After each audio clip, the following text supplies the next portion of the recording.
moment, but we'll give it some thought. They might be odd questions, but you want to try not to second guess on how it's going to make you come out, right? You shouldn't worry about how you're going to... Right, and there's all sorts of inconsistency scales, so you just want to do your best to just say what you got to say. Understood. I think we're ready to roll. So, bye. Nice to meet you. Nice to meet you. Thank you for my test. You're welcome. And I guess I'll be back with the results. Yeah, great. I can't wait. Okay. It's going to be good. Nice to meet you. Bye, Hal. And you'll see how normal I am and what bunch of maniacs I work with. Steve. Greg. The experience. Overall. I'm trying to remember if I've ever taken anything like that. I don't think I have. Right.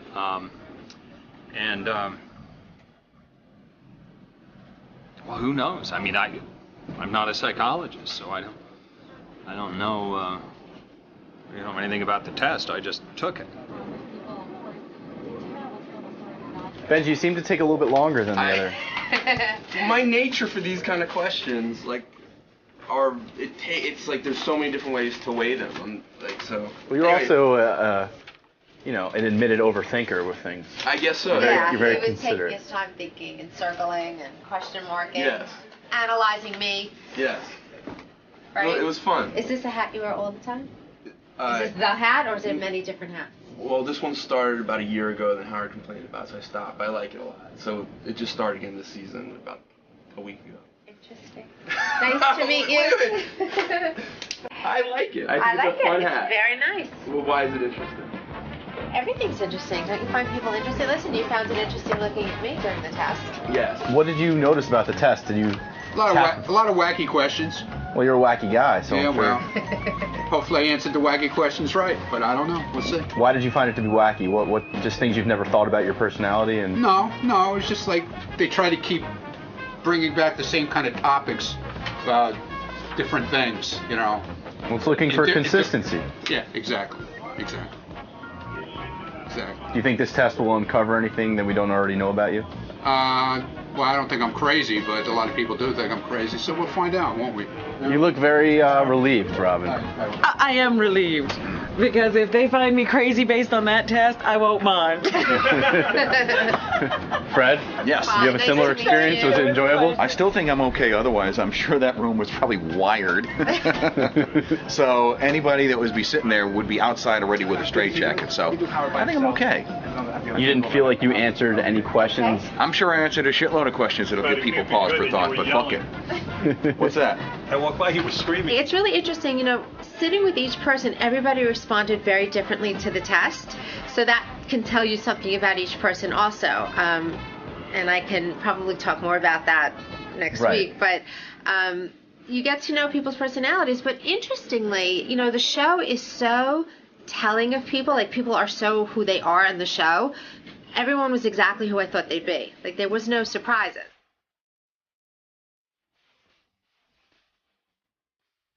I fully expect the psychiatric exam to go badly for me today. Oh, my God. It woke me up a couple of times last night. I was like, well, today's my last day of being considered even sort of sane. We're doing that around 7 o'clock, so we got to get some betting going, too. Yeah, I don't have that far to fall because nobody considers me sane. So. Do you think the person that's actually crazy will seek treatment? I don't. That's the problem. Well, if it's me, I will. You will. Because I think I'm fine. I would be shaken to find out I had all these problems that I'm not aware of, and I would go seek help. You know what? I admire you for saying that, because I do think you're going to test very poorly. And no offense. Thank you very much listen, for it is your who you are. support. It's who you are. And you can't help it. Why do you I love hate me? I don't hate you. I love you. I want you to get help. I think you need more therapy. I don't like all this running around in enemas. Oh, here we go. Every minute. Even like the 15 Foundation. What's wrong with that? You're completely obsessed. And with what? I'm obsessed with nothing. No. I have a lot of different interests. Everything is very intense. There's tremendous frantic energy with all of What this. is intense? I don't know. Just stop it. You're making this up. You see, You're told trying me. to paint me. No, you told me to tell you things, and then I tell you, and you get upset anyway. So that's why I can't tell you anything. You're impossible. She says, tell me what you think. And then I tell her, if you're a friend, you'll tell me. I tell her, and then she tells me I'm a fucking bad person. Look, I'm worried about you. Worried? Yes. What has happened? I think after the psychiatric test is revealed today, But what was worrying you before? Are you saying you're worried about me in the psychiatric test? Yes. Are you saying you were worried about me before? Yes, before.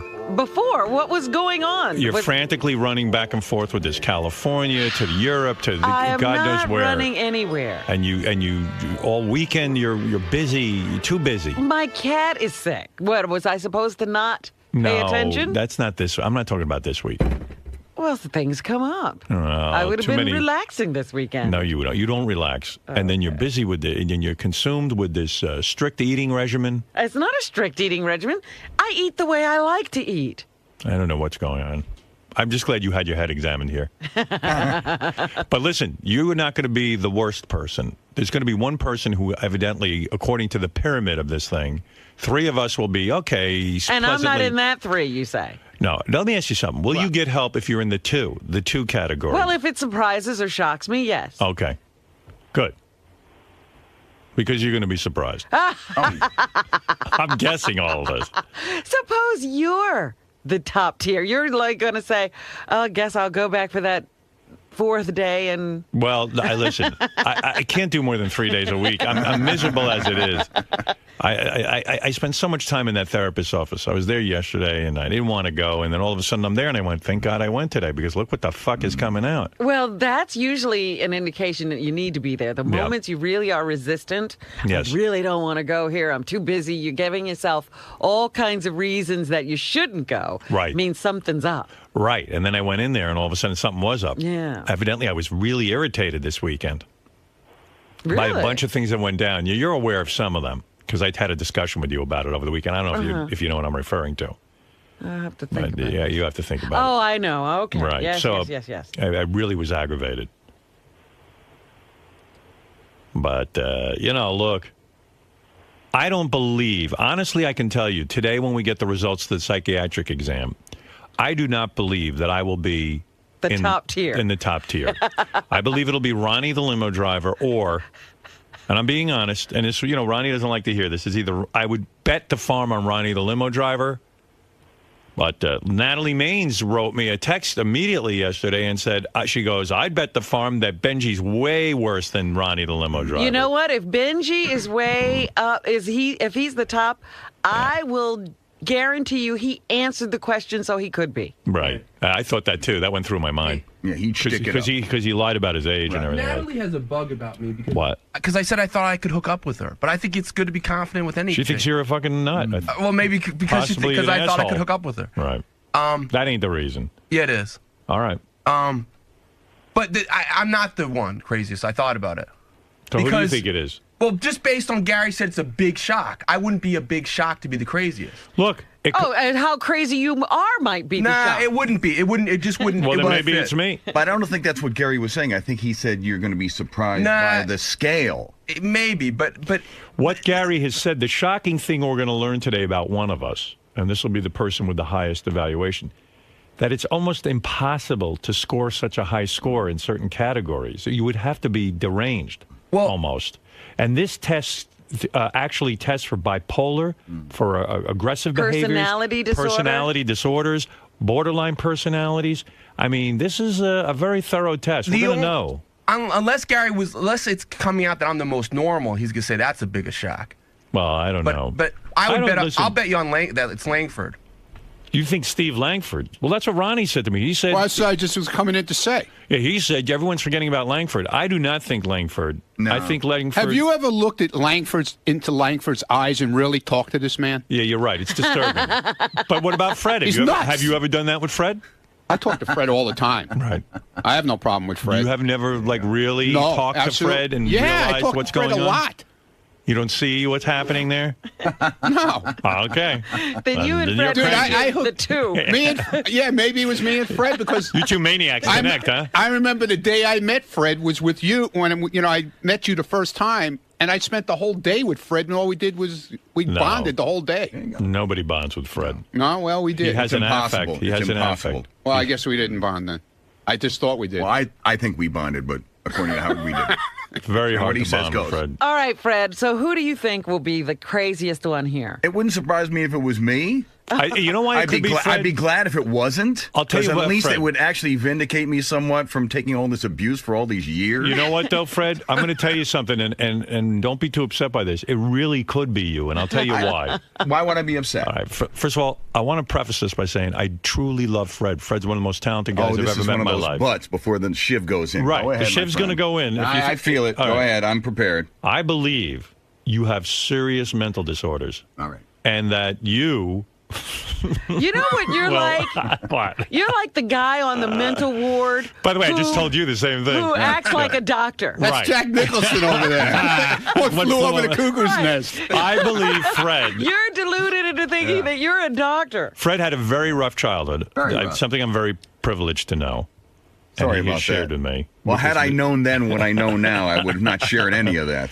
And he has certain personality quirks, I'll call them. That, and you know what I mean, Robin, I do the best with the cards that I was dealt. Don't leave me hanging here. You know Fred's peculiar, please, you, right? You both sit around a fire and you stick pins in the Fred doll. And like when I'm not in the room, that doesn't happen. Not with me. She's here. Wait. Don't bring in a lady yet. Well, she's outside. I'm going to get her. Oh, okay, go ahead. I'm going to go get her. You got to go get her. And by the way, Don't leave her outside. She might get angrier, and our diagnoses will get worse. all this speculation, Ronnie's a fucking madman. And if it doesn't show up, then I'll know the stop test is it. bullshit. I'm not a madman. You're insane. I'm not insane. You're the angriest guy I've ever bullshit, dude. You're angry too, and you just. I've never seen. And I know you admit you're angry. We're but driving yesterday. What did I do? He knows. What the fuck? What did you do? Tell Robin what you did. What did I? Oh, The cab. yeah. What about it? What did you we do? went through that whole thing. We're driving along. Listen. You want to hear what happened? Yes. Okay. All right. So I drive every day in this city. Yes. Okay. And this lunatic never drives in this city. Right. Okay. So we're driving up Central Park West, and this south, and this guy in a cab decides he's just going to cut out. Uh-oh. But I Right. didn't stop. I just kept going. Right. And I said to him, I said to you, I was fascinated. I said, Ronnie, what part of you believes that you can continue like this guy's not going to crash into you? Right. And he said to me, I don't know. But he's willing to go. I'm willing for to go. it. And he's right, because I see these guys back off. I wasn't criticizing him. I admire his driving. well, He's why am I a fabulous driver. madman then? But your whole psyche is like one of like that's madness. No, that's how you have to operate in New York City to drive. That's how you operate. Professionally. If you drive like a guy like you that comes in once every 10 years and drives in the city, and he's going to jam on his brakes when that guy comes to pull out. Instead of going, he's going to jam on his brakes. Somebody's going to ram into him. And the cab is You going mean I would jam on my brakes? Yeah, exactly. Right. And the guy in the cab is going to keep going, laughing, going, "Hey, man, I'm on my way. Fuck this guy." All right. You know. We'll see the test. That's going to be All here right, soon. I don't care. You better go get her. I'm going to get her. Well, I want to go nobody's- look at her more than get her. The thing Right. is, nobody came out normal. Nobody came out I don't know. completely normal. No, Yeah, as well. far as that, we're gonna see. We got to Never see. said I was normal. Like some of it could be like slight neuroses. It could be, But everybody's got Everyone's got something. that sent the needle higher than normal. Yes, that is true. Howard, can you mandate a therapy session for the craziest person? No, of course I can. You can't. Listen, it's just like on Celebrity Rehab. These guys are horribly drug addicted, and Dr. Drew says to them, "All right, I need you to go into aftercare. You're a crazy addict." And they go, "No, I'm fine." Right. Listen.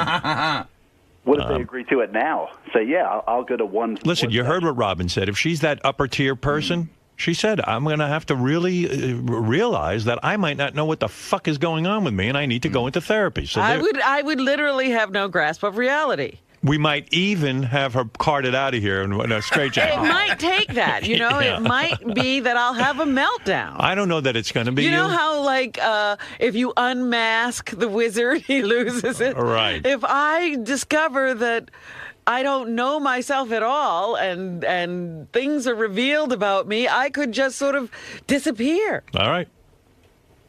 I got you a beautiful straitjacket, just in case. Something in Bejeweled. a nice You'll love it. fuchsia. Listen, when we come back, Robin, Fred, Benji, myself, Howard, Steve Langford. Did I mention Ronnie the Mun limo And driver? you did not mention Ronnie. Ronnie the Mun limo driver, I think that's everyone. Yes. We will find out who's the most crazy. And evidently, according to Gary, who knows, there is startling details that you are going to hear. No hype. That someone's mind is really going to be blown. Sorry. He also said, each of us might get a little bit of a shock. Each of us will get a little jolt. Actually, I already know. You know How do you what? know? Jason told me the other day because someone was coming by from traffic or something. We're getting a sponsor for Fred's Crazy Contest. He didn't say that. He did say that. He did? He Well, he said was that. joking. It probably is you mental It is case. me. Come on. Yeah. I never said that. Yes, you did. Bring the girl down. Well, anyway. Yes, you did. Maybe Fred hears things as well. Yeah, I'm hearing things, so this will bear it out. When we come back, I would like to bet a little dough. All right. I have my feelings on who's the craziest. I'd like to make a little money at it. Go ahead. Since I dropped a fortune on the IQ test. Here's tweets from yesterday and today. We'll have some sad news for you. So the menu you're looking at is outdated. Well, here's the one thing. So they change the soups every day. I have a list of the soups. I give up. Turkey chili. I'll get you turkey chili. That's good. I've had it there. Yeah. Turkey chili soup? It's like a turkey chili. Yeah, that's what it is. It's soup. It's a chili. Soupish. It's chili. Is it soup or is it chili? It's chili. Go ahead. Split pea, garden tomato vegetable. You don't want to get clam chowder. Chicken noodle, cream of broccoli. You don't want cream of potato and cheddar. Those are the ones I have. All right, I'll try the chili. It's good. But that's fattening, isn't it? Turkey chili? No. Give me the cream of potatoes and cheese. All right, and you want to wrap with that or just turkey chili? No, just turkey chili. You got it. See, I went over you. I get a great smoothie from a place up where I live, but I got to tell you, like there's a smoothie shop down at Rockville Center. It's like 1,400 calories. Right, I don't you know want what I mean? that. Like you should try that one place that you're talking about. That you looked at the smoothies. It's right around the corner. Howard. Because I used to get them on my way home. I give up. I'm sorry. Dude. I checked the fat content. I don't know. It's not working out for me. I was talking to you during the commercials about my lunch. So Will sent me home with 5 menus from delis and stuff and places around here, like Pomp, 5 menus. He said, why don't you pick out some stuff you want for lunch since you hate your lunch so much? I hate my lunch. The whole baked potato turkey thing wasn't working. They weren't making it the right way I liked it. I like a potato microwaved, almost completely hard, like a hard ball. Really? Yeah, I like all the nutrients burned out of it. But anyway, but I got to do it myself, and it's a whole hassle. So now I'm looking for alternative lunches. So I went home and I did my homework. Yes. I took out all 5 menus. I studied. I hate staring at a menu, but I looked at every choice and I picked out like 10 lunches. Okay. Which I'm going to do on a rotating basis. Pick them all out. Will comes back to me the next day. He goes, I called all the places. You eat lunch too early at 8:30 in the morning. They don't want to make lunch, and it's too much of a fucking hassle for them, and they don't want to do it. I go, fuck. I had a whole smorgasbord. Let me ask you something. And I don't know what these smorgasbord things are, but could he order them a day before? No. Evidently not. Will knows how to do it. Okay. So then he said, I'm sorry, man. Now I'm back to that turkey sandwich, which I don't want to eat. So last night he got me more menus. And I'm looking at the menu. Now I'm down to really shitty menus because I think I'm just going to order soup for lunch. So I circled. I did a lot of work on this. Hey, Will, get in here. I got chicken noodle soup. I could do for $4.99, you get 16 ounces of soup. Is that a good lunch? Chicken noodle soup? I mean, that's a lot of food, right? Well, I'll be full. Got those matzo balls in it? I don't know what has got in it. Then there's one called, listen to this, garden vegetable and navy bean. That's probably a more hearty soup. Yeah, with turkey chili added. That sounds pretty good. Yeah. Organic split pea, I like that. I'm just wondering, you like that full feeling. Yeah, well, yeah. So the bean you like that soup. full feeling. I like to eat and feel full. Call me a nut. Why is my lunch such a fucking hassle? Everyone around here... Because you're eating at 8:30. Thank you. I mean, that's what it is. So, but what am I supposed to do? I don't know. I'm hoping somebody hears this conversation. Maybe I should eat lunch at another time. Yeah, like lunchtime. But I don't have any time. I know. Maybe you can eat something to hold you over. I hit the over. gym during lunch, and you know what I mean? Maybe you want another kind of breakfast. So I'm looking at the menu. I said, you know what I do? I got to get another kind of lunch. Oh, I see what you're saying. Another kind of breakfast. Yeah, why can't... You could do that. Anywhere will do breakfast. All right, so look at this. They say here, they got make your own salad, but it's hard to eat a salad when you're on the air and you only And they have 2 probably minutes. don't have that set up, do they? I mean, they might be able to work it out for All right, how. what is this? What is a smoothie? Like, does that have... That's just fruit, sugar. Well, it could be yogurt and Listen to fruit. this. Berry crush, strawberry, raspberry, and blueberry fresh fruit smoothie. But I don't know, is that with Well, milk? it depends on who's Yeah. making it. Well, wait a second. Here, Whether listen to it's, this. You know. The Pump is a very healthy place. Okay. They make something called Energy Shake, $6.89. This could be my lunch. Now listen to this. Cafe Vive with chocolate whey protein. Isn't that that's what we advertise? That's protein. Whey protein. Yeah. Cafe Vive? What's Cafe Vive? I don't want caffeine. Oh, it's coffee. Okay, forget that one. Right. How's this? Fruits of paradise, rice milk. That sounds good. Pear, strawberries, blueberries, banana, pomegranate juice. You're acting like this is going to fill you up. It's a drink, Howard. Yeah, but that's enough for lunch for me. Yeah, sure. I'm pretty sure. Because what I see you eating over there is pretty hefty. Yeah, and I don't like it. It's Oh, too much for me. Too much? Yeah. You should try to get a breakdown of the calories and the Yeah, sugar what's the content. calories I don't know, then? but most places do that because smoothies are By one the of way, those you things. are officially gross. He was over my apartment last night for 2 hours. We had a meeting. He claims he had eaten improperly because I put out some nuts and fruit, and that he had something caught in his throat. You're sick. You have a cough. No. You were coughing every I know. second. I had one of those wheat Yeah, things. but you had caught a phlegmy, hacky cough. No, I just had something caught in my throat. No, you didn't. Yes, I You're did. sick. No, Howard. And during the meeting, I turned to Gary because he's in my apartment. I know. He's just like. And I go, Gary, are you okay? I was. I was fine for the whole meeting. You were snorting through the whole fucking meeting. I was fine for. I was fine for the bullshit whole artist. meeting. He's And then in the spreading middle, I had germs. one of those wheat check things. Right. And like a thing got caught in my throat. It's one of those Dude, weird you were things. coughing for an hour. It wasn't an hour. Yeah. It was an hour. I'm neurotic, I know. I promise you that I was not sick at your house. It was one of those things where it got caught because it was fine. I want him in on the meetings because he understands shit. I guess. You think he Yeah, I think he does. But he's sitting there and he's like, and I know he has a cold or something because he's like, ugh, but not a dry cough. All winter long, he has issues because of the dryness. No, but he has a hack. I had some. I know what happened. I know. He's got a phlegm in him. But that's what I'm saying. He always is gunked up. Yeah. Because of the dry heat and But he all claims of that stuff. he's never sick. And then when No, he... I told you I was sick last week. Listen to it. There it is. That's This is what I'm it. saying. Then when something rattles it, it all starts moving around. He was sick for a day, and then all of a sudden it was gone. I was sick claim for he's 2 sick. days. Are you better? I'm better. And what was that going on in my apartment? I told you I had the fucking wheat check thing, and it just got caught in For my an throat. hour it was caught in your It throat? wasn't an hour. It Disgusting. wasn't an hour. He's so gross. In a meeting, I'm trying to concentrate, and all I can think about is... You know what? You don't do this He's to sick. anybody but me. You No, just, you you're do. the only one doing that. Bullshit. Don was fine. No, I get that, but it's David Height was fine. Tim was fine. Were they all looking at Gary No, while he... no, They Howard. heard. hacked I and bet you they were. coughed No, and- Howard's one of those guys. You know, Howard hears a noise. You know, like in the movies when Robin, it's hyper. You know, it's Robin, every 2 minutes was this hacky, phlegmy like for thing. like 10 minutes. No, not for the whole time. For like 10 You minutes. sound like you have fucking tuberculosis. But Anyway. Black lung. what I'm just. Meanwhile, thank God for him because I got so annoyed at this meeting. Really? It was going up to 2 hours. I stood up. I go, that's it. I'm done. Meeting over. I start yelling. I don't want to be in any meetings like this anymore. Get outta This is here. not what I got in radio He threw us for. out. He really did. I mean, he didn't say get the fuck out of my house like he was mad at us. I threw them all out. He was mad in general, and he's like, "Get out! It's done." Yeah. So we all flew out. One of these... I can't wait for the play. All I know is they were telling me shit that goes on here. I got so fucking crazy. There's a couple of Really? people going to get a talking to today. What's going on here? Don't fucking ask me. I'm on fire. So I stood up and I said, that's it. Everybody out.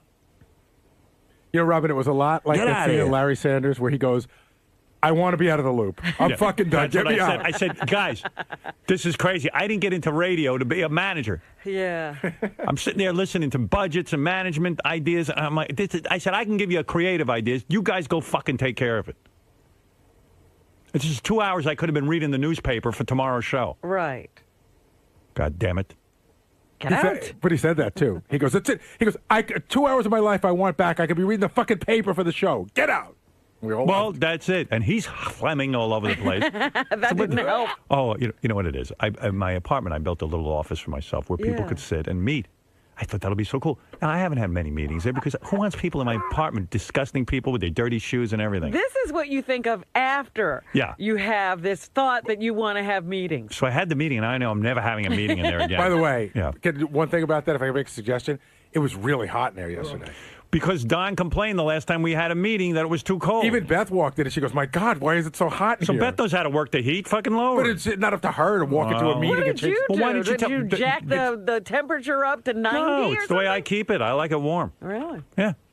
What are you? You are old. Yeah, I am. Good Lord. I felt like I was in Pompano Beach. But anyway, With getting back to the smoothies, you have to be really careful. That's one of those things like people say, Yeah. "Oh, I eat yogurt," and it turns out it's all fattening. Right. So here's what they put in it. Listen to this.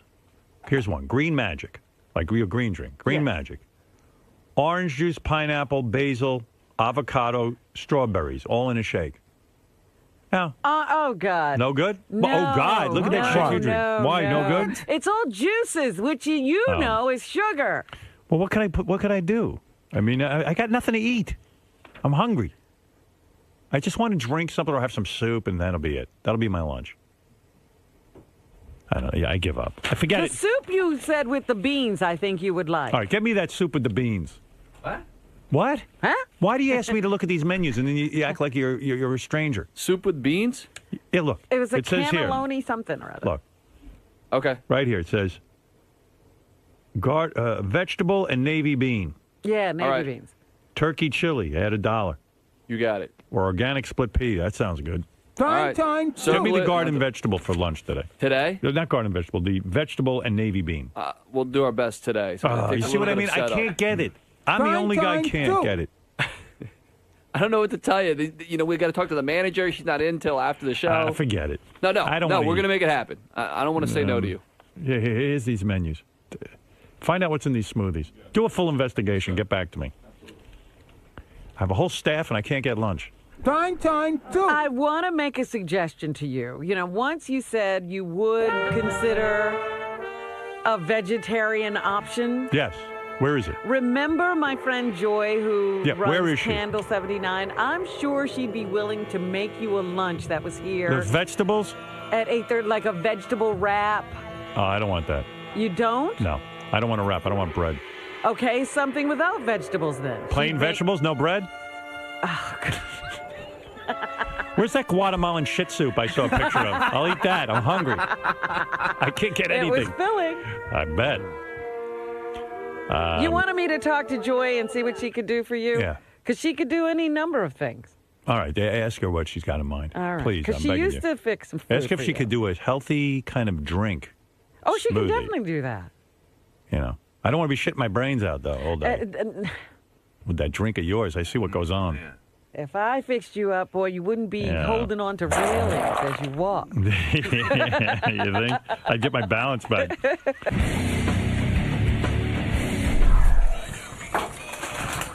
Turkey chili. Man, look at that thing. It looks like that's a big pot of chili. No, there's just some bread in there. All right, well, I was able to get something. Now they had that ready? For you. For me. King of all media. They're good guys over there. Oh, they brought the wrap too? I'll give you a wrap too. In case you want that too. I would give that wrap. Hey, whoa! Don't give that wrap. Wait till you try the turkey chili. There's a reason you're the producer. I feel bad I threw you out of my You might apartment. take one bite and go. I bet you were thrilled I threw you out of the apartment, right? It was enough already. I was getting a little hot. I didn't know you were that hot. Romano. There seems to finally be some resolution with today's lunch. No, there's resolution for a day. Well, he seemed to really like the turkey chili. He liked the turkey chili. Tomorrow maybe he hates the turkey chili. Maybe he wants a sandwich. Maybe he wants a salad. Right, thank you. The man wants some variety, which I completely understand. You don't want to eat the same thing every day, So this happens periodically. I deal with this. We try and get him a new menu. He gets tired of the menu. We go somewhere else. It's 8:30 in the morning. It's what, 8:20 right now. People don't make breakfast or lunch at this hour, so it's just difficult. It's just tough because Well, he's a picky eater. He's a picky eater. and somehow I've become responsible for what he eats. I don't know how that works. Like if you, Which I don't mind because it is important to him. It is very important, probably more important than any of the stupid things I do around here. But is that why I went to Syracuse University? Is to become a lunch guy? No, but when you've been given an opportunity such as working for the show, you do what the boss asks you to do. Absolutely. Sometimes that involves interviewing high-profile guests, and sometimes that involves being a lunch runner. I mean, and sadly enough, being the lunch runner is way more important to Howard than any dumb pre-interview I do. It's the truth. Hey, you got to keep the boss happy by any means necessary. Anything for my boss. Now, are you hoping that a listener or a restaurateur that's a fan will come through in the clutch and offer some sort of gourmet meal? At least send us a menu, please. And it's not for Howard. Okay. But do they It's for have somebody else up here. check your DVR to see what you're taking? So, yeah, that's my next step. We're going to have to taste all the food to make sure it doesn't kill them. Like the kings in England used to have. They had a food tester to make sure they wouldn't die. They weren't poisoned, so that's my next step. But a temporary solution for now. You can get by on the turkey chili for a few days. Turkey chili probably bought me another week. As long as it stays cold and shitty outside, I think turkey chili is a good hearty meal. So, beyond that, I don't know. Godspeed, merman. Thank you. You're in Howard's apartment yesterday. Yes, You're having a meeting. yes, I was. Do you have any idea that this little throat clearing or this little? Yeah, no, I totally had an idea because I was, coughing and I kept drinking water, and he goes, "Are you okay, man?" I'm like, "Yeah, I just got something caught in my throat." But did you know he was going to bring it up again today? Yeah, I had a pretty good idea he would. I could tell once he brought it up in the meeting, I had a feeling he'd bring it up today. There's no guest today. Right. So any little thing that might have happened. He might have noticed that I trimmed my left pinky nail in an odd sort of octagonal shape. But he's ripped on the phlegmy sound in your voice before, especially when you were a smoker. That was a long time ago. But he did say he would make mentions of that you're constantly clearing your throat and. Yeah, listen, I'm not going to deny I have some issues from time to time. I think a lot of them are created by nerves being around him. Mm-hmm. I find that I don't have those issues except when I'm in there with him in the morning, and I start thinking about it when I'm in the car and all that other stuff. But I have been sick. Yesterday, that just wasn't what it was. And he's someone who's extremely paranoid about being around, any type of sickness. Yes, like the other day, you were wearing a mask, right. And so that just all contributes to one big, perfect storm of blame against you, I guess. Well, that's his problem, not mine. I don't blame him for anything. But going the other way, it sort of fulfills itself because then it becomes more psychosomatic for you. Like you're going to be constantly thinking about it, and therefore clearing your throat more, and the whole thing just becomes. So a big in other cycle. words, you say basically Howard's making himself sick by focusing on me, making me crazy, and then giving it back to him. Exactly. He's nuts. Steven Tyler's guy said, "Hey, Steve was great. Steve's on Twitter now. Could you mention his Twitter address?" I gotta get on Twitter. I want to follow people. You should. I like set up an account for you. Yeah, but I want to be. Don't I want my name? It might be taken. How do you think I should do it? Should go on his he says, look at his. I am Stephen T or something like that. Should go and see if Howard Stern's taken. I'm going to bet the farm But it I is. guarantee I could call them or have Jeff call them. I actually have emailed the guy, the owner, several times. I emailed him and he's taken care of. He took a guy down that was a fake me. And he took down a guy. Somebody that was a He's fake. probably interested in having the real mayor. people. Like, how come Steve Martin has Steve Martin? He doesn't. He does? Steve Martin to go. Yeah. You know what? Because Steve Martin's a comedy. Yeah, they probably don't do it if the person's legitimately, because that would be kind of right. A lot of people. I think I saw that yours might have even said it's being held for you. I think Really? I think Howard K. Stern has. Yeah, right. So, would you check into it, Jason? Yeah. Or I know Jeff could do it, maybe. Well, check and see if Howard Stern's taken. Because I would like to. But will that mean people somehow can bother me? Yes. But I'm not going to Twitter. I just want to follow people. Right. Then, but if you just want to follow, you should use a fake name then. Then you wouldn't. Right. Right, if you just want to follow, Yeah, if you just just go want on. to follow, use a fake Go on as your. But what if I want to Twitter something? What if I get inspired? Then get the name. Why don't you start with the fake name and then see if the real name, and you can hold that too. And who do you follow on that? I follow a bunch of people, but like Steve Martin, I would. Steve Martin, I follow a bunch of sports guys. Yeah, news. You know who's worth following? Brie Olson. 20 seconds, Howard. Yeah, she's good. Oh my God, it's absurd the stuff she writes on there. I need to be fucked. I would follow. Roger Ebert's a great one. Ebert's a good Roger one. Ebert? He's great. Yeah. There's a couple of comedians that I follow. Roper's a good one, actually. You follow Robin. That's no, fucking you don't. funny. She's a horrible Twitter. No, but it's good material for the show. This is good. All right. So I'll make a list for you, and I'll check out the names. It says yours has been suspended, so someone probably did it. You as fake, and now they're probably just locked it up. Once it's suspended, you can never get it back. They probably could for let me get my Howard. name. Hillary Schuff works with Twitter. Like she's, she has direct contact there, so I'll talk to her about it. All right, and then I would follow someone. Okay. I'll put a list together for you. And someone will follow you. Now with my new Android phone, I get updates on everything. So I'm going to get a Twitter account. Uh-huh. Oh, good. So- People have been asking me, get Howard on Twitter. I'm going to get on Twitter. Jason's going to sign me up today, and then but I'm only going to follow people at first. Oh, that's so silly. Yeah. So I said, who should I follow? First of all, I got this letter from Steven Tyler's people saying, thank you for having Steven on the other day. It was a lot of fun. Can you let everyone know that Steven has started tweeting? This is what got me thinking. His name is, I guess he doesn't own his own name. I am Stephen T. His account is I am Stephen T. Okay. I'm going to follow him. Yeah, and I said to myself, I'd like to see what Steven Tyler has to say. He's a very witty gentleman. And is he Stephen with a V or a PH? V. And so I was like, and plus with my phone, I have a widget that I just get notified whenever somebody Mentions you? or not mentions me, but tweets. Oh, You okay. know. So I said, I heard Steve Martin's a real good tweeter. I would follow Yes. him and Steven Tyler. And then I said to the guys, who else am I going to follow? Well, Joan Rivers, Lisa Lampanelli. One of the guys said Roger Ebert is the best tweeter. He is amazing. He's always on there, and he's got good information, yeah. So I'm gonna get in on that and see what's If happening. you want the inane, Paris Hilton. Does she have a tweet? Yeah. But does she write it or does some idiot write it for her? Sometimes I think it's her, because Oh. it's like, I'm going to go to sleep now. Naps are so much fun. Naps are great. They are great. She's right. I need to read that. I've been feeling bad about napping. No kidding, yeah. She says naps are great, huh? Yeah. That's one of the things I read. Right. Yoko Ono, I love to follow because she's Oh, always yeah? sort of announcing something or saying, one of her crazy love things. And how do you know who to follow? Like, is there a list of everyone that you can pick from? Yeah. Yeah. Yeah, I might follow that because I like on my phone that it pops up. Yeah, I'm digging my phone. Very involved with it. Really? Yeah, very involved with this phone. Don't ask. A day and night with the phone. It's my whole new life. You don't get frustrated every time you try one of these new things. Yeah, this is a lot to handle. I mean, the camera now is frustrating me and the way it interacts with the email, but nevertheless, I'm involved with it constantly. Because I started trying some of these new apps, and then I get them, and I'm like, I don't know how to use this. Right. I downloaded it, now I don't know how to use it. What do you want, JD? I had someone you can follow on Twitter. Who? There's someone that... Well, everyone... I go, hey, maybe I'll follow Robin. And a couple of guys who will remain nameless said, Robin's the worst tweeter. I don't care what you say. I go, well, I'm going to follow. They go, what does she tweet about, I asked. Her vegetables. I said, oh, okay, I get it.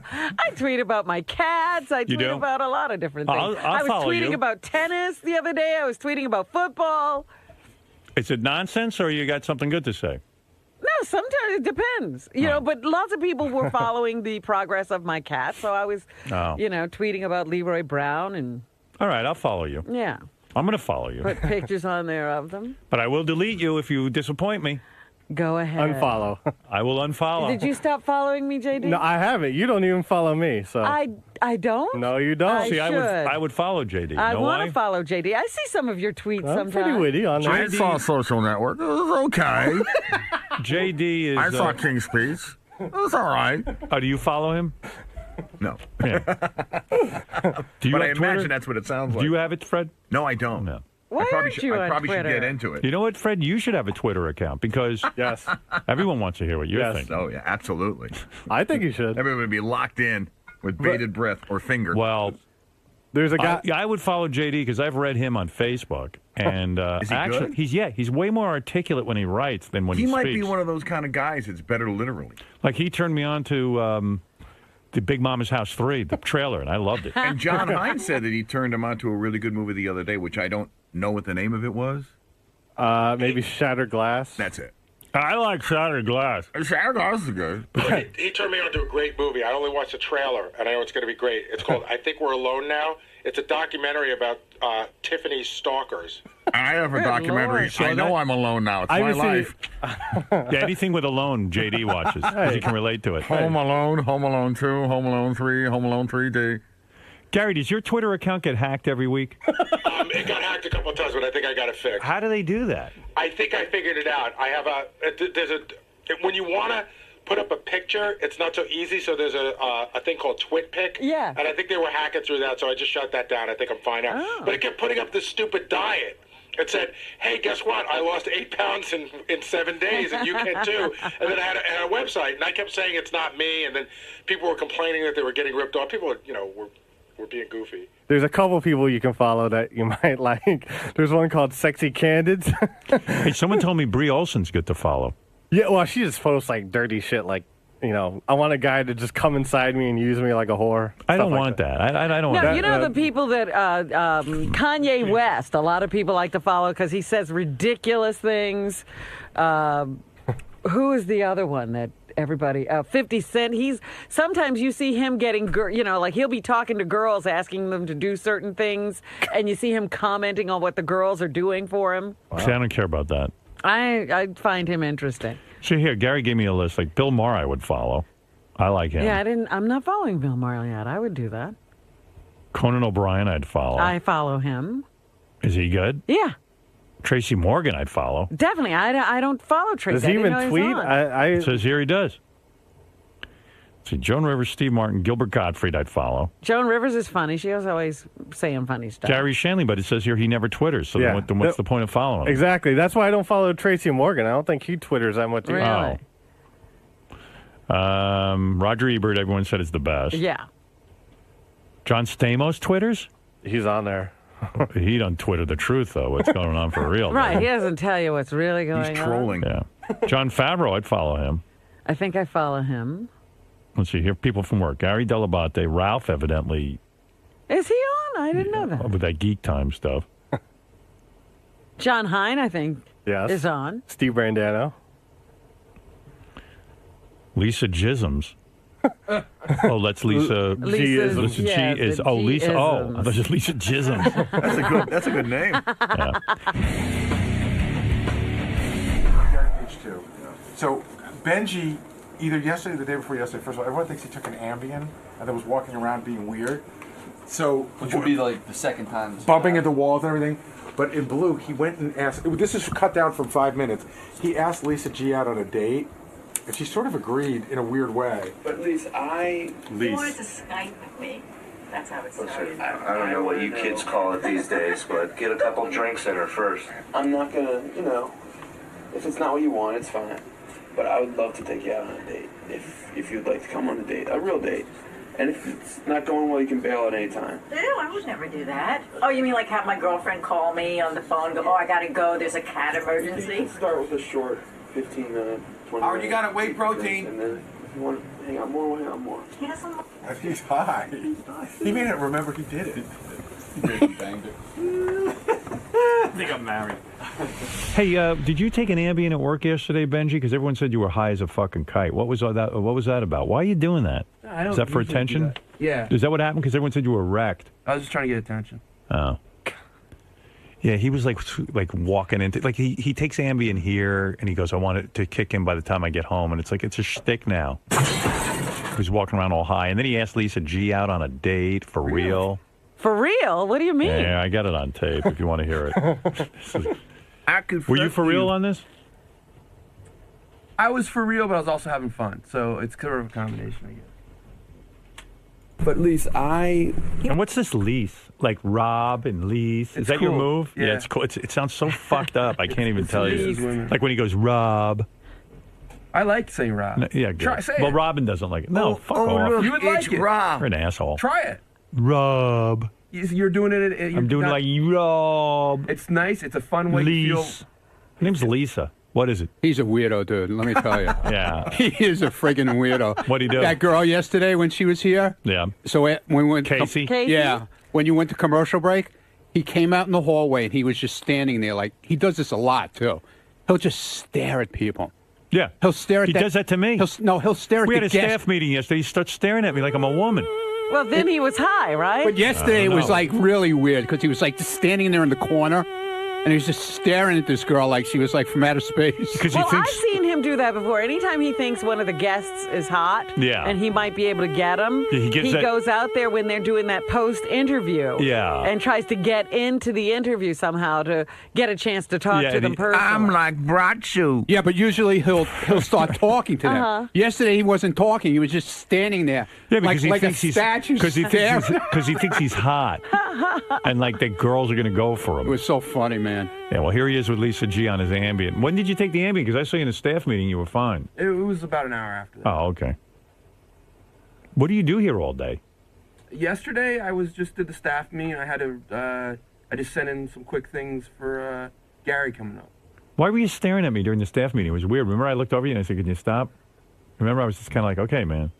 You were like gazing at me. Really? Yeah, it was creepy. Like boring a hole into you with his eyes? You know what? That might have been when we had that bad chair that fell back. Yeah. That might have been when I fell back on the chair. Maybe no.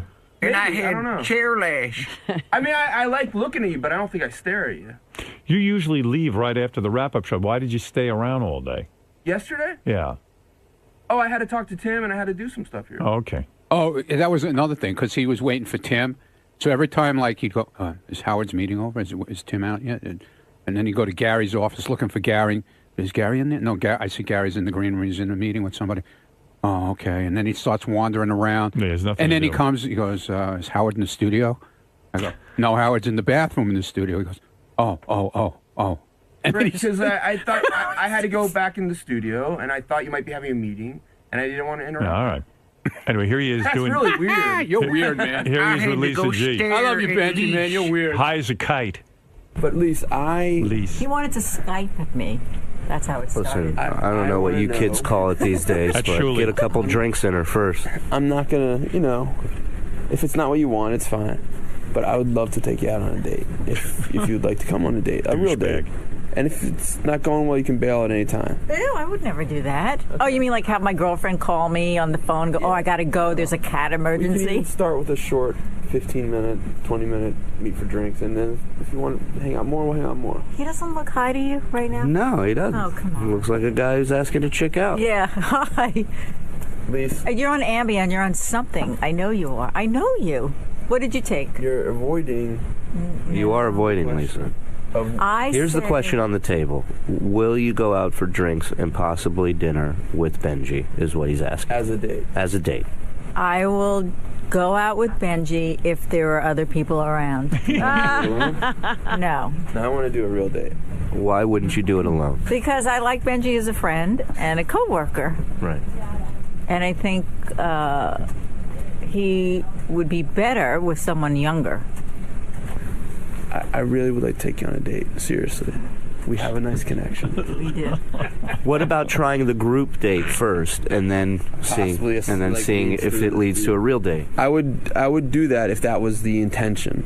Okay.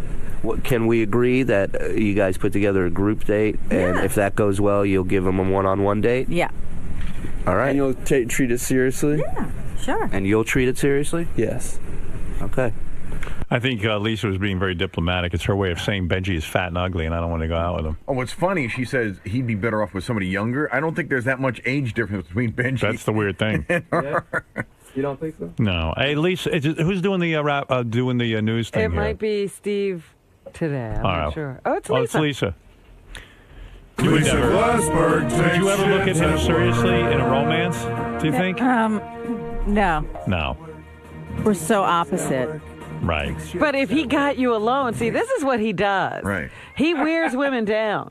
That's No my kidding. Secret. That's my secret. I may be fat, but there's a thin man inside. I get them alone and talk to them. That's my secret. Yeah, well, that's a good secret. Don't Keep it to scream or I'll yourself. stab you. Right. I'm on time. He's late. I love to be organized. He's a mess. But you're not physically attracted to him, I think. I mean, bottom line, I think you could put up with a lot if you're physically attracted to a guy. But has anybody ever been physically attracted yeah. to Benji? Yeah, I mean, he gets girls. Yeah, But that's Sarah. what I'm saying. He Right. wears them down. He stays Right. around until they can't avoid him. I don't know what his secret is, but he does get women. Ask Gary the note he got the other day. What? From who?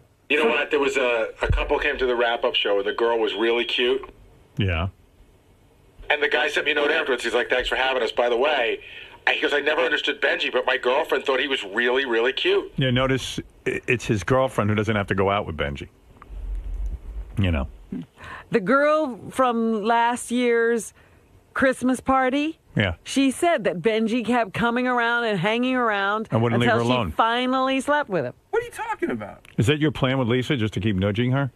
No, I was just fucking around. I was having fun, and I thought we were all having fun. But you're attracted to her. I mean, you'd like Do to I go out find with her. her attractive? Yeah. Yeah. Yeah. And you were sort of serious if she would go for it. I sort of serious, but also a show thing. Do I think we'd You be guys right could for be each other? fuck No. buddies. Yeah, I'd be a fuck buddy with Lisa if she wants to be. Right. See, I have half hour to kill. Lisa, What'd if you say? have real deep needs for a man, then he can fill them for you. No strings attached. He's your Ashton Kutcher. We can do it once a week, too. Start with that and see how it works. Right, thank you. Why don't you start this way? You have sex, see how it goes, and then you'll Yeah, make we more. won't even commit to Why don't once you a do week. it instead? I'm busy. I'm available at noon Start without you? today. But Robin, that girl didn't say that. What? You said Yes, she did. Yeah, she told us that on the show. She said that you just kept hanging around, and she finally just had sex with you. You came to her house and wouldn't leave. Oh, okay. You're talking about a year ago. I thought you said the last Christmas. No, I meant last year. No, that was a different victim.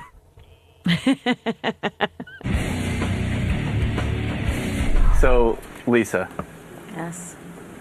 when Benji attempted to sort of ask you out yesterday, you believe he was intoxicated or on some sort of he was medicated in some sort of Yeah, way? definitely. What gave that away physically? Were his pupils dilated? Were his... His eyes were half shut. He was stumbling. He was mumbling. Yeah. You don't think it was even part ask of... Steve. Steve was here. He saw the whole thing. Steve, he seems sedated, to say the least. I don't know. I couldn't tell whether it was just an extreme case of shtikoma, but it was very entertaining. And that lessened how sincerely you welcomed his advances, Lisa.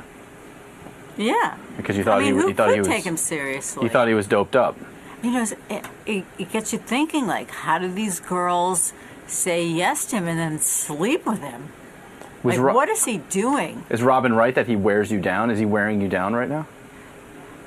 No, he's not wearing me down. He's becoming a pest. But like I was saying to you earlier, you could just, if you really truly didn't want, Yeah, I know anything to do with Benji, right, you could just but cut you him know, off. But he's nice and he's a coworker. I'm not going to say, get out of my face, you asshole. I'm not going to say that. He's harmless. Yeah. Cute in a way, I feel like you he's feel. nice. He's smart. There's so many good qualities about him. But then he's got those real irritating ones. And then you don't see the nice qualities. So, yeah, that was happening yesterday. He wouldn't leave. He wouldn't leave. Now, let's say you guys actually make this group date happen Yeah. somewhere down the road, and things go well. You see the charming side of Benji is out. He's cute. He's funny. He's whimsical. Any chance of a follow-up one-on-one? I don't think so, because I can just imagine going back to his apartment and it's a mess. It's like hoarders. That I'd throw up. That would make me sick. I wouldn't even be able to get naked. I don't know how women get naked for him in a place that's, if he lives in a pigsty. Ew. So, are you saying that if he cleaned up his apartment, you'd... Oh, you'd have to start being on time, clean up his apartment. I'd have to change him. Who has time for that? We're so opposite. We're so opposite. But there's that little crack of the window is open. Whose crack? Well. Yeah, the crack of his ass. No, it just seems like there's that little window. The window of hope is slightly open. You're not giving him a no. You're saying there's a chance. I didn't say there's a chance. I said I'd go out on a group thing together. Maybe Benji cleans up his act. He becomes a little more responsible. Holds on to some of those charming qualities at the same time. And you think that's going to happen? He was voted almost the most crazy, right? I don't know. Oh, I see a change from Lisa G to Lisa B in the near future. Benj, was there any chance that you were a little bit medicated yesterday with Lisa? Lisa and Langford both tend to think that you were. I said I was.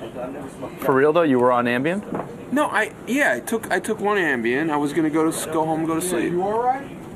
So that's the there was no.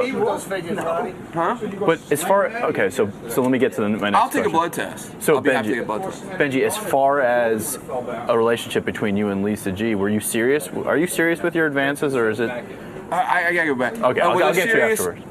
I was fucking around, but I was having fun with it. Do you know what I mean?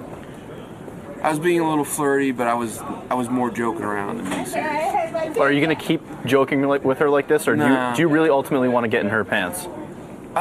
Yeah, I would love to fuck her, but that has nothing to do with this.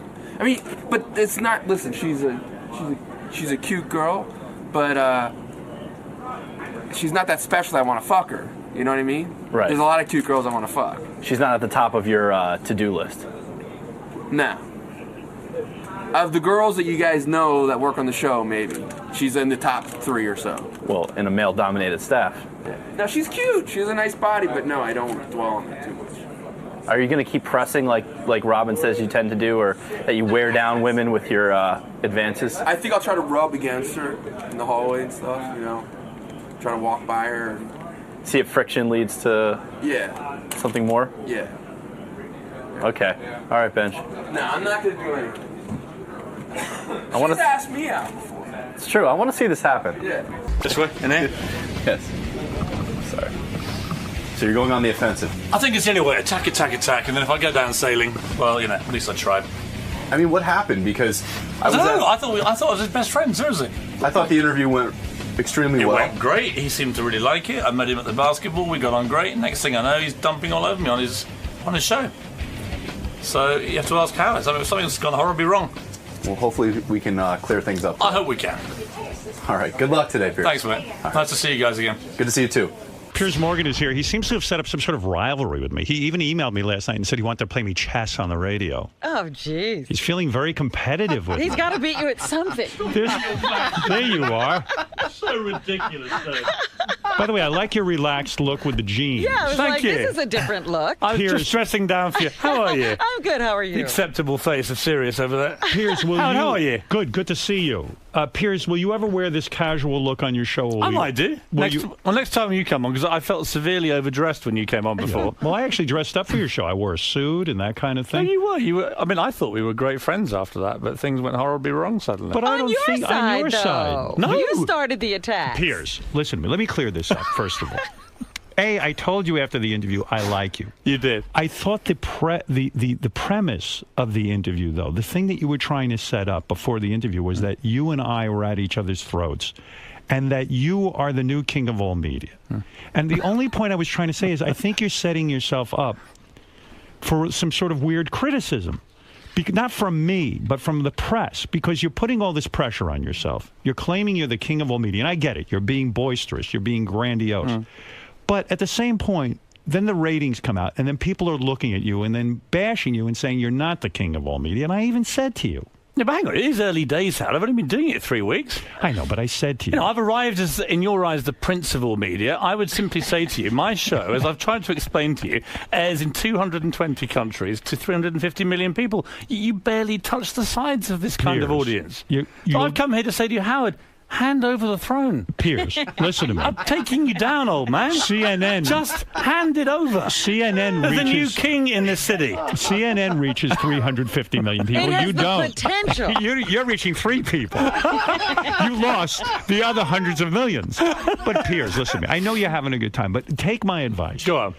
Don't look to compete with me. You don't compete with me. You just got to I like competing with you. It's funny. You're competing with Sean Hannity on Fox. Yeah. If you beat him, then you'll come after me. I agree with that. By the way, I totally agree with you. And you're talking to a guy. Competing with you is funny, though. No, but listen to me. It's like now you just joined Twitter because you just couldn't resist trying to get into my action. No, I feel like you are getting into my action. You tweeted about me all day. I didn't tweet about you at all. I taunt you on Twitter all day, and the very next day you joined Twitter. I'm doing the maths here, Howard. But you're worried. But listen to me. You're worried about me. Listen to me. You're thinking, who is this little Brit upstart? I've got to kill him now. The whole time. All your fans on Twitter today, literally on the way in, they were like, "Rip him a new one, Howard. Teach this little limey scumbag what real king of media's all about. Take him down, Howard." And I'm Who like, is come on, this then, guy? bring Who it is all this on, guy? all of Where's you. that? You should be on that show. Let me give you some advice because I don't hate you. I don't feel a rivalry with you. I love you, like Howard. you. I've liked always you loved since you. you were a judge on America's Got I Talent. know you said that. I thought you're terrific on America's Got Talent. By the way, I forgot to mention, I do love Howie Mandel on America's He Got is Talent. great. He's doing a great job. Yeah, he's very annoying, but he's great. I thought it was weird that, like, when I don't even know if they aired that part of the interview because you did quite an interview with me.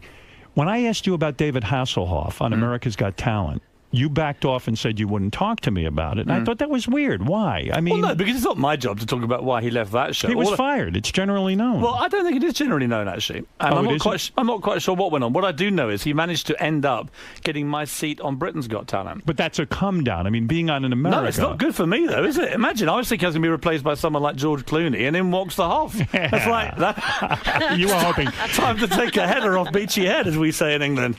Are you feeling good about the new talk show? Or are you you're getting hammered about the ratings? Everyone's hyper focused on the ratings. ratings. As they always say in those 007 films, not so fast, Mr. Bond, because very pleasingly, given the attention that you were drawing to the slight local difficulty we had with the Kardashian show, yes, ratings actually last week trebled on that figure. For most of the week, so we're actually feeling very good about the ratings. The ratings went up when you started covering Didn't just go up. the Egyptian they went up, situation. They went up 3 times. Yeah, the big news story came in, and So you're as people do. revamping. So well, no. I tell you what, I did I met Howard at the basketball with your lovely wife, who is absolutely lovely, and you're batting, as we say in England, way above your strength there. So congratulations. But Yes. we're having this lovely conversation, which Howard turned the next day into this disgusting man's attempt to tell me how to do my job. Actually, all I said was, Howard, you were great for my rating. Actually, let's get back to this point. Yeah. Because you want to focus on ratings. Oprah Winfrey was my first show. Yes. Oprah got 2.1 million viewers. Right. You're my second guest. You got 1.2 million viewers. You think I brought you down? I'm just simply putting it out there. Yeah, right. Putting it out there that somebody was my second guest after the Queen of all media and lost me half my audience overnight. Maybe it's That's all when my the Rock fault. said it. No, That's what you think. Luckily, Condoleezza Rice was coming around the corner. Yeah, and she really and saved suddenly her. things began to perk up, but for a moment it was dodgy out there. Hey, listen, when it's my show, I count on me. Never mind that. And this is advice I'm going to give you. I'm going to give you some advice. You actually helped me beat Sean Hannity in the demo, and that was very important. I heard you beat Sean Hannity for the that first time. was the first time we'd done it, I think, in about 3 years. So I do actually, Howard, I come to thank you. And I think we should work together. I was trying to say to you, come on my show. It'll be good for you. It'll be good for me. It's good No, for the world. that's not how you it's said two it. kings of all media. First it's like of all, this. It's good for ratings. Piers I bet your says- ratings go up today. Piers was saying that I chased him all over the basketball game. Now, first of all, as you notice, I was in the front row. Piers was in the third row. Yeah, So- but hang on. I was in the 10th row the week before. Yes. This is what I mean. It's You're like my moving ratings. up. It's You're getting better all the moving up. time. Yeah. So that proves I'm a little more successful than you, a little bit more. But Piers, one of the things I said, so I walk out of the bathroom and I see Piers and he's talking with my wife and he says to me... Which instantly had to worry. I would have You were thought. very lovely. You said, hey, you were great for my ratings. I want you to come on once a month. And I said, oh, thank you, this and that. And you said, it'll be good for you. I can help you. And I was just like, well, I think I'm doing pretty well on my own. I don't You can need never that. have enough help, Howard. Don't be too arrogant about this. Yeah, but I think of your foreign audience. I think you've making you big in places like Kuala Lumpur. Is it true, and Piers? Paris and Belgium and places where you could walk down the street and no one knows who you are. I'm trying to help. Do you think Larry King is watching what you're doing? And when the ratings they were publicizing that the ratings were lower than Larry's after the Kardashians, do you think Larry King is sitting there going, you see, maybe they'll bring me back? Well, it's funny. I got to the end of 2 weeks, so I'd had 5 new shows on air. And someone said to me, only 6,990 to go, and you've caught up with Larry King.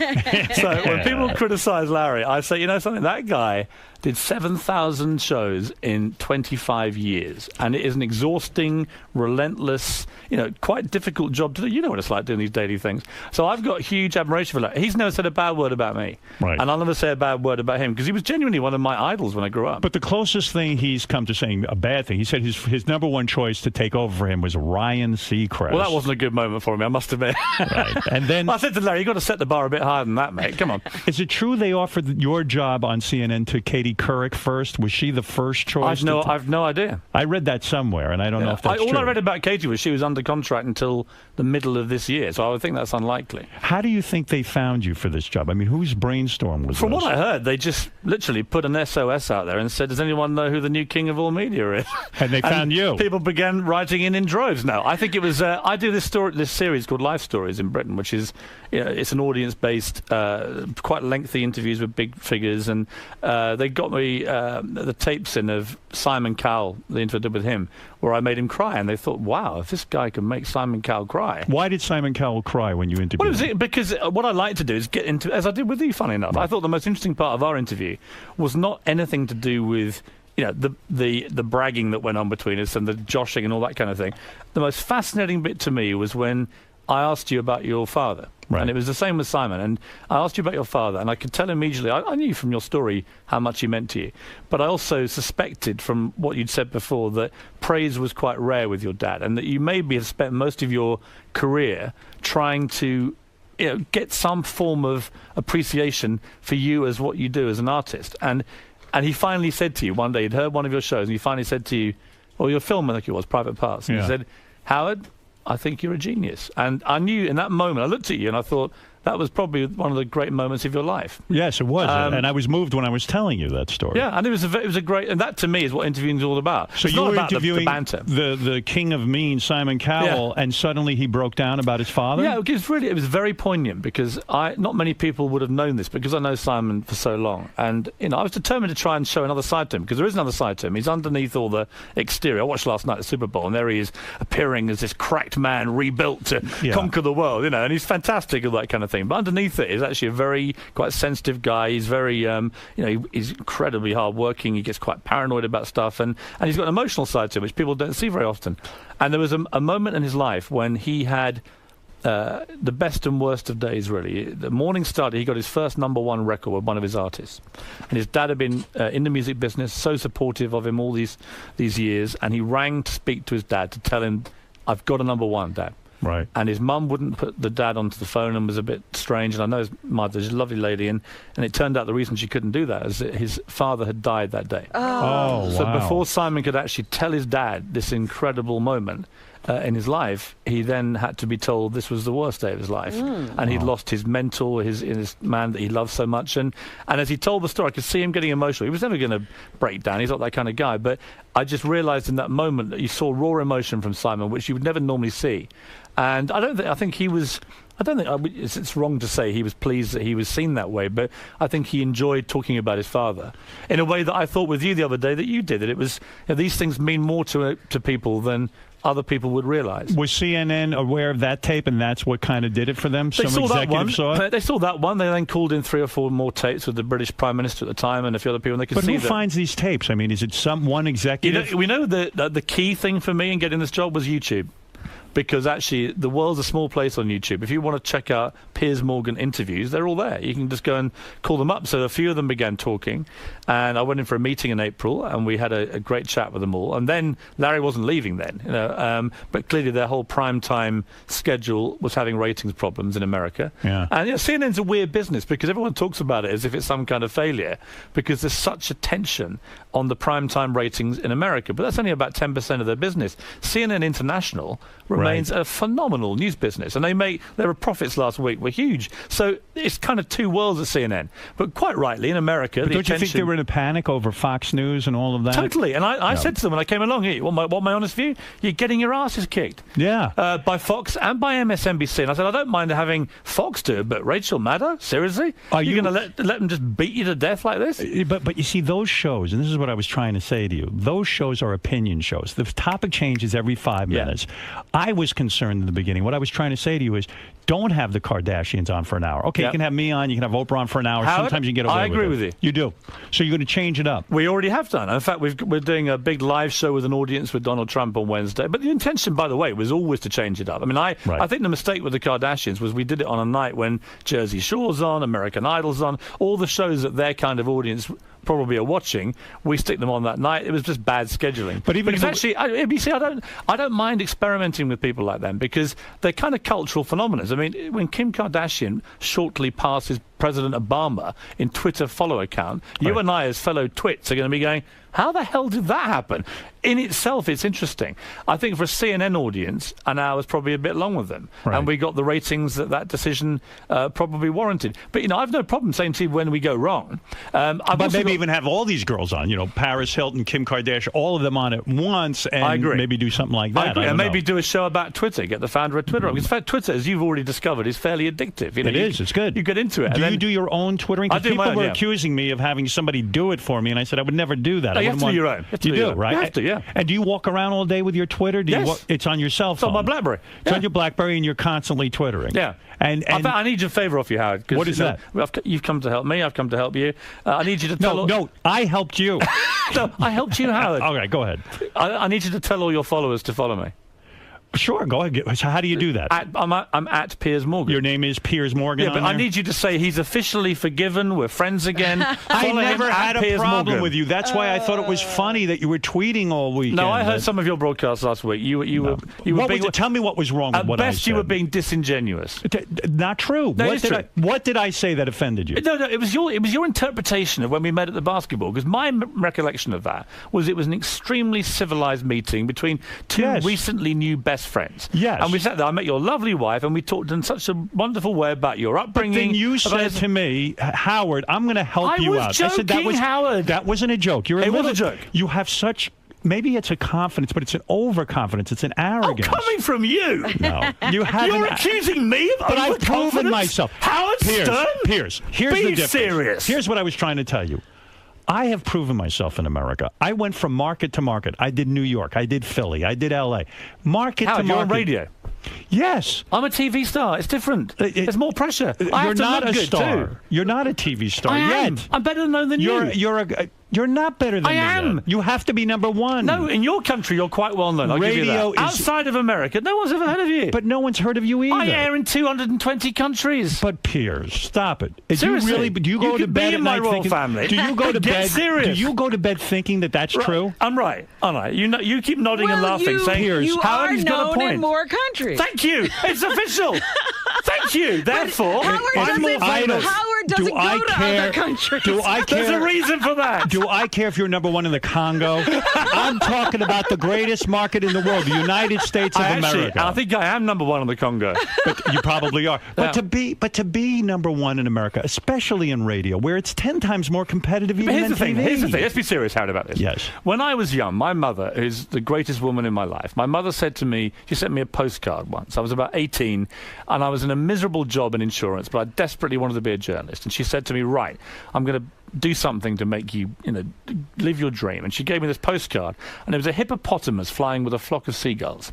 And on it, the headline was, "Ambition knows no bounds." Right. And that was Good. it. I went, you know what, Mother? You're right. Get rid of this insurance. Let's get into journalism. I want to be a journalist. I want to be an editor of a national newspaper. Everyone said, you're crazy. Did you go to college for that? I went to journalist college, yeah. You did? Yeah, so I did my proper training. I did my hard yards in a local newspaper. And look what it's led to. You can get a free meal in Tanzania. That's incredible. No, but you said... Anyway. So my point is, there's no point in me coming to a country like this. Go back up for a second. No, to I'm this. coming to the point about you. Yeah. Right, you are the self-appointed king of all media. You weren't elected that. I always made a joke I know, of that. but the point is you gave yourself this title. Yes. You have no problem ideologically with awarding yourself a title No, I king do. of all media. So I You have don't no listen to problem me. You sharing your chilling self-confidence and saying, no, Howard, I want to be the king of all media. No, but you have to prove it first. That's all I'm saying. I'm Don't not doing put the- too badly. Listen. Seriously, I'm not. No, you're having problems. Britain's Got Talent, number one. Right. Right? Right. America's Got Talent, number one. Right. Celebrity Apprentice took on 13 of your American friends, won it. Life Stories in Britain, number one. You're doing well. 2 books, number one bestsellers. And now I've come to steal your king of media crown. CNN. And I will not rest until I take you down. Believe me, the crown. But I want to stay your friend while it happens. But the crown was a crown of shit. I comfort you the when it all crown goes was, down. I was making fun of Michael Jackson as the king I of know pop. you were. Okay. I know you were. How seriously do you want to take this? Seriously? Not at all. Go back for a second. CNN is paying you, I guess, between $6 and $8 million a year. Can you inflate that slightly? But that's what it's at But now. just pump it up. It's sounds better. Larry King was making about $10 million. Yeah, so a bit of work to do. Yeah, I agree. Right. So when you negotiate a deal for $6 to $8 million and you're on America's Got Talent, does America's Got Talent pay you a lot of money? I happen to think you're the reason America's Got Talent is good. Well, I hope NBC are listening to this because I could not agree with you more. But do they kind of take the attitude that, hey, you're a judge, big deal, listen, leave it or take it? I've got to say, I'm incredibly grateful to NBC because when I came to America, thanks to Simon Cowell, who offered me the job on that show, they'd never heard of me. Right. And they were just like you, skeptical. Who is this little toe rag from Britain? Why on earth are we giving him a time of space? And I, the show became a hit, and it's become this sort of weird, quirky, fun summer examination of all things America's talent. And I love doing it. And they pay me well. All these shows get paid well. Is it like millions of dollars? Well, look, you get paid very well. When you say very well, and I don't want an exact figure. Is it over $1 million? I want to make it comparative. You know the answer to that question. The answer is yes. Let me compare it. My brother has just got back from a 7-month tour of Afghanistan. He's a British Army colonel. Right. He's done 2 tours of Iraq, fighting with American troops as well, but in all 3 places. He gets paid something like, I don't know, $80,000 a year.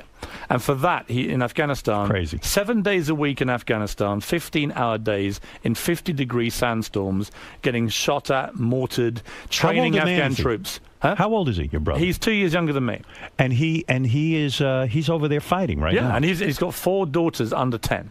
And so when everyone talks about... Do you agree with us? Do you agree with England being in Afghanistan? Well, I was very opposed to the Iraq War. I couldn't see any sense in it at all. It seemed to me a sort of imperialistic dash for oil, and I thought that the trying to persuade people that somehow Saddam Hussein was involved with 9/11 was really ridiculous foreign policy. It was disingenuous. It was bordering on a downright lie to try and insinuate that. And I look at Iraq now, and the idea that somehow we believe we've created some free, democratic, safe society is preposterous. Does your brother think Afghanistan is worth fighting?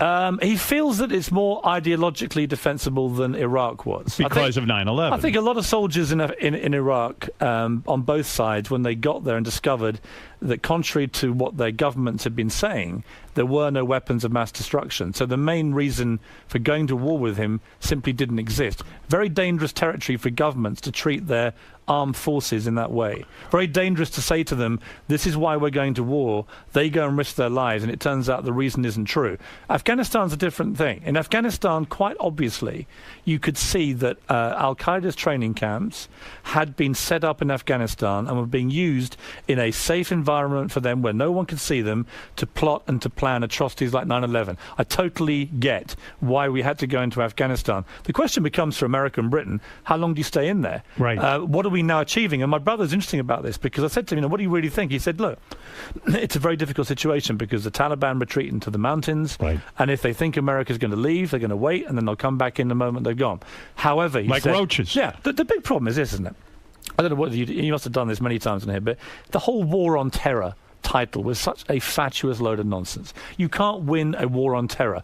Armed forces need to know how they get victory. It's part of their morale building. It's part of their raison d'etre. It's like if you're a soldier, you've got to know what's the mission, how do I win? That's why you're risking your life for your country and for the security and the freedom and the democratic philosophy you have. When you send troops into battle on a generic title of war on terror, which can never be won, there's always going to be terror somewhere, so you can't win it, they get confused. And right now, the mission in Afghanistan is not to beat the Taliban, because it's not going to happen. The mission should be, as my brother rightly says, it should be to contain and control and dismantle Al-Qaeda as a specific terrorist organization. Well, I mean, not to get too serious, but the real... Yeah, because we've just solved everything. Well, no, General Petraeus' whole idea there, and he's a brilliant general. He's a brilliant general. What he's thinking of doing, and what he is doing, is he is taking all the local warlords and all of the thugs, organizing them to fight the Taliban. Yep. He's just paying them more money than the Taliban. But actually, but you know that'll lead to another Saddam Hussein. Well, it could do. I think Petraeus is a genius. I think he's a military genius, and I think that Iraq could have very easily completely imploded.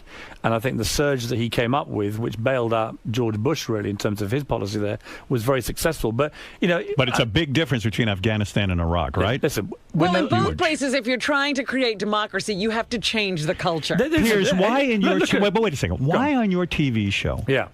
Why don't you at least offer some opinions I'm like going this. to. I find you interesting like this. Yeah. The idea that you're the interviewer who is removed and doesn't give his opinion. Did you watch any of our Egypt shows this week? I didn't see them, Okay, but so I heard we you. went, well, we went Right. live every day. Because you were offering your opinion. Yeah, but you see, I like all things. When you've edited a major national daily newspaper for 10 years in Britain like I did, you do all these things. We opposed the war in Iraq.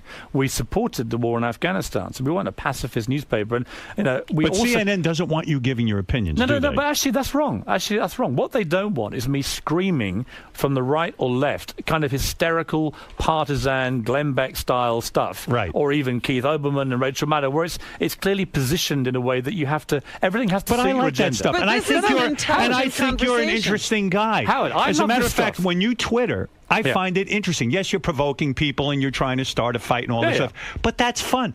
Why don't you do that on TV? Because rather like you, when I hear your show, it's all things. It's horses for courses. Some days you wake up and you just want to have a great laugh with Robin and talk about sex and Jersey Shore and whatever it may be. Right. Another day you wake up like I do and you go, you know something? I'm absolutely bloody incensed about what is happening in Afghanistan right now. I'm the same. And so I like to do shows where last week, I think after 2 weeks of conventional interviews, where I thought the choice of guests we had was great. I think some were hugely more successful than others. But you want to do different things. I'd like occasionally, the great thing about being at CNN, when there's breaking news, when there's a proper hard story, people will come and watch. They turn to CNN. And that's when I know that I'm at the right company for me, because CNN remains the most, as they say, the most trusted brand in news. And the reason for that is they are independent politically. Now, I said to them... But I like entertainment. No, with but news. you can be entertaining and opinionated. And I said, listen, I think the CNN's problem has been, as other networks have got increasingly loud and more opinionated, actually there's a really great positioning here for CNN if they get it right. Come down the middle, but be loud and be more opinionated. Have opinions, but just don't make it obvious that you're basically with Sarah Palin or right. with Obama, whatever it is. Because that can get boring. It gets boring and it gets predictable. It's knee-jerk. I don't have to turn on Rachel Maddow or Glenn Beck to know what they're going to be saying. I know when there's a news story which way they're both going to go. But I'd like to be surprising. maybe we like their attitude. They're brash. They give their opinion. Well, that's a different question. I think you could do that. If you ask me, do I like those shows? I do. I watch all of them. I think Bill O'Reilly's brilliant. Right. I met him for the first time at the Knicks, funny enough. Actually, quite a funny story. Can I tell it? Yeah. Because I never met Bill O'Reilly.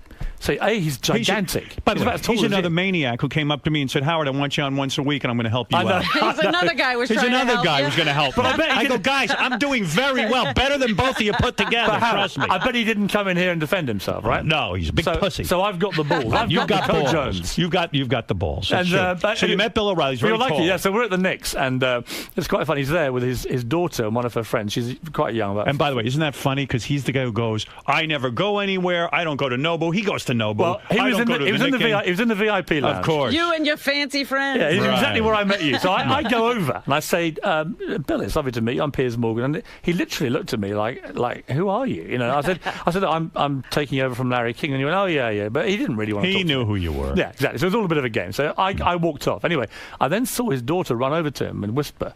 And next thing, Bill has to come over to me. And he says, look, I don't know about if you could do this, but my daughter's a big fan of America's Got Talent.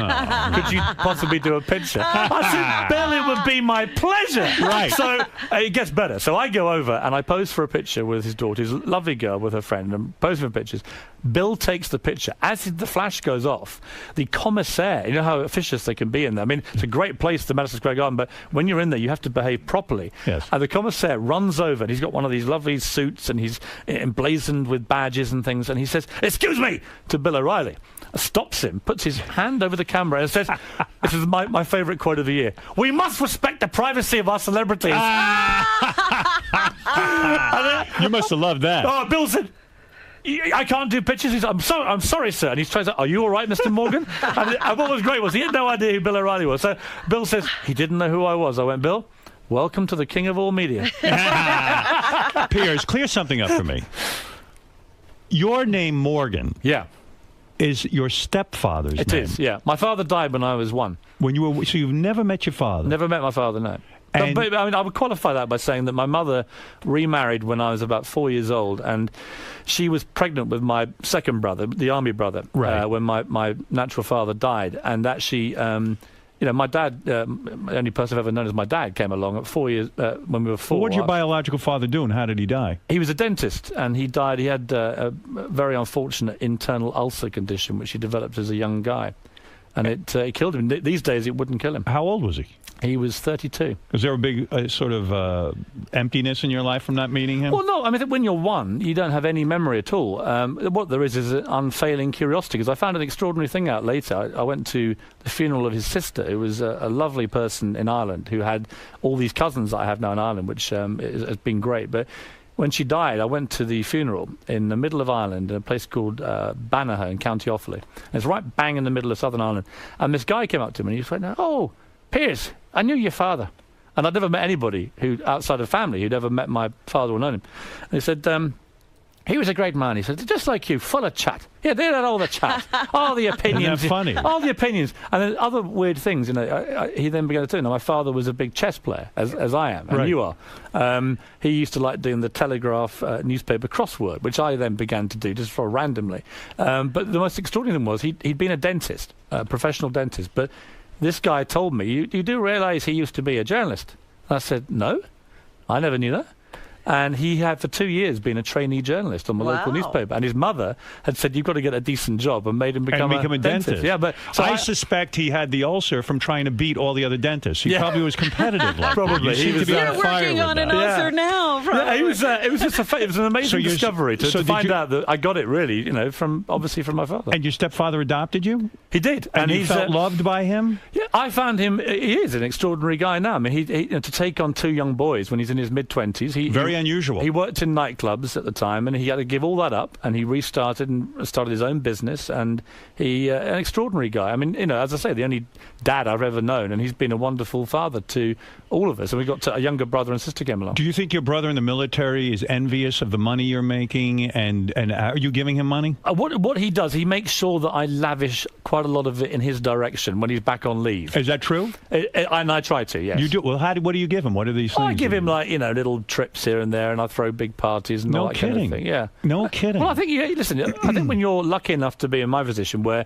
for a large part of the last 5 years I've been paid ridiculous sums of money to judge piano-playing pigs. If you have another member of the family who is risking his life in the war zone, the least you can do is bum him a few meals. What about the other 2 siblings? Do you? Well, my throw younger them brother's anything? quite good. I just bought a pub. In fact, I was going to offer you a little peace treaty here, Howard. Where I bought a pub in London called the Handsome Cab in Kensington about 4 months ago, and my brother has You been feel good installed. about that? Love it. Giving people alcohol? Do you have any Yes. moral issue with that? No, absolutely not. Do you think that drinking can lead to wrecking people's lives, and therefore it you're the can, guy and who's going to serve them all that alcohol? It can, but it can also, in my experience, lead to enhancing people's lives. That's right. You can get laid. I lie awake at night dreaming of a pint of Harvey's Real Bitter, and it's sitting there in my pub waiting for me. I get back next weekend for a long weekend. I'm going to march straight to my pub and just guzzle the fastest pint of beer you've ever seen in your life, straight down my gullet, served by my brother. But if you're ever in London, any of you, right, free beer for life at the Handsome Cab. Thank you. Awarded to you and your team at this show. Are you a serious chess player? I mean, are you very good? Yeah. You still keep What's up with your it? ranking? Do you have one? I'll play on the computer all the time. What is your rating? Do you Well, know? I once but I've checked you out. I know that you're pretty serious, Right. and I know that you get into this whole. By the way, I've internet quit thing. chess. Do you know this? Stop it. I stopped 2 weeks ago, and I will not play. Why is that? Because I was obsessed. It was taking up my life. I know why you've quit. Why have I quit? Because you heard I played. I had no idea you played. What opening do you use? I'm as white? taunting you on Twitter. What you opening? join Twitter. Let me. I tell you I want to play I'm going to chess. judge how serious you give are. up chess. What opening do you play as white? I like to play the Bobby Fischer opening from the 74-75 Clash. What is that? If you don't know it, Hal, you're not What a chess is it? player. You're not a chess player. Well, Bobby always opened up with E4. Exactly. Right. But what is the opening? What is the name of it? Why don't we play? Let's put it over once and for all. Are you a very good player? I can play. You can play. I've played all my life. Well, I started 3 years ago. I know, so you're a beginner. I am. Yeah. I am called a beginner. Why don't we play? Why are winner? you so competitive with me? Why? Because you're competitive. Talk to me about your personal life for a second, because Hey, wait a I'm not minute. Let me following ask something. one more question. Yeah. If I beat you, Yeah.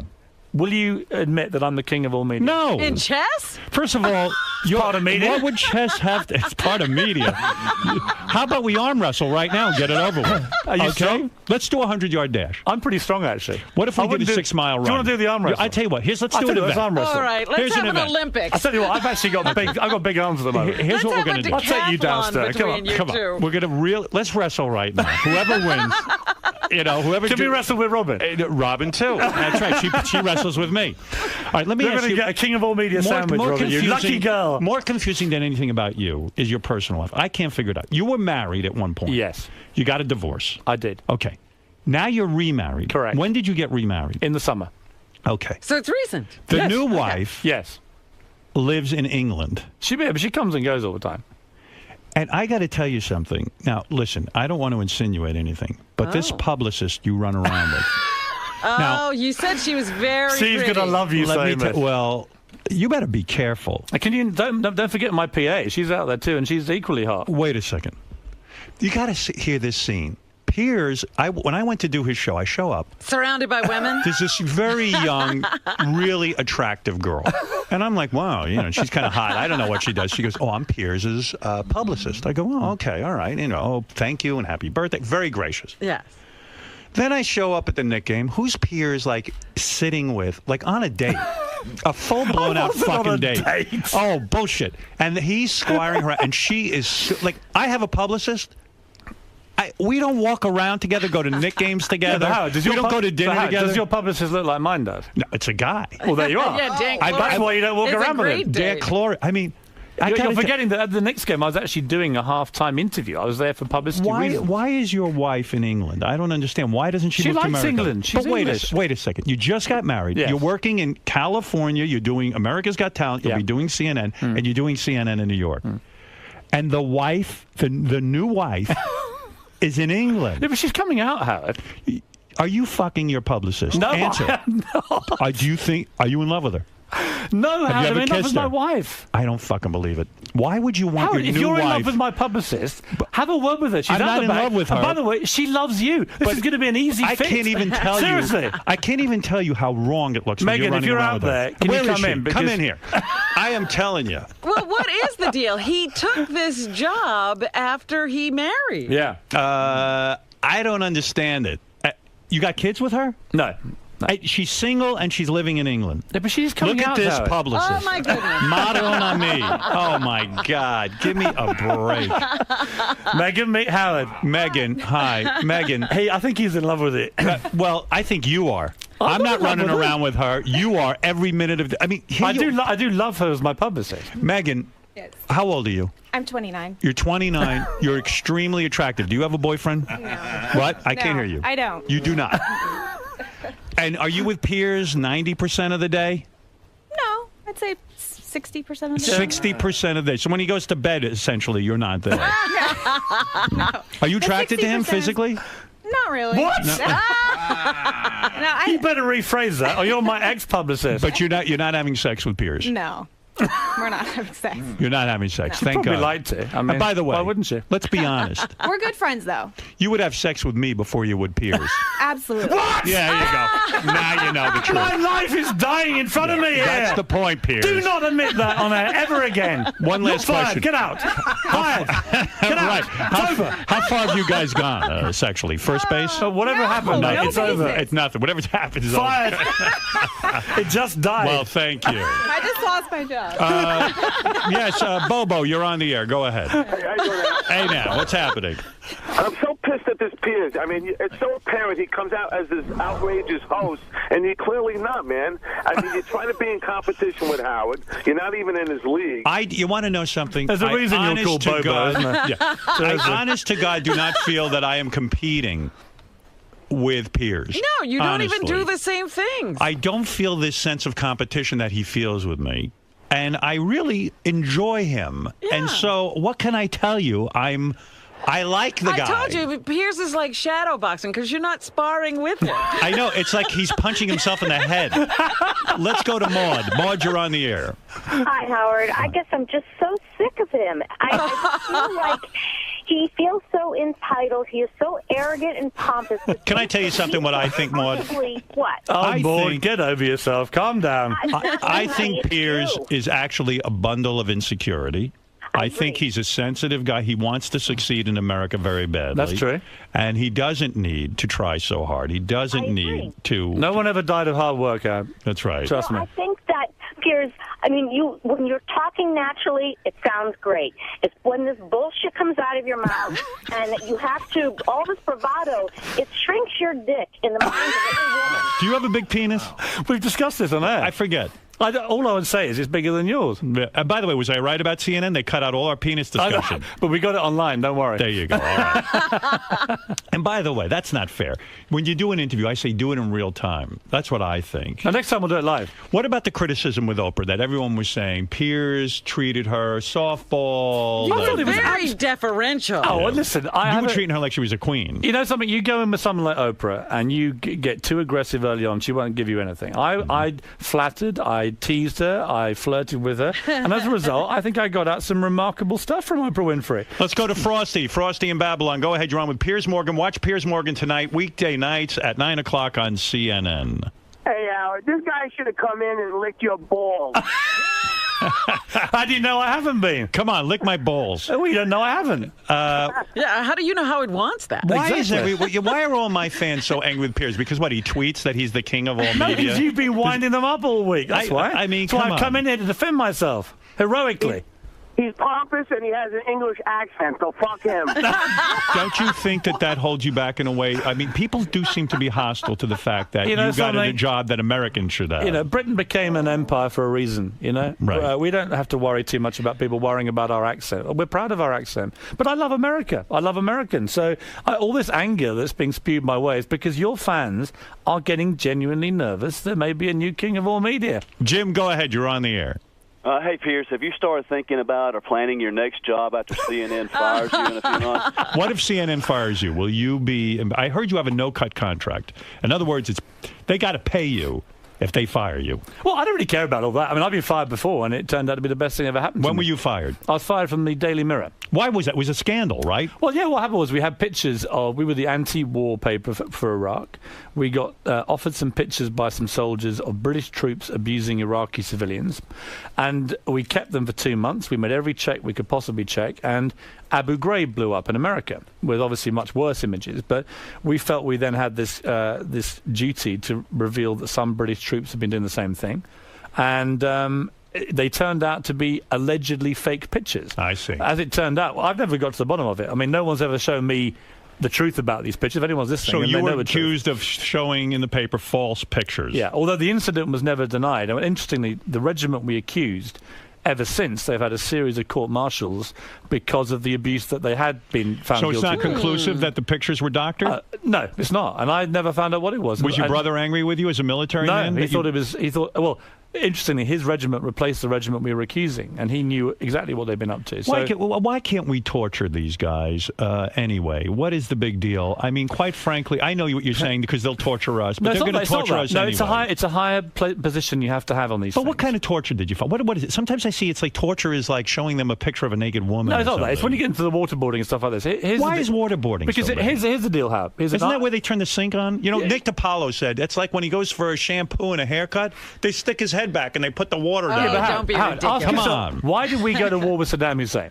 Because he tortured his people. Right. Do you have any kind of moral higher ground if actually you end up going into his country and torturing his people too? You don't. You lose the moral ground. The great thing about the American military and the British military is they've always tried to fight wars in a morally defensible manner. They believe they're doing the right thing.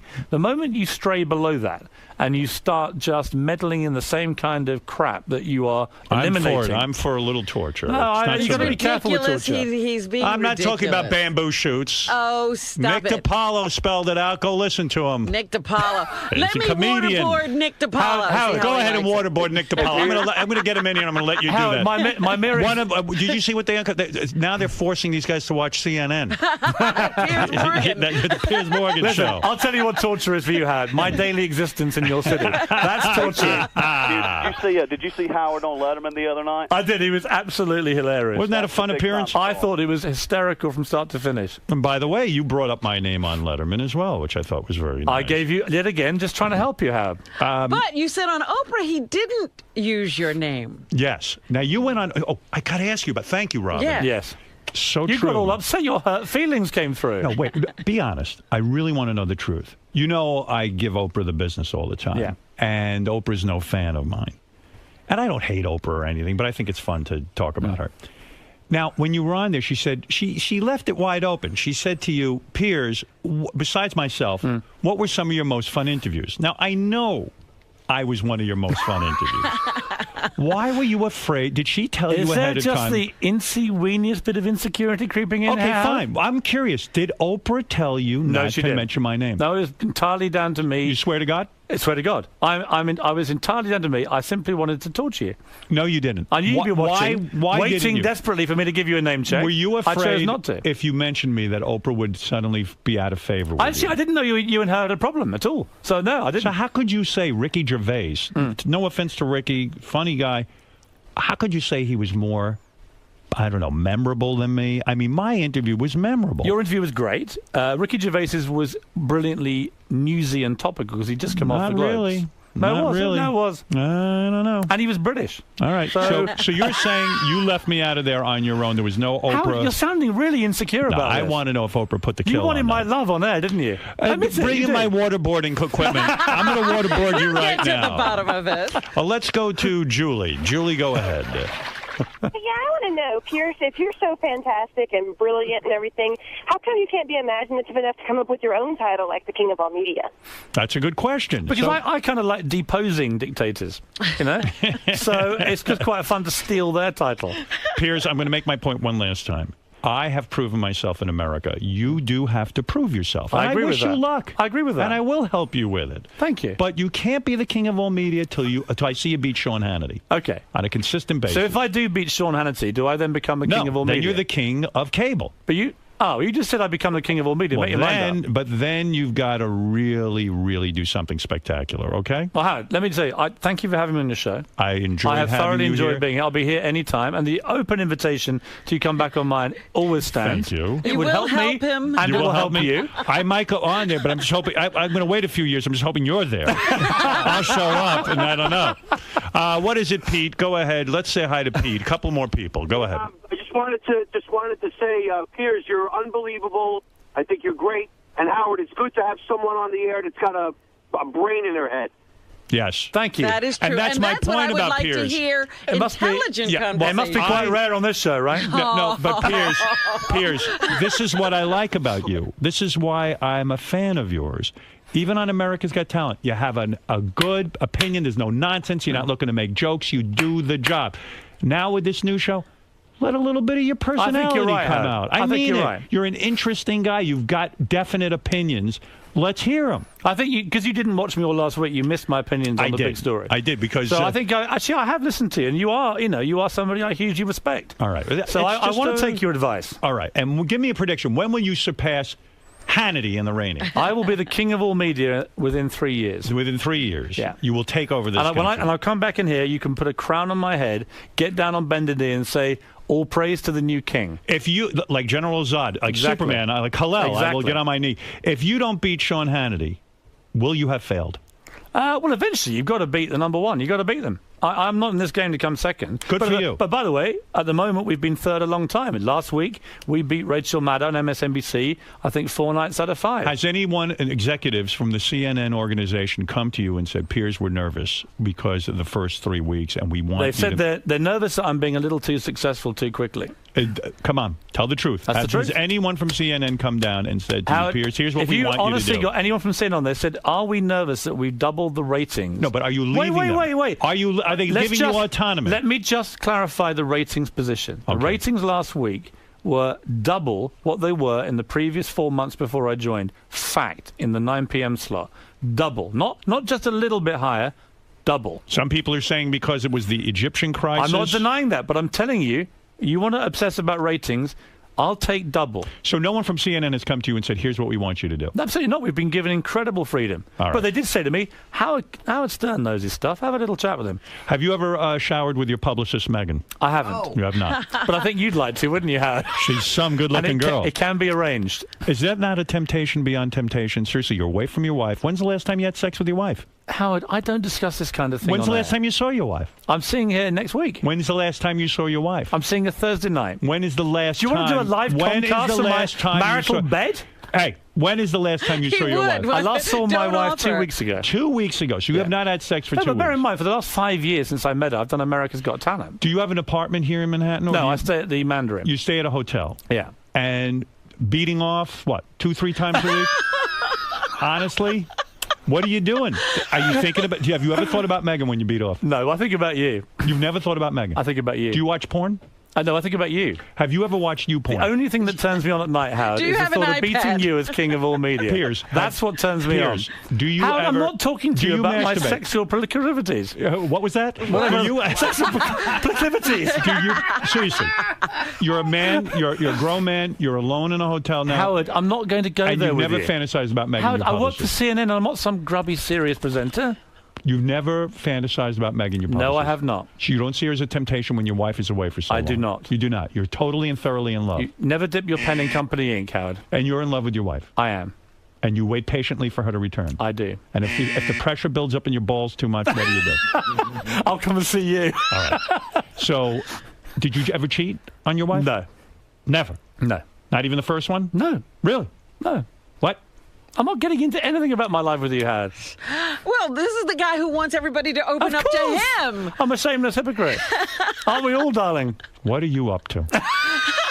Now we have to do an investigation. What are you? I'm going to have to investigate you. Come and investigate me, big boy. Piers Morgan, I love you. Don't worry, I pal. love you, I Al. am not afraid to say it. I don't care. You can tweet all you want about me. You can be the king of all media. You can do whatever you want. You said it! Go ahead. You just said it. Go ahead. Go have fun. Thank you. And let me tell you something. You're on your way.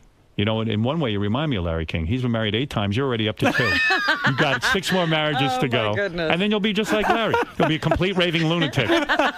Watch Piers Morgan tonight. Weekday nights at 9 o'clock on CNN. Thanks so much, Piers. And yeah, we'll it be was a pleasure. back. Well, what is this? Oh, that's Piers'. That's your wife? That's my wife. Oh, Maron. Oh, now I you get may it. understand, right? Why is she in England? Oh, she's a doll. Mm-hmm. Oh, yeah, baby. What does she do for a Now living? do you understand why your question What seems does she so do? silly, Howard? Yeah. What does she do? She's a journalist. That's a journalist? Mm-hmm. What is she journalist at the Playboy Mansion? No, the Daily Telegraph in London. No kidding. Bright woman. Mm-hmm. So what? She stays in She England? speaks 3 languages. She can talk to you in Russian, Italian, and French. Yeah, my wife speaks 3 languages. So Well, there we are. We're German and French. We're both batting above our strength. Look at you with this. Oh, yeah. What'd you meet her at work and then you had to get rid of the first wife? No, Howard. What happened? No, there was no connection. Were you working together when the romance happened? I'd been separated for about 6 years when I met my second wife. I see. Wow. What I do to her. Did you hire That's what her? worries me. Did you hire her? No, I didn't hire her. No. Nice boobs. Are those natural? Yes, they are. No implants. No implants. Very nice. He's really looking her over. Isn't it true she started as your publicist? You're not going to stop. All right, Piers, thank you so much for coming in, and I wish you the best of luck with the show. You Thank know you, I Howard. do, and I've told you that, and I I do appreciate consider it. you a friend. And let me tell you, what a wife. She should really come to America. She's coming. Don't you worry. No, she should come and forget the other job. Well, we'll go out, Howard. Yeah, you, all you right. can meet my You'll wife. You'll tell me what's going on. When she's in town, I want to. You don't have to be there. I want to be there. Wait, Good seeing you again. That was great fun. I loved it. Thank you. It was wonderful. Thank you for coming in again. That Lovely to was see you. excellent. We love you here. Anytime, mate. That's Thank you very Take much. care. Good to see you. I'll talk to you on Twitter. Like I said, hey, wait a minute. Like I said, he went down. Piers, is the feud finally over? Yeah, but only because I took him down. So I came, I saw, I conquered, all over. Now, despite, he calls you arrogant and all these things, there seems to be a lot of respect for Howard coming from your end. You seem to, really revere him. Yeah, we are mutually respectful, but I am competitive, and I'm not going to rest until I am appointed by Howard king of all media. Now, you said this is going to be a friendly, while you take him down, you're going to be a friend to him. And why? Why is this? Why is there this respect I for just him? believe when you take down a legend, you got to be kind to them on the way down. So as Howard topples, I'll put my arm around him and cuddle him. You're very gentle. I'm that kind of guy. Now, all this talk, is your publicist going to be okay? Is Megan going to be okay with it? She seems quite happy with Howard describing her as a You're all babe. right, Megan? Listen, I would imagine her lifetime ambition was that Howard Stern announced on air that she's a hot babe. So, job done. So, how long is this process going to take to become the new king of all media? I mean, I think it's already happening, to be honest with you. well, when will the final conquer? When will you officially It's not take going to over? be long. I mean, Howard towards the end stumbled and actually called me the king of all media. So, I think in his head, he's already moving to a position of surrender. Best of luck to you, Piers. This is a Howard TV original production. Welcome to Celebrity Superfan Roundtable, hosted by Jim Probst and Natalie Maine, featuring Dan Patrick, Rob Thomas, Fred Armisen, Matthew Berry, Isaiah Mustafa, and Rosie O'Donnell. All here to discuss the Howard Stern Show. And now, Celebrity Superfan Roundtable. I'm Dan Patrick from, I have a lot of jobs. Big fan of the show, obviously being here. This is my first Superfan Roundtable. So I hope I don't get exposed with trivia questions, but look forward to it. Good group here, and I've been a fan for probably 25 years now. So hopefully I'll add something to this. Hey, how's it going? I'm Rob Thomas. I am here at the Sirius Studios, getting ready to do the Celebrity Superfan Roundtable because I am a superfan and a small celebrity, and so those two things go together. I've been a fan for about 18 years. I bought my car with Sirius just so that I could listen to Howard. When I came here and actually to Sirius and I played, one of the things I was the most excited about was getting ready to come back here, and I got to check out some of the studio, and I touched the chair. I don't know if I'm supposed to say that, but I touched the chair, which is kind of like touching Howard's ass.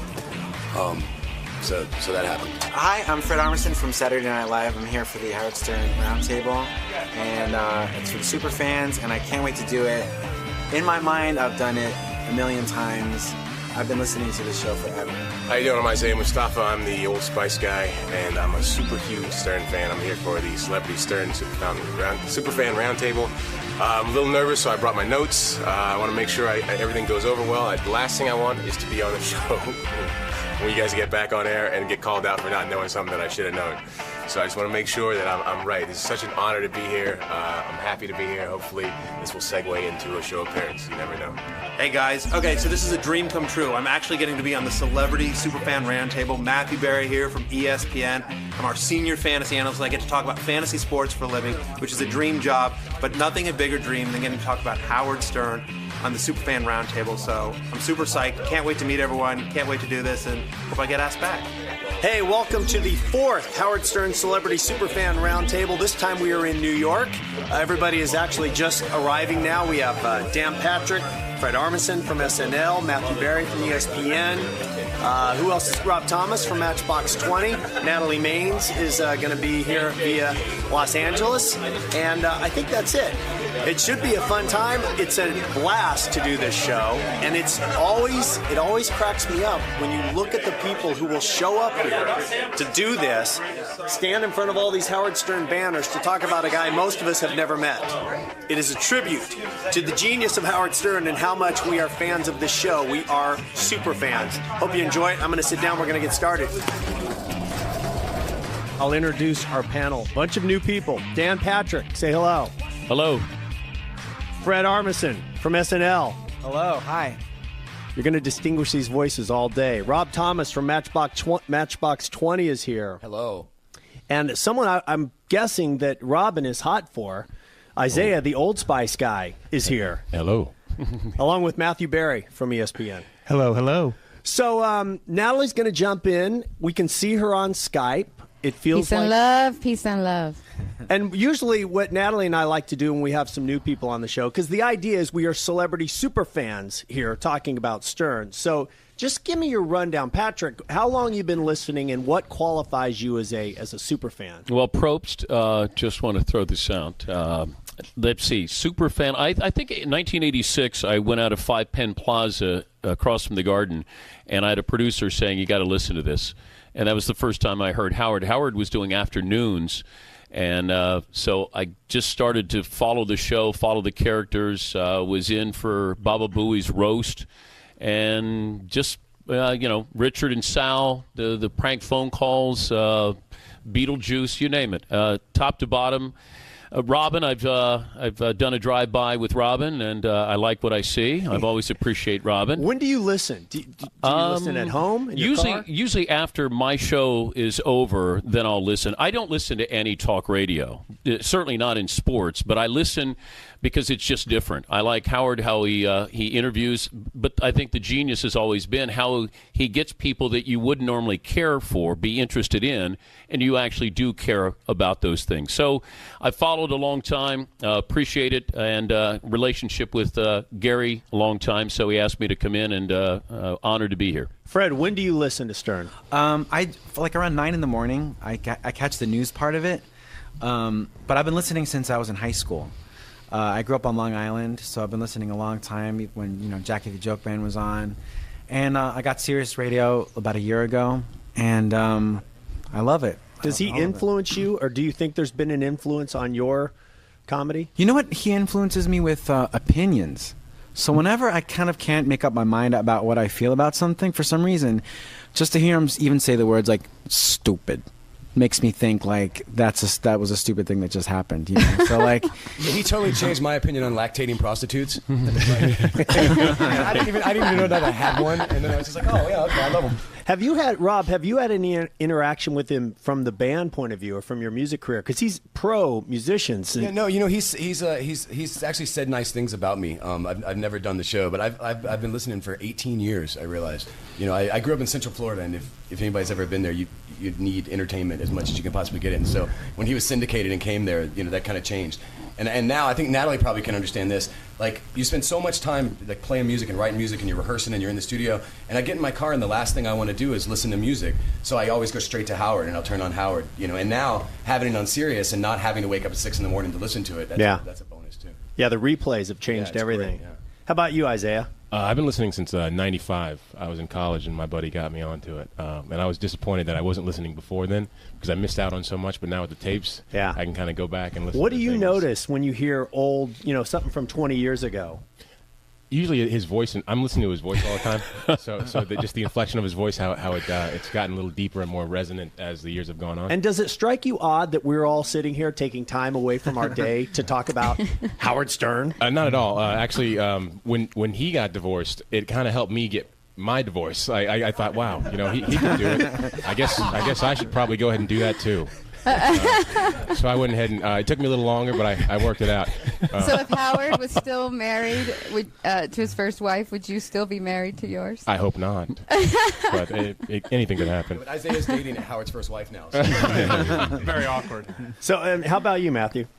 Yeah, I've been listening since about '92. So I mean, I was telling Lisa G earlier that like if you go to the deep dark crevices of my closet, there's a VHS of Crucified by the there's a VHS actually of Butt Bongo Fiesta and a cassette tape of Crucified by the FCC. So I go. So you are a legitimate super fan. And I've listened for 20 years and huge fan and.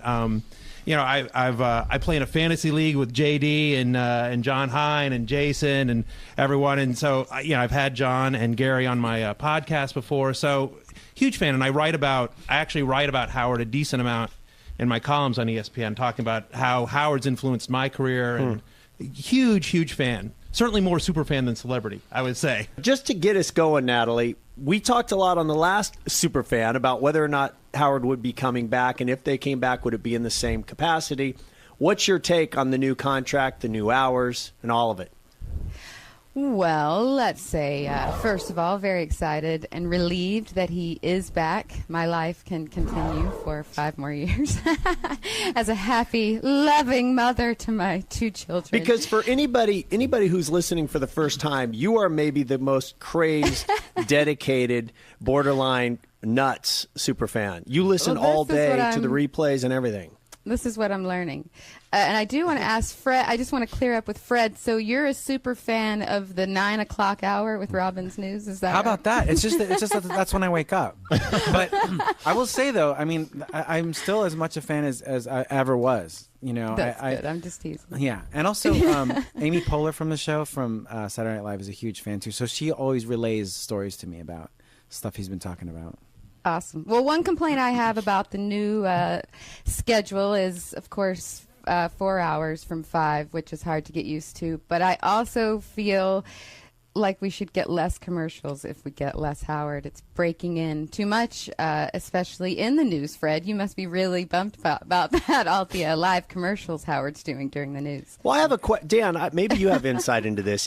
Was the idea behind something like Sirius the original idea with cable TV that you wouldn't have commercials, that you're paying for a service that's commercial free? Well, I think that having been at ESPN for 18 years, I think we got the feeling that cable meant you were allowed to stretch the boundaries. So when satellite radio came along, I didn't think it meant commercial free as much as it meant management free, that you were able to express yourself. And that's why when Howard, after listening to him on K-Rock and then knowing he was coming here, part of me didn't want to hear him on satellite because I like that there was still that element of I got to read into what it was. It's sort of like, you know, the difference between looking at a magazine that shows you, you know, women in lingerie or you see Penthouse.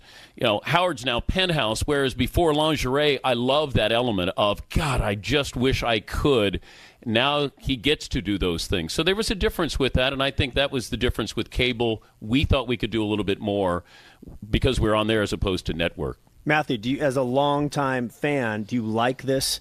The news ends at a certain time. The show starts again at a certain time. Well, listen, I'm with Natalie, right? More Howard is always great. But having said that, you know, I know that when we hear complaints at ESPN, they're like, why do you do this? And it's like, well, there's a lot of thought that went into this. And so I feel like, Natalie, for you to say, like, hey, you know, there's too much commercials there. Well, my guess is that what's happening to those commercials, obviously, is Gary's coming in, Jason, Will, they're coming in and they're saying, here, how about this? How about this? Have you thought about this? And to me, if there was no commercial breaks, is the show as good? You know, to me, it gives Howard a chance to sort of reset and refocus and bring up something that maybe he wasn't aware of. So, to me, actually, gotcha. You know, I actually think I'm all for that. It's the live commercials. Breaking into the news has gotten excessive. It's just messing with the flow. See, I'd rather live commercials because it's him. Those are the best. But don't you like that you can always tell when Howard is looking at the clock when he says, anything else, Robin? Yeah. Anything else, Robin? Anything else, Robin? Well, it's hilarious because he does it after the first news story. And Robin never takes the cue, though. No, she continues on. I've got 8 more stories. Right, exactly. He'll say the first one and then be like, anything else, Robin?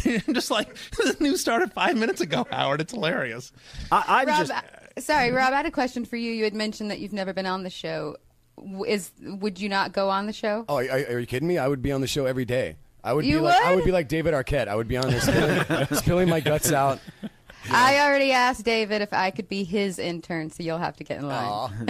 Hey, Rob, did you see the Grammys the other night? Yeah. And Train gave a Howard Stern That was shout out. great. Yeah, That's right. Cool. You know, Pat is a man of his word, and he didn't. I thought that was really, really cool. But I remember when he played the song, and at the time, I don't know if Howard liked it, but when Pat played it, and that was the first time I heard it. Yeah, So it was same here. interesting to see how it got to where it got, and that's to win a Grammy. And one thing I want to get to, Dan, with you, because there's a big story swirling around you and Charlie Sheen. Oh, that's what that is. The setup, that you can tell the story, but the basic setup is that Sheen called in to your show to talk about baseball, I think, and ended up talking about his career. And I'm wondering, maybe set up the story, but I'm also wondering, that's vintage. That is Howard Stern-esque moment where you have to grab this and turn it into something. You bring up Howard, but Gary was texting my producer, Paul, throughout the entire interview. So what happened? Well, I had Charlie on a couple of times, and he's a big baseball fan, and he said, look, next time I get to go a little bit longer, here's my number. So I left him alone with all the other stuff that was going on. Seemed like he had more on his plate than he needed to. So I said to Paul, text him and see if he wants to come on, because he had gone to UCLA to take batting practice with the UCLA Bruins.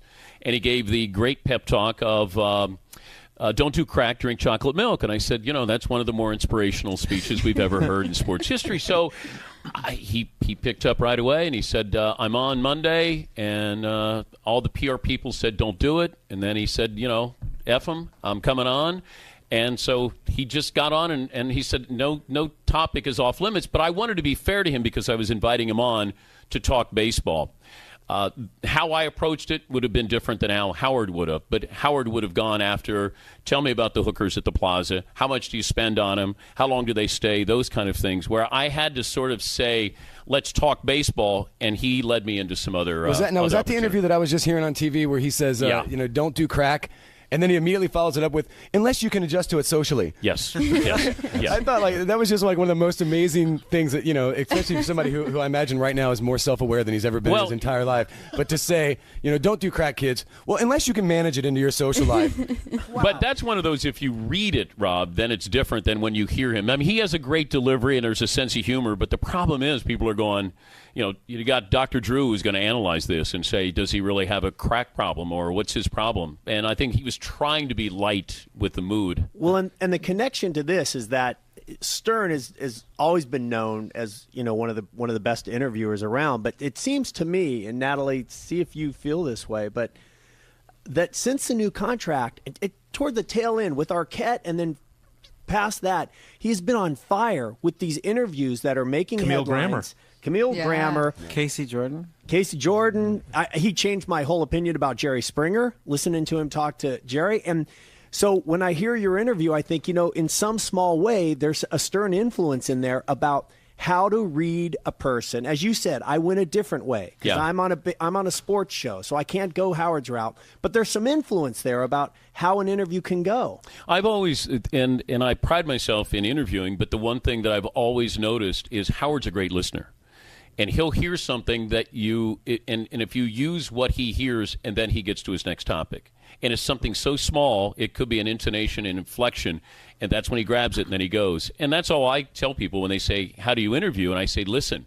Because if you listen, you might hear something, and that's what Howard does every single time. So it could be, with Kelsey Grammer's wife, or you could go down the list. Piers Morgan, he could hear something that makes him go, boom, and that's what I've always loved about it. Okay, while we're on Piers Morgan, group response: Piers Morgan, thumbs up or thumbs down? I think he thumbs up, number one for thumbs coming up on the show. Yeah, I think he sounds like a kind of a douche though.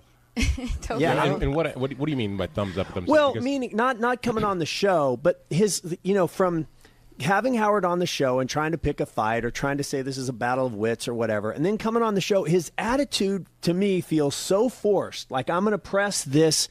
I'm the bad guy. I'm the badass interviewer, and it's not working for me at all. It sounded like he was just going for sound bites. Like he just kept saying something so he could play it back, and you could hear him fighting with Howard.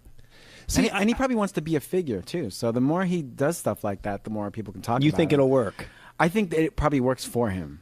I think you've got to be careful, and Howard saw right through it because Howard goes, "Look, we're not fighting here. I'm not. This belt's not up for your grabs right now." And he was sort of shadow boxing, as Robin said. Yeah, he's shadow boxing, but he's not. You're not fighting anybody, dude. You got to work your way up to get here. And I think he's just trying to make a name for himself. Yeah, and I think it kind of came across to me like the way that he was positioning himself against Howard and the kind of feud that he was trying to create there was kind of like when Sean Hannity goes after Jon Stewart. And says, well, this is what I'm doing. And he's like, well, and Howard's like, listen, the difference between us is I don't take myself seriously, and you do. And that's why you seem kind of douchey. See, I actually enjoyed the whole thing because I thought that Piers came across as, I agree with you, Rob. It didn't come across well. I think it was a great interview because he was a douche. Right, because, but he didn't come in and he didn't pay deference to Howard, and Howard was like, dude, who are you kidding? But what I did find it enjoyable, and we're talking about Piers. I think Piers got out of that appearance what he wanted, and I sort of think that, at least for me, I think the audience takes their cues from Howard, and I think that that Howard was sort of like, as opposed to getting really angry, it was almost like a bumblebee, like just swatting away a fly. It's just like, who are you kidding, Piers? I mean, you're nothing. But the fact that Howard sort of did it with a smile, I think that was he was the gentle. cue. Yes, very very and gentle. that deflection was genius too, where it was like, the king of all media. So are you fucking your publicist? Yeah. What's the feeling when you're in your car or you're at home, Isaiah, and you're listening to Stern and you hear someone like, Camille Grammer or David Arquette start to talk and you sense, whatever I had scheduled, I've got to stop because this is gold. Yeah, how many times have you sat in the parking lot of the building you're about to walk into? You're like, okay, I'm just going to sit here for a little bit longer. I just got to wait. Well, not anymore with the new app. So no, listen, yeah, you could rewind. The Artie punching Teddy moment. I was in the parking lot for an hour. Yeah. I was like an hour late for I couldn't, like a million times, right? Also with Arquette, I think that you were hearing actually Howard provide a service because I think David needed to talk to somebody. Now, would he have taken it back that it was going to be public and he was going to hurt Courtney Cox's feelings? But he, at the time, needed an outlet. So I didn't view it as Howard taking advantage of David.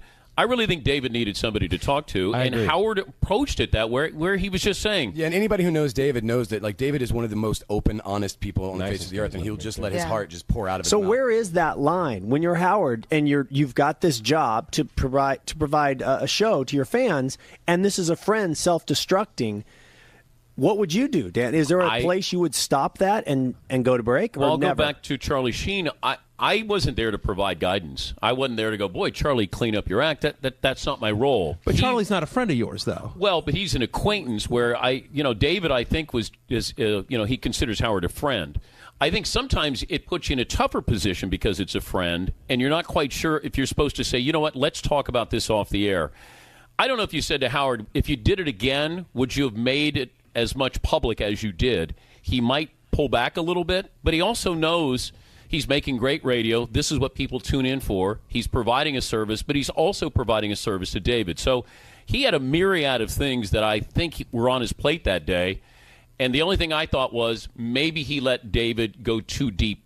And if he had a chance, he might back up a little bit there. You know what's interesting? I think the question would be how much did he know from Courtney's side? Because listening to that the first time, he was hearing a lot of stuff for the first time, and maybe he knows, oh, this is okay, and the stuff that was coming out about them being separated and everything like that. So, I mean, if he knew some stuff from Courtney's side, he's like, whoa, you don't want to go there. But I felt like he was actually fairly gentle during that interview, and I mean, having a conversation with a friend, that was what was so brilliant about that. And you heard David's heart breaking. But sometimes you want to interrupt that. You want to almost say to that person, you know what, hey, relax a little bit here, because he was very emotional early in the morning, and you got the feeling he hadn't been to bed. But I always feel Howard, and this is the genius of Howard, right? Howard will always with the devil and the angel on both sides. He'll always go with the devil. I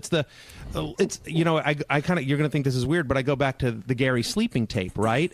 Because it's the guys came to him and he knew this would really embarrass one of his closest workers and friends, but it's great tape and great radio. And so I sort of feel like it's one of those things that's do I embarrass Gary or I got to give me the tape? And there was a week-long thing out of that. But I felt like it was a similar thing, Natalie, you and I had just done a Celebrity Superfan with Arquette a few days before that interview. What were you thinking when you heard it begin?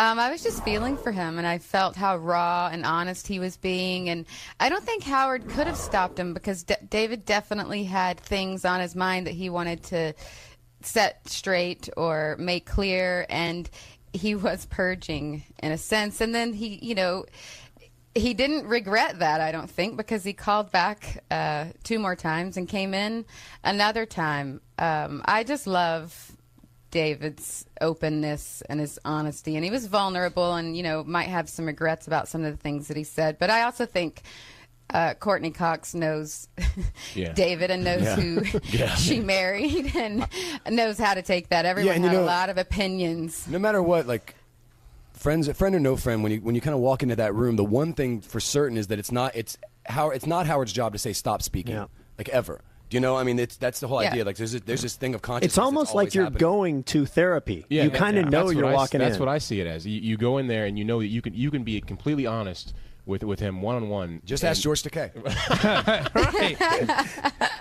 And that's refreshing. Isaiah, when you hear the interview going on using either Grammer or any of these people, are you a fan just listening to the content, or is there a part of you also listening? I find myself, anyway, listening to how Howard conducts an interview, when he calms down, when he slows and lets somebody go, and when he, as you will say, Dan, is when he'll listen to something that has nothing to do with where he wants to go, but segue into it almost like they brought it up themselves. Howard always says things about "Daddy love me," and I'm one of those guys. Like, so when I hear him talk and listen to the way he interviews people, I take that and say, like, how can I incorporate that into my life? So I'm listening to how he's explaining to people and getting these stories that maybe someone has held for so long, and finally they're opening up. And I use this same technique when I speak to women. I listen very intently to see what they're going to say. While we're on the topic of women, you and Robin, would there ever be a connection there? I see Jason nodding his head. I like older women, so there's always a possibility. What's the age difference? I'm not sure. I'm 37, so I'm always open. So if she were listening to this, and you're in town, you'd be up for going to get a veggie, whatever. Oh yeah, at Pure Food and Wine. And if something sexual happened, could Howard TV film it? I just put the OJ mask on my head, and I'll do it. Did anybody hear the other day when someone called in and said Howard's become pussified, I think, or wussified because of Beth? Oh, I heard that. I was waiting for him to just tee off. I was like, ooh, that is not the person to talk about. Has he? I know we have people who've listened. Old school and new school. Have you guys noticed a change in Howard over the years? Absolutely. Yeah. And Rob, what is the change? When did you notice it? Well, one of the things that I kind of noticed is that as he gets older, he lets like his cavalcade of freaks kind of do the freaking for him. You know what I mean? Like he's surrounded himself with so many interesting people that are so interesting in so many different ways that it doesn't have to be him spanking the hooker anymore. He can bring in High Pitch Eric to do it, and that's just as funny, if not funnier. And he can kind of, just control everything like the puppet master, as opposed to getting his hands dirty.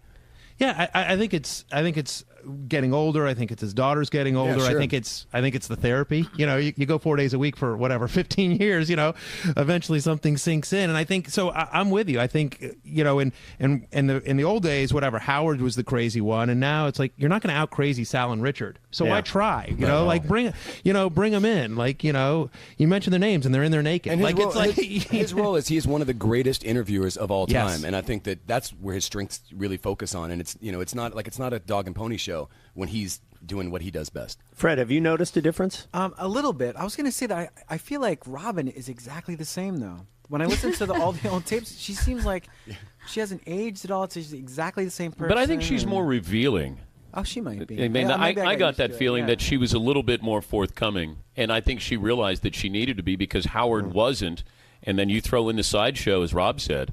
But I think that's understanding that those guys, if Sal, wants to take his dick out and say, all right, here, Richard. Sing into it. Yeah, whatever it might be, then Howard can step back and appreciate that. So stepping away from Howard for a minute, has Robin's role changed over the years in what she provides? I don't think so. No. Yes, I do. You think so? I do. Yeah, I do. Yeah. Definitely, especially when you hear back to some of the old stuff when they're playing it. She used to try to get herself in a little more, try to be on an equal playing field, I feel like, with Howard. Now I feel like she's really found her place in the show and is really just there to be fresh ears for him. And I love that she's really supportive of him, and she's a lot less defensive than she used to be, and can just sort of laugh at herself a little more, although the narcissism scale and testing goes against everything I'm saying here. But I do feel like she is just a perfect counterpart to him. But Natalie, I think actually in the older days she would probably get a little bit more mad at like the Fred music, the whatever, or the songs that like Psych and Little Mikey do. Right? Yeah, exactly. And just the Definitely. I love the drops that Fred always play. I have big pendulous breasts, and yeah, she has a better ability to laugh at herself now. And I also I think Howard's relying on her a little bit more now that Artie's not on the show. Yeah. I mean, I think that's a bigger piece of it too that we're not really talking about. I agree. Do you guys miss Artie? Yeah. Yeah.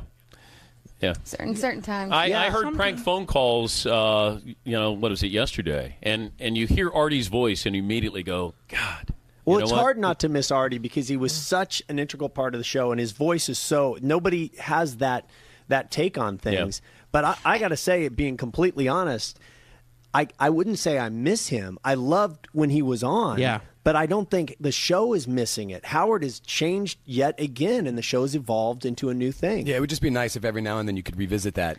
You know? Well, I'm he just was so amazed perfect for the show. It's like when Adam Carolla was in. You know, like it's so nice to have that kind of personality But you know sitting in. what's? You know what? I've kind of analyzed this in my mind. Believe it or not. I do. I believe it. What is it about Artie that made him really fit in as a character and a permanent on the show, as opposed to Adam Carolla or one of these other comedians? And to me, it's that Artie was a storyteller and was revealing about himself, and it wasn't about being jokey. He wasn't about like saying something witty. You know, it was just part of the dialogue, and he fit in like that. And I think a lot of comedians, no offense to any, just sort of get caught up in their jokes and their writing of jokes and being clever that way. I don't think Artie had to be set up. That's the key. And a lot of comedians have to be set up, I think, is what Natalie's saying. And Artie just jumped in and blended in and said, I'll take it from here. But it seemed like he was a child of the show, too. Like he'd been listening for such a long time. He's a super fan. Absolutely. Well, now that Howard has resigned, though, I think we're all sort of expecting when's Artie going to come in and at least, do a day and sort of go through everything. I mean, right? I mean, I feel like that has to happen.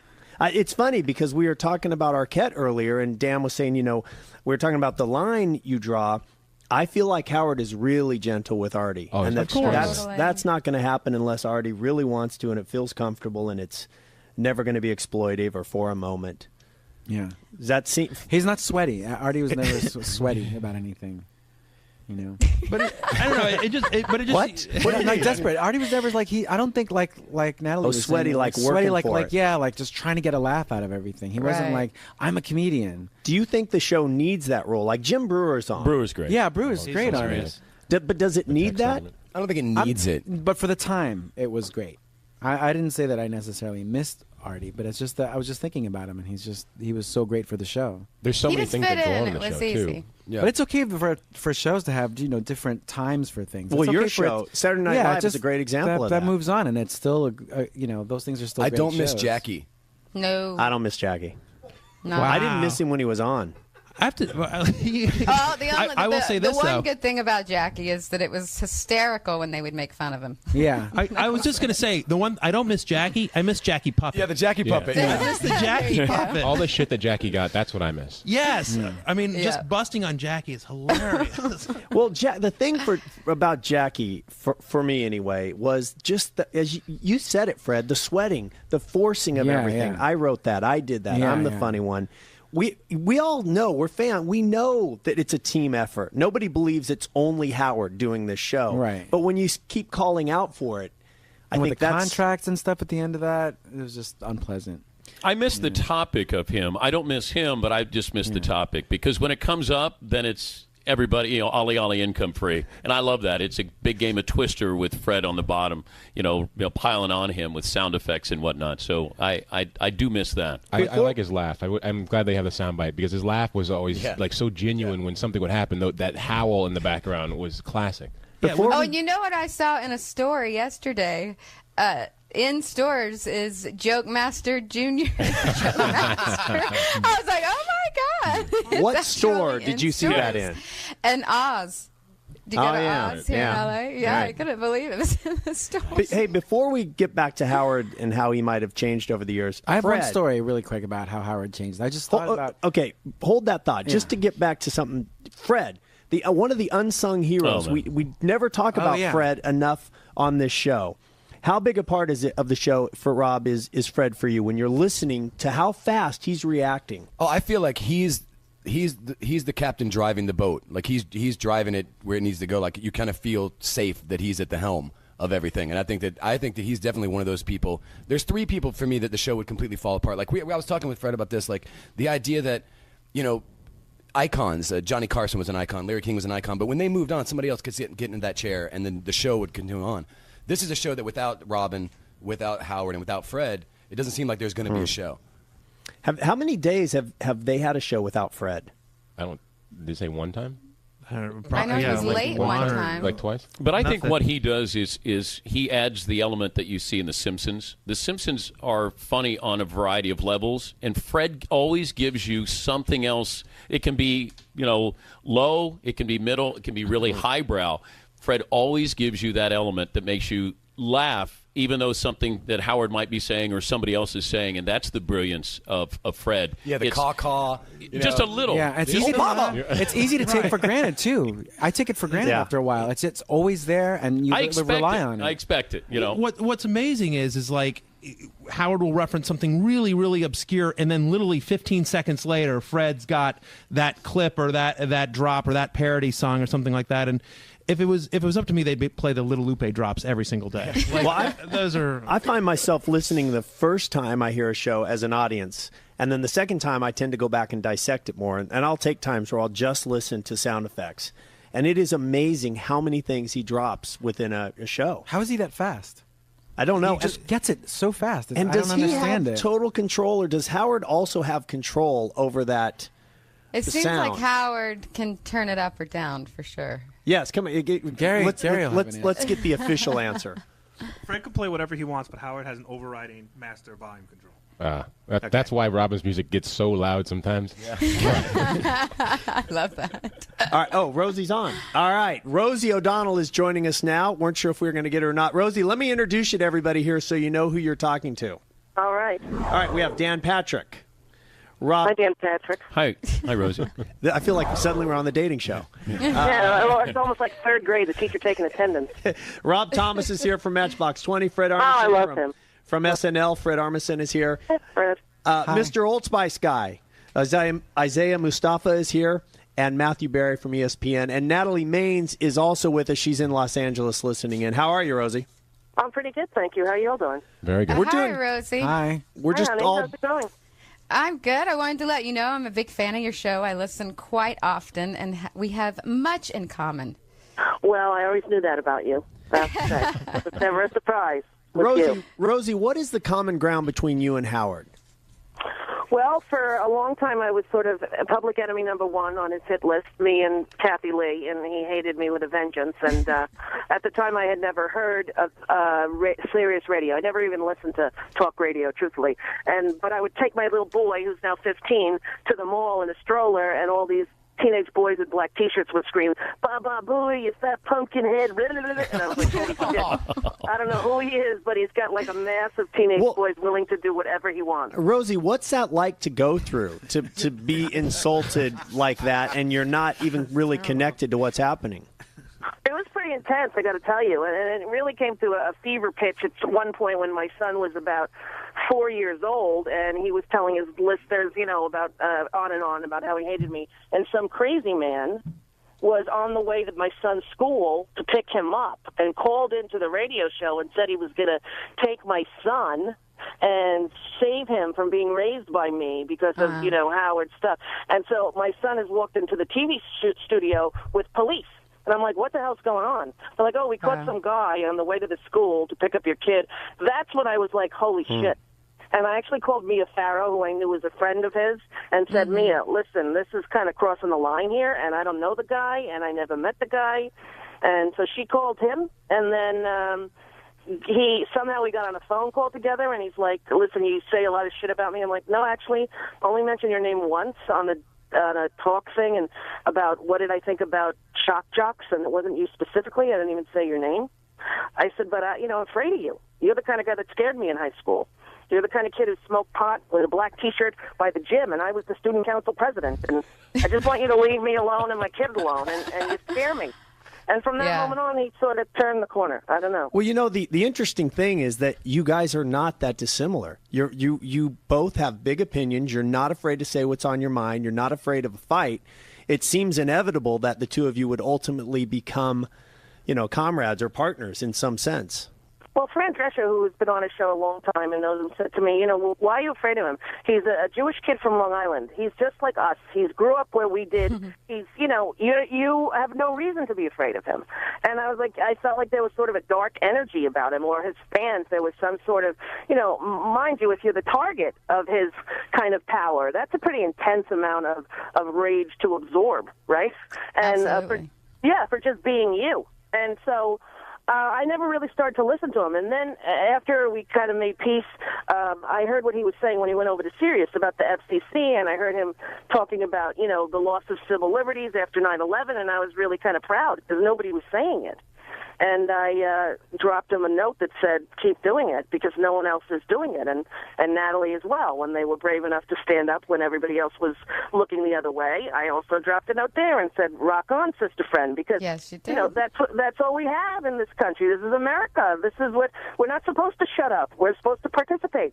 Well, you know, democracy demands that. I don't know if it's an influence of you or not, and I want to ask this panel to get on this. I've noticed Howard changing his views and expressing them about gays and lesbians. I mean, he used to be hardcore, and he would say things that he would probably regret today. And I think just last week, he did a whole thing about it. It's okay if you are. It doesn't matter. Very pro-choice, I guess, in that. That was a great rant. Have you noticed that, Dan? Yeah, I think that, and I've always got the feeling. What I loved about Howard is he championed that. He's saying, this is what I feel, and you could tell that he felt strongly about it. But that's what I always wanted is, if he says it, I want to hear it, I want to believe it, and he doesn't cheat you with that. So when he said that, or if it's Prop 8, whatever it is, that he grabs it and holds on to it for dear life, and I've always respected that with him.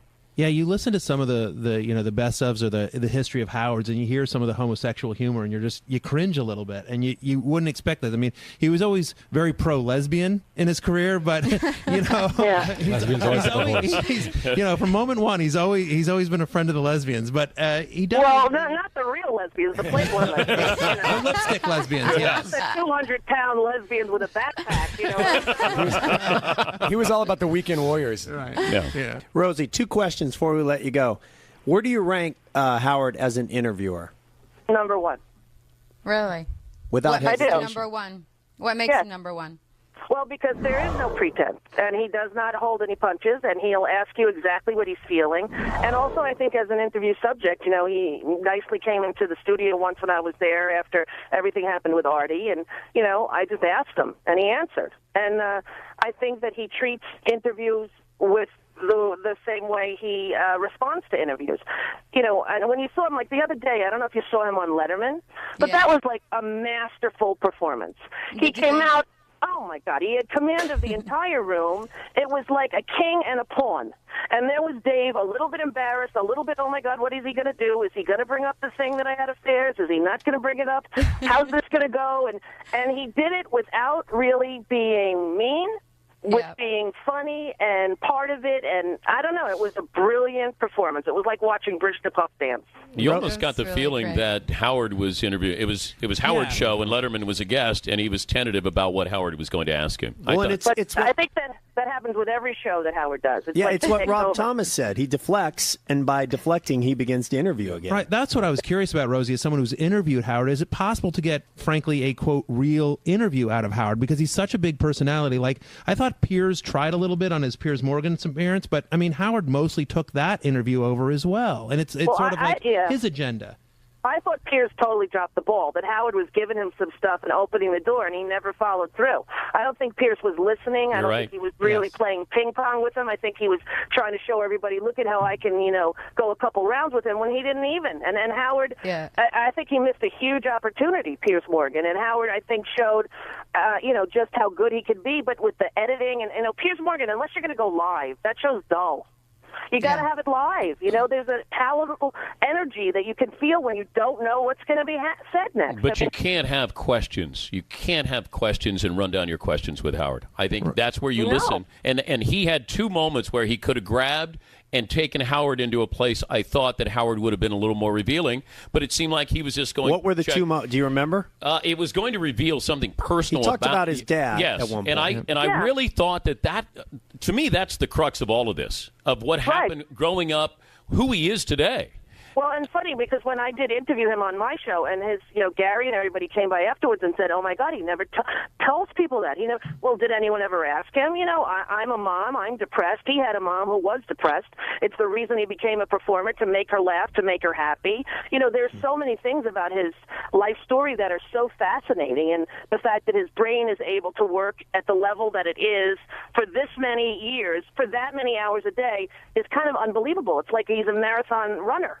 And he never, ever gives up. And I don't know. I found him really easy to interview. And I didn't worry, whether or not any subject was off limits, and he talked about Artie and how it broke his heart. And he was very truthful.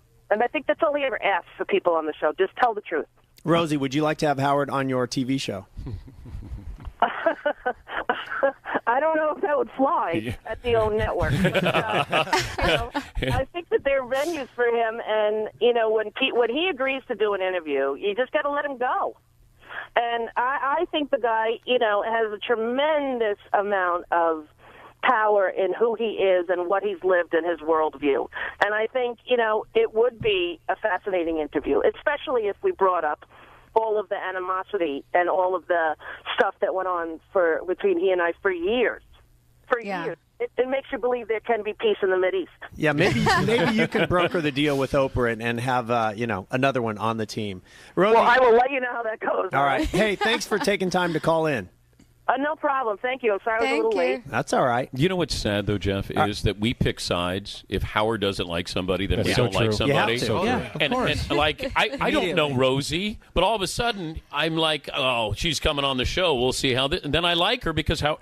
And then oh, Kathy thank God Lee. I can like Rosie again. But it's weird. I'm so happy you can all like me again. No, it's no longer throw shit at me at the mall. It's nice. Yeah, sorry about that Slurpee. All right, we're going to take a break. Thanks, Rosie. You're listening to Howard Stern Celebrity Superfan Roundtable on Howard 101. Let me tell you something. I have like publicists and stuff, and I'm supposed to promote all this stuff, and they set up all these things for me. But on my own, like through Gary, I needed to be here. And I'm supposed to fly to LA. They had flights for me this afternoon, and I was like, well, I'll fly at night because I need to go to this thing. And to me, it's as good as being on Howard's show because I just want to be part of any of it. Gary, to me, is like, that's the show for me as well. Same goes for Robin and Fred. So I made sure that this was going to happen. And it was better than I could imagine. Because to see other fans, it's like Rob Thomas was saying, like, you judge people. You're like, oh my God, we're the same. You're like, you kind of judge people as good people as soon as you know that they're Howard fans. And it was great. I would do that every day if I could. Because the other thing is, in my head, I was like, there's so much I want to say, but you just can't get it all in. And Howard, if you see this, I think you're the greatest. Every time you're in a conversation, every time you're interviewing someone, I am right there. I'm like, I feel like I'm in between you and the person you're interviewing. I'm always like, what? It's always so intense to me. So I love it. And yeah, I hope I get to come on someday. But if I don't, if I just do this, that's fine with me. Every time I hear the old stuff, I'm amazed at we've been able to watch this guy grow up and grow and change and evolve and get married and have kids and divorce and then be single and then find another new love. Rob, what do you notice about him? What is most different now? I mean, all of this obviously is speculation just from being a fan and like what you can kind of glom off of when you're listening to on the radio. But there does seem to be this sense of less apologetic for his actual life. Like less apologetic for the fact that, yes, I have a beautiful wife. I'm completely in love with her. I love my daughters. I watch Dancing with the Stars. I don't care. You know what I mean? I'm still a fucking badass. So that's a great observation, because a lot of people that start on TV as maybe an average person and then get this life that's not average anymore, try to pretend that they're still that same person, and the audience can usually sense it. You don't look like that if you don't dress like that. You don't hang out with those people. Yeah, I think Rob's right. Like the other side of that is just like, I think prior to that, he was uncomfortable with his own celebrity, right? And now he's like, he admits it. Yeah, I'm famous. Yes, I have a house in the Hamptons. And yes, I go to dinner with people like Natalie May. It's like, he admits all that kind of stuff. Whereas I think prior he was, very, still played the underdog and no one likes me and girls would never want to, hit on me. And if I wasn't married, no one would. And now he's just like, yeah, I could get her. There's also this bad boy image, right, that would always kind of follow him around, the bad boy of radio. And then I think since then there have been so many imitators that have come on to be shock jocks and think that they're the next Howard Stern that it seemed redundant for him to just completely play up that part of his image. It's done. There's so many people that are doing it worse than him. That he's a bad boy. He's got naked women riding the Sibian in his room. Like what more does he need to tell you about how bad he is? What about his looks? When I saw him on Letterman, Natalie, I'm serious. He has become He's Handsome? becoming, a refined-looking guy. A guy with money, a guy who's got some people helping him, or he's decided to That's take funny how more that attention. happens, though. Like you look at Tina Fey. Like Tina Fey just got hot one day. Like, oh, what the hell? She got famous. Oh, it's money. Yeah, a little bit of money, man. Funny how that works. Yeah. But there's the scene in Private Parts when Howard is on the plane and he turns and you can see his nose. I don't know if he tweeted about, like, that's one of those moments where Howard goes, God, look how ugly I was. Or in his mind saying that. Whereas I think now he understands who he is, and he still has those pockets where he goes back to, when he was in high school and, how he's dressing, or nobody talked to him. But that moment at the end of Private Parts when he turns there in the seat, and I went, I wonder if he's cringing when he sees that. Well, he is now. Now that you mentioned it, he'll be like, Yeah. He's into fashion a lot more. I know that me personally, like I hear him say something like John Varvatos, and I'll run out and go like, I'm gonna go check this John Varvatos out and see what this is all about, because he's a tall guy, and I look at that. I'm a tall guy, and there's not many things you can fit into. So when he says something like that, I pay attention. It seems like he's just a lot more into popular culture and what people are wearing and doing nowadays. Like going that's to the Knicks Beth too, games. I think. I saw that. My wife is into fashion, and so we go to a lot of like fashion shows, and we see Beth at a lot of those, and I can see that influence kind of going into Howard now. Where because they do share, like when you're married to somebody and you're close, you share a life and you share all of those things, and so there's got to be some sort of osmosis that goes on there where you pick up a little bit from them and they pick up a little from you. But do you think that's because that happened after the divorce, that these things started becoming more prevalent in the show? I don't know. I felt a real shift with Beth. For me, I noticed a softer side, a guy who was able to give you a break, and as Rob says, wasn't afraid to say, no, we watch The Bachelor because I like The Bachelor, not because my wife wants me to. I like it. Those Monday shows, though, when he was single for that brief period of time, those Monday shows were amazing because you were glued because you want to know what was he doing? Yeah, what was going on? Who has long red hair, was on a TV series in the 80s. Right. I do wish, for somebody who is as open, as honest as he is about his entire life, I do wish you knew a little bit more about that period of time. And, that he makes references to times that he would go with Scores with Ralph and the gang and everything like that. You do kind of like, because, at least for me, like I live vicariously through Howard, love listening to it and have for years. And so I would like to know more about that period of time. All right, scale of 1 to 10. What's our guess now? Because he has started to hint a little more about it. Natalie, 1 to 10, 1 being he didn't do much, 10 meaning he tore the walls down. During that time he was single, how good did it get? For how, I think he took it to a 9, but, but says, he could have gone longer. What do you think, Dan? Do you get a sense? I'm gonna say lower than that. I think there's a conscience that he has. So I think as much as he would love to play the role, that I think there was still a part of him that you're monogamous, and I think that there's also that part of him that's who he is. He fell in love with Beth. Some people are nesters. Yeah, and I just feel like Howard wants one person, and I think he probably had a taste of it. Plus, radio hours at that, those hours, those are shitty hours to party. So I think that also may have. I think he was probably in. having a good time, but he didn't close the deals as much as you would expect. Sometimes it's better just to know you can without going through the whole process of doing it. I don't know. Isaiah is not sold. I don't know. Well, I'm a married man. I like to know I can and do. Okay, well, there you go. Thank you. I don't know. You can have mine, Isaiah. But I feel like Isaiah's voice just changed. He went into the pickup guy. Yeah, he did. I like to know I can. Right. And play that clip for Robin. Right, exactly. My palm just got a little sweaty. Sorry. I think that he got really close. He got to an 8 and maybe saw the promised land and saw, I can get there. But I don't have to. And then he kind of pulled back and said, okay, enough is enough. I would say maybe like a 7 or 8. I feel like, and for some reason I'm forgetting this, maybe you guys can help me, but I feel like there was one time he told a story that he was at a Hollywood party and he either had a 3-way or had a chance to have a 3-way, and he just wasn't comfortable in it. I don't know if it either went to completion or but that he either didn't want to go through with it, or at the end of it he just felt really bad and just didn't want to. Wait, was he in the shower with Carmen Electra? Was it that party? Because that's another one. If I think I could have gone through with that if I'm in the shower with Carmen Electra. But didn't he have his underwear on or bathing suit on? Yeah, there's stories like maybe that he that didn't. have seeped out. Wait, So I'm going by body language from Gary over there. Maybe he didn't have anything on there with Carmen Electra. We've had a lot of people waiting on the line. Let's take a call. Matt in Omaha, what's up? Hey, everybody. How's it going? Natalie, I love you. I thought everybody could kind of go around the table and say if they could get rid of one person from the show, whether it be on the show or maybe a whackbacker, who would it be? Natalie, you want to start? Oh, geez. No, I want to end. Dan Patrick. Oh, God.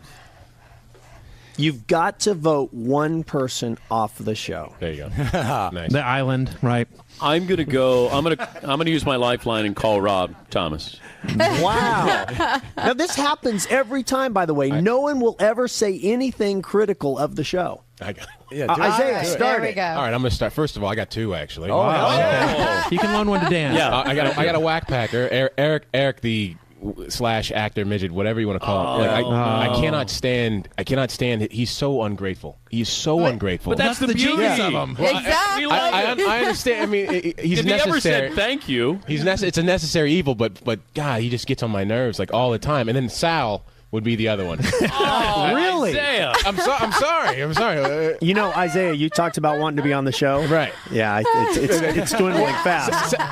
Sal is the other one. You know, I mean, I think Sal's necessary because it's just he says so many ridiculous things. And I love it when he comes in the wrap-up show because it's like all those guys. He comes in, it's like, oh please, Sal, just say something crazy so we All can of go back. Sal's shit alone is worth it for the one moment when Howard told him they were not coming back. That's such a great moment. Top 5. I was so uncomfortable. Oh, my like, God. There's He so did many break moments. Like I know that a lot of people's favorite part is the prank phone calls, and they're hilarious. But I get uncomfortable when I'm sitting listening to them. Like when they start to get to that point where it just presses and the other part.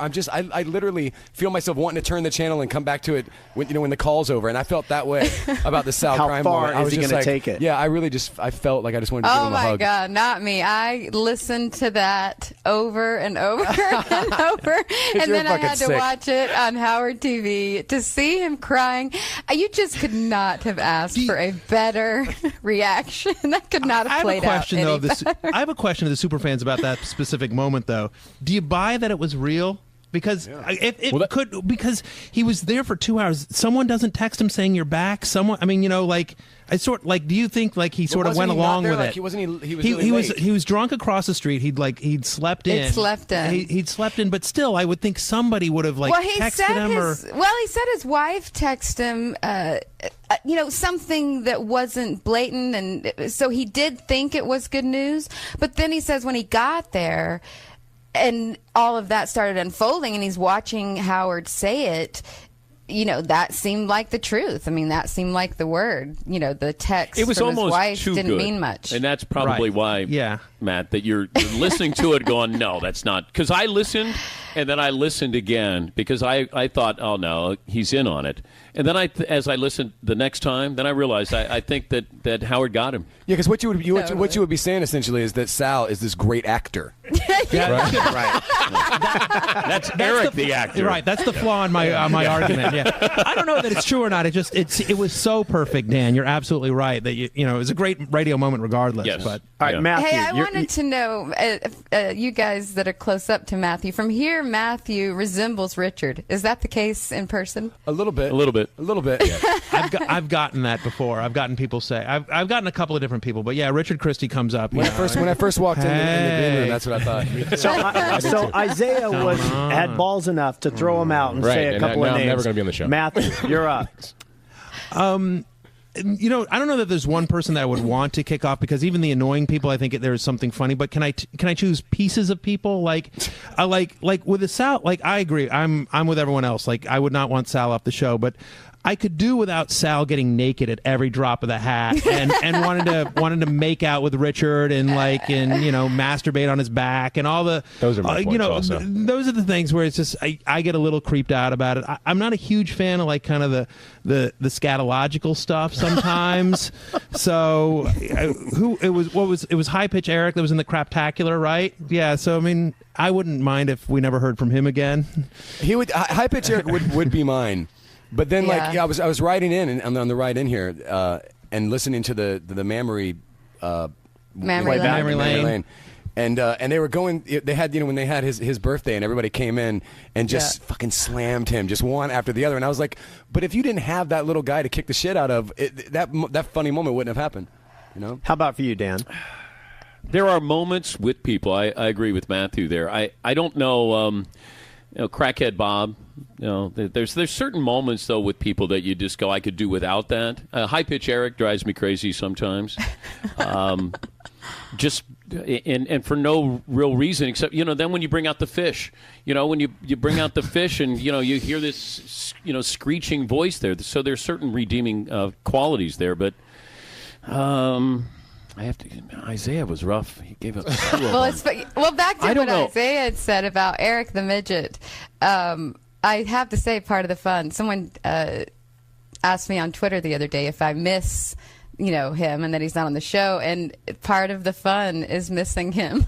I love that he's holding out, and I also want to recommend people follow Eric the actor on Twitter. It's not the real Eric, but oh my God, this person is hysterical. Whoever does that, everything is illegal. He fights with everybody. If he's going to do something, I won't do that. That's illegal. That's ridiculous. That's so stupid. And it is really good. Really Natalie, good, quit avoiding. Who are you voting off the show? You know what? I'm going to go with who runs Howard TV? Scott DePace. That would be my vote. Is that who you're thinking? Yeah. It's funny. Nobody could come up with anything, and all of a sudden everybody's like, "Oh yeah, I want that fucker out too." He comes across so poorly, and the whole thing with the baby clothes. Yeah, I'm sorry, I have to take my but back it and all change my. fits though. But you have to that. have You're right, those characters. You have to. I mean, most of them, works. yes. I really don't think Scott adds much. Yes, I might get rid of JD. No. Yeah, but the reason is the guy. I want to shake him. Just can you put together a fucking sentence, please? I know. That's the charm of him. Just sort of pop in and the music's great when he comes in, and I just say, spit it out. I said him last time, and then and Natalie defended him, and I started listening more closely, and I've really become fond of JD now. I'm starting to see the heart in him, and he sounds like a really nice guy. And I do wonder how he gets through a day when you hear how difficult it is for him to speak. But he's radio gold. After hearing everything about Sal, I'm going to go ahead and say the same thing about Sal. I've really come to appreciate everything that is Sal Governal. JD, take the open mic. By we the way, love you. You're coming into a room that loves you. Where's the music? Yeah. Hi, JD. Wearing a Cincinnati By the Reds. way, I'm a Cincinnati Reds fan, so... thanks. So, yeah. JD, what you've missed is... Get those headphones on. What you've missed Where is... am I going? No. What? How close do you want? Hang on. And it begins. Hang on. Everybody's already picking on him. Yes. All you've missed is... In his head. Nobody said anything. We're talking about if we had to kick somebody off the show, who would it be? And I said last time I mentioned you, but that I've since I've been listening... You said you didn't get me. I didn't get you. Now I get you. And what I see in you now is a really big heart. Like that you're a really good guy. I try. But what Dan was just saying as you were walking down is imagine this guy trying to order dinner. I can order dinner fine. Now, see, you're not stumbling here at all. Yeah. Well, sorry, what do you want from me? But Howard does that to him, I think. Is that what it is, JD? I don't know. I just talk. And, you're acting like you don't know what we're talking about. No, it's not Howard, because he does it on the wrap-up show, too. Well, listen, if it's about my personal life or stuff like that, or I don't know, I think sometimes He's I don't point like Jason here, laughing at me so much. I'll tell you that. He's radio gold, dude. No, what was the question? I just if sometimes I think of something and then I don't want to say it, so that's sort of where the trouble comes in. So, JD, let me ask you this. Do you feel like, I'm curious what goes on in your head why you can't get things out? Because I can get tongue-tied and, that sort of thing as well. And is it that so many things are coming into your head at once, you can't organize them to get the sentence out? It's something like that. It could be just something personal that I don't want to say or something I think is funny but not that confident in. stuff like that. But if you got chopsticks and you're at Ryan Phillippe's house, that was just a mess. I was drunk. Yeah, but that's JD. I've been. I want to ask too, JD, when you were on the medication, did you notice, because people did say that you seemed more confident around there, and I am wondering if the medication made you more articulate and a little more confident with your speaking and your words, if it helped you in that way at all. I don't know about that. I don't know. Jason said he noticed a difference, but I don't think there was much of a difference in me. Besides me gaining like 50 pounds, I don't know. JD, I have a question for you. Yes. When and that's just melted off since you've stopped. All right, Hardy. Yuck it up. I should say that for Twitter. But I'm with you, JD. But I'm just saying. I know. You can unfollow me anytime. I believe last week at some time, I think Gary said something about you got so angry when you saw this hot girl that you were kicking or something. What? I remember on the Rapper Show, Gary said something. If Gary want to come in here and clarify, because I'm wait, but didn't he say that he had a chance with Piers Morgan's? No. I did say I had a chance. Morgan. I would have. You would like to have had a chance. I would have liked. I would have asked her out. Yeah. But whether she would have said yes, I doubt it. But it would have been. She was hot, for Christ's sake. You gotta take a chance sometimes, My question is though, when you gotta take a chance. Shut up! What?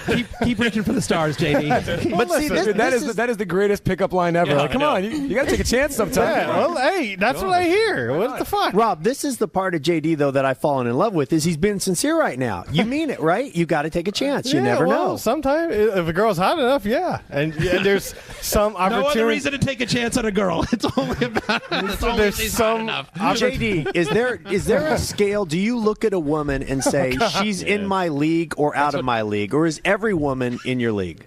I don't know. If I'm attracted to a girl, yeah. No, I don't. Listen, I don't think any girl is attracted to me at first. That's my low self-esteem. I just want to know if that's true. If you do get angry when that happens, where does that come from? Like, because it seems like you said right now. You said if you got to take a chance someplace. But then, if you're getting angry about it, you're kind of like stopping yourself before you start. Yeah, I mean, I don't know. Lots of things just drive me angry, I guess. Now, I follow all you guys on Twitter, and according to Twitter, at the Stern Beer Pong tournament, there were many, many attractive women, and it was insinuated they were all there because of you. I don't know where that was insinuated, but that was not the case at all. They were not there. They were actually competing, and I didn't talk to him. I was too busy trying to play. JD, who would you vote off? When's the last time you got laid? I care not to answer that question. What? I have not had any physical contact in 2011. I'll say that. We've been playing our game. Who would we get off the show? Who would you vote off of your own staff? Who would I vote off the own staff? Today, Jason, because he's laughing at me so hard. You know what? Everyone has their own sort of, quirk or whatever. I work with these people. On this. Would you cancel Ronnie permanently? No. I love Ronnie. That was half the reason why I canceled the show, to get him angry, because that's funny. JD, what was the vibe those last couple of months? Everybody, even when we did the most recent Celebrity Superfan, nobody was really talking. Everybody was on pins and needles about whether you're coming back or not. What were you really thinking was going to happen? I felt we would be doing something. I didn't know where. So I was confident in the sense that I would have some sort of job, whether, when it started and how much I would be getting paid and whatever. That I didn't know. I wasn't confident. Dan, did you have a vibe on whether or not the show was going away or in a new form coming back? Well, I actually did research on it because I talked to people who are supposed to know these things, and I actually tried to pin him down to say he can't walk away. He can't walk away. And then somebody said, I'm going to walk away. They wouldn't answer the question for me. And I said, I'm going to take that as a yes, that he's coming back. And then I really wanted to know. Because I thought that it was such a great platform that I wouldn't want Howard to leave that platform empty, and it would be empty. I just thought that voice needed to be heard on a daily basis. And it wasn't just I think people always say this, it's about strippers. It's not. If you listen to Howard, what he's saying, when he's saying it, who he's saying it about, it's relevant in its bigger picture. And I always got the feeling it'd be a tough thing to walk away from. Yeah, I think a lot of people save information in their personal lives to come on the show, and so that he'll ask those questions, because only he can get to those moments like nobody else. You know, he can pull those things out of you, and you actually get closer to people when you listen to what they're saying. You become endeared, like David Arquette. You think like, wow, like there's someone in there that's crying out for help, and only Howard can get that out of somebody. He's reached such a level that so few entertainers ever get, right? I mean, forget the popularity and the fame, but what he has is complete and utter creative control. And there's so few people. I don't have it. Dan doesn't have it. Jeff, you don't have it on Survivor. Right? So few people can basically do whatever they want, however they want, on whatever terms they want. And I have it, but nobody gives a shit. Right. Right. And Howard has, but no, you don't. I mean, are you telling me that there's something that you could turn in that the record company would release anything you put out? If you put out Philip Glass classical crap that they can't stop me from making it. Like nobody on my label hears any music until I'm done with it. And I give them the record and say, this is the record you're getting. If they don't put it out, you know, that's why I say nobody gives a shit. But that's what I'm saying. Well, I could get on the air and say anything I want, but that would be my last day at ESPN. I mean, you know, and so that's my point is Howard can do whatever, and he has such a dream job for any entertainer. Didn't you get confused, though, when Gary didn't know, unless he put on a good face, which I believe there was part of that Gary had to have a feeling, whether he'll admit to it or not. But I got the feeling that he would know. And I'd listen, and I go, I'll be damned.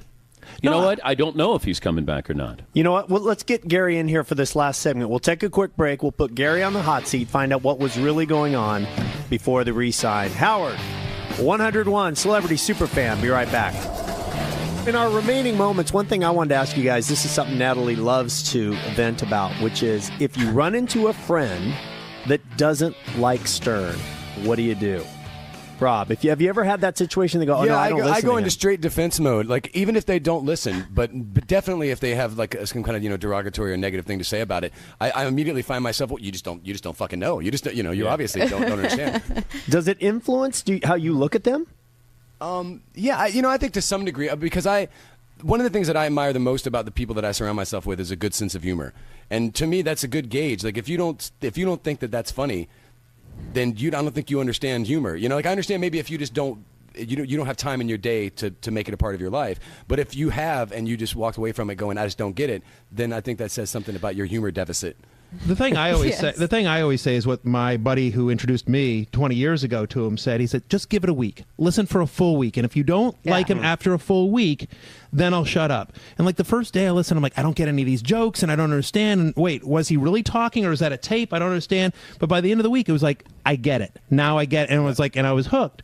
I was hooked for 20 years. The other thing I'll say is that for people that are like, that always say, oh, well, he's just strippers and he's just like, I'm just like, I don't think you understand like how smart this guy is, what an amazing interviewer he is. And by the way, what this guy has accomplished, like how he's redefined what a morning DJ is. Like he's completely redefined what that position is. And he's done so many things in his career that are so revolutionary. I mean, people forget that like 15 years ago, everyone was like, morning radio has to be local. It has to be local. You can. And there was such controversy when he was going to do Philadelphia and New York. They're like, there's no way he can survive in Philadelphia. He's not a local guy. I mean, he broke through those barriers, and now there's satellite radio. Now there's all sorts of syndication, and that's all Howard. I mean, you know, it's just like saying like, all right, if you don't enjoy the entertainment, at least respect what the man's accomplished. Yeah, especially, you know, like disc jockey. The term disc jockey is because all these guys their job was just like, shut up, you know, say the name of the call letters, tell the weather, and then jockey the disc, play the record, put it on. And the fact that like music, you know, isn't even a part of it. This is just, you want to hear what he has to say all the time.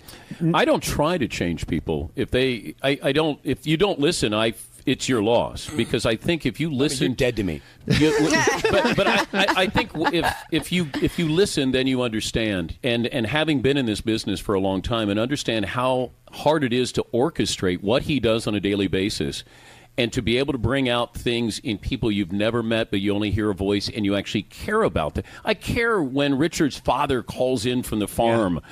I mean, that's the brilliance of all of it. The interviews, that, you know, he's always going to do that. He's going to do that as well as anybody, if not better than anybody. But what he does in that three-ring circus, that's where the true brilliance shines through. But I don't try to convince anybody anymore. Well, I don't try to. Isaiah, your date's going well. Okay. Yeah, it's 10:30, 11. Ooh. You're back ready to head back to her place, Okay. and Howard comes on the radio, and she says, "Oh my God, I hate this guy." Do you close the deal, or is that a deal breaker? Wait, so she said this as we're going back into my your So place. Nev Campbell, you're going back to her hotel room. Okay. Yeah, and she She says, tells you how much. Hey, baby. You know what? Oh God, somebody brought up Howard Stern, and I hate Howard Stern. Well, let's just sit in the car and give it a chance. Let's take a listen. No, you go have angry sex with her Yeah. and never call her again. You grudge fuck that out of her. The angry sex comes after she says, "No, I don't want to listen," and then the angry sex comes. I'm noticing the looks on your kids' faces, Gary, out there listening. The angry to sex this. comes after you had sex with her, and then tell her it's a deal breaker. All right, Gary. So give us as much insight as you can into what Natalie and I were badgering you about last time we did this. How worried were you? Because on one of the few interesting things Piers got out of Stern was there was a moment he said, "I seriously considered quitting." Yeah, I mean, I think Dan asked when I did his show in November, and I did two Celebrity Superfan Roundtables. One was in May, one was in October. In May, I genuinely didn't know, and Howard talked about it on the radio. I'm glad I didn't have to keep this secret. I was out at his house in August, and we were just sitting around, me, him, and Tim, and he goes, well, this much I do know. I want to continue. I just got to figure out if I can do it at Sirius or where we'll do it. So I felt better about that. But there was a period of time at the beginning of the year, even when it got to be May, Howard had always signed his deals really early on. I mean, even the satellite deal was 17 months before we got here. So it's now getting into the summer, and Howard has, and I'd see him in the morning, and I tried not to badger him, but it would come up, just organically, and he goes, I don't know what I'm going to do, and that would be very, very scary. So I did believe that there was a potential for him to leave, and then like late August, he pretty much told all of us. He said it on the air. I want to continue this in some way. There's a moment that you have with yourself, or at least I had as a listener, where you hear that he may not be coming back, and you really ask yourself for a second. You say, "What am I going to do in the morning?" Yeah. And you're serious about that question. You're thinking like, "How am I going to go on about my life and not hear him every day?" I've already started thinking, like, do we think we can get another 5 years? Like, I've already started worrying about what happens when in does year he start 6. counting down the days, though? How deep into the contract before he starts counting? I don't know, but I actually do think that this is the final contract. I've never thought it before, but I do think it now. But what would he do next? It seems like this outlet for him is much like therapy, his life, show. It seems like he'd be an amazing producer. I don't. Do you think that Howard is one of those guys that has to be like Carson or Regis and just do it until you can't do it any longer? I don't know that I do in the sense that it's what fuels him. I think. Yeah, he talked about being on a break, and when he was on that break, that whole time that he was off, he would listen to stuff that was going on in the news, and the fact that he couldn't go and talk about it and give his opinion about it. He used to talk about that more. We always talk about when we're on break, that everyone seems to die when we're on break.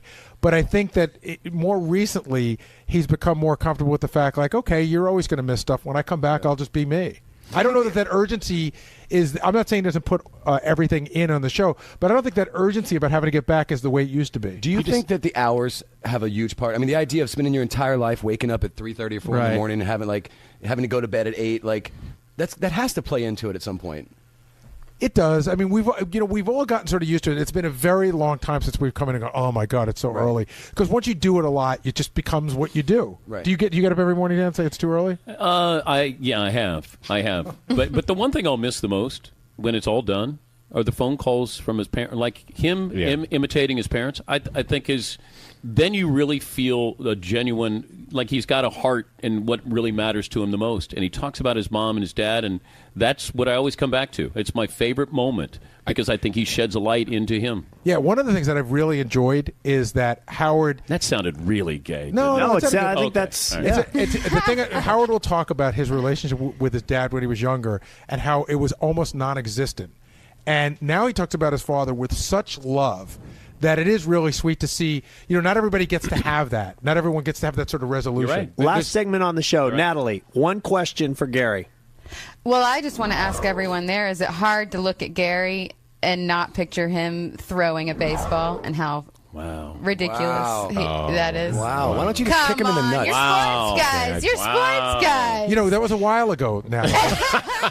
You know what was bad, though, Natalie, is when Robin did it on Kimmel. Oh, my God. That one I thought was above, and that was inside. That was inside the bell.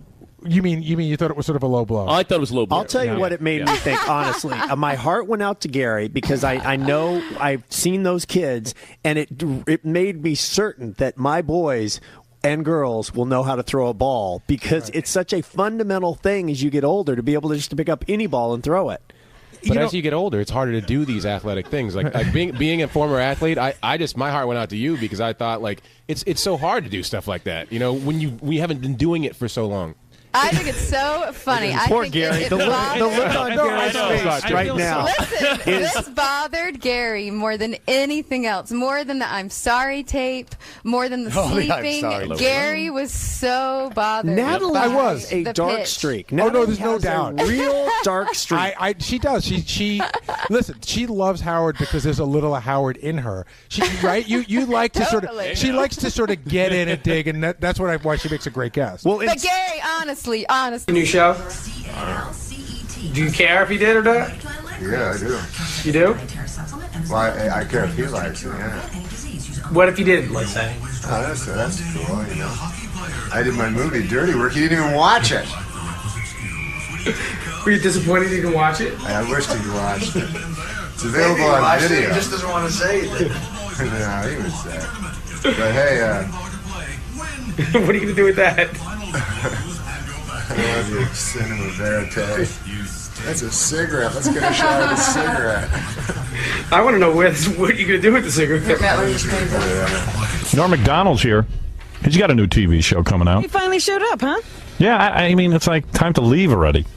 Norm showed up late. Trying to promote this show? I don't think he cares. You know, when a guy shows up that late to promote a show, you know, you want the prime time audience, right? You want to get the biggest audience possible. yeah. Not Norm. We had him booked for 8:30. He didn't get here till about 10 after 9. Wow. The late Here comes Norm now. Now? Maybe he was making out with that flat broad over in the green room. Oh. Hey, look at Norm. He looks good. Looks like a big Hollywood star. Happy, doesn't he? Looks all Hollywood. You think? He went Hollywood on us. His sitcom. Looks homeless out. Looks homeless. That's not Hollywood. He looks the opposite of Hollywood. It looks Hollywood and Vine. Hey, man, where's your Bob Dole makeup? Bob Dole. See, I'm surprised you didn't do a sitcom where you're just Bob Dole. Hi, this is Bob Dole. Yeah, now I'm working on Liddy Dole. You know her? Yeah. Are you going to do Elizabeth Dole? That's right. How do you get Liddy from Elizabeth? I don't know. Yeah, I know, right? It should be Libby, right? Right, Libby. How do you get Elizabethy. Libby from Elizabeth? Or Elizabethy. I don't know. Lisbeth. So Hey, I'm man. working on that. Good seeing you. I'm Liddy Dole. Hey, that's good. Hey, you got that Close down. your eyes, you think she's here. Wow. Put a curly wig on. Man, you're good. You're really talented. I can't believe it. How's it going, man? All right. Hey, your show on Saturday was great. The new format where we cut Didn't you everything like up. the new format? Yeah, that's the direction we're going in. Yeah, it was cool. Then we're going to start shooting some segments with a studio audience and all kinds of stuff. Oh, yeah? Really? Yeah.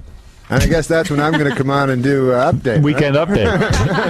Well, why don't we do that one week? Yeah, that'd be great. It'd be funny. Like you can just do like. We'll see if you're funny. We'll see if you're any good. Test you out, man. So anyway, you know, before we talk about this new TV show, Yes. a lot of pressure. But like, I don't think Norm. You think it's pressure? Hey, Norm, are you married or not? Would you clear that up? What? Are you married? You're divorced, I heard. No. I got even in my notes. You've been divorced for 5 years, but you go around saying you're married. Are you not aware of the divorce? No, I'm married. Be honest with me. Are you really married? Yeah, absolutely.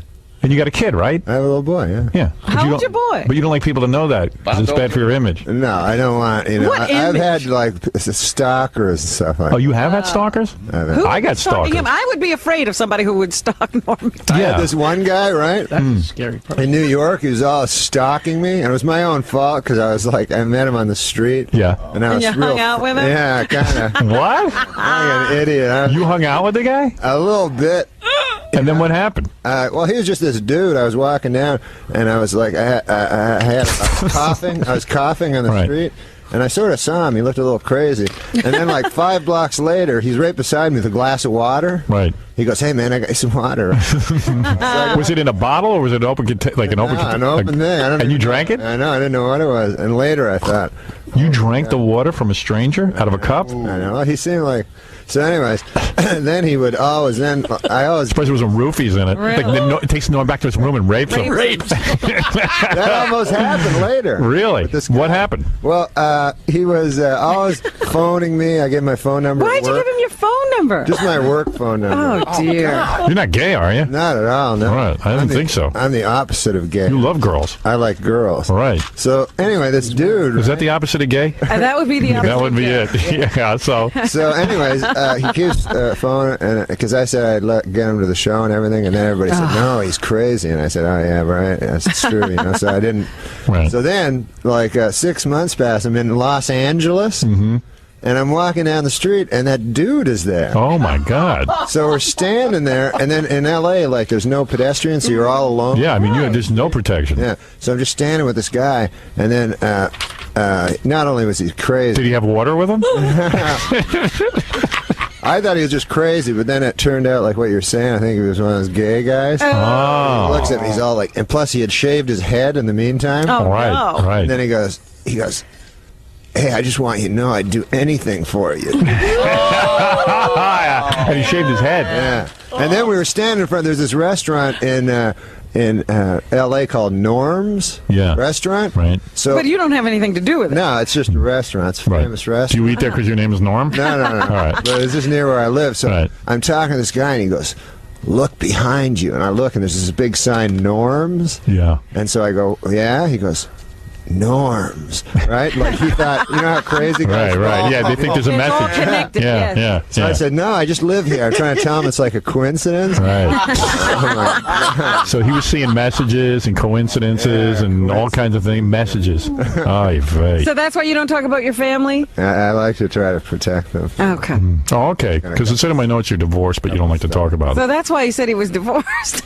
Oh, is that why you said you were divorced? Because you don't want I never stalkers. said that. Anyway. So where do you live now, L.A.? Los Angeles, yeah. So that's good, I guess, because you're home with your family place now. here Yeah, I anymore? live like 2 blocks from my son, so I get to see him all Wait the a time. minute. Well, wait a second. You live 2 blocks from your son, so you don't live with your Your wife? son has a separate No. abode? Whoa, wait.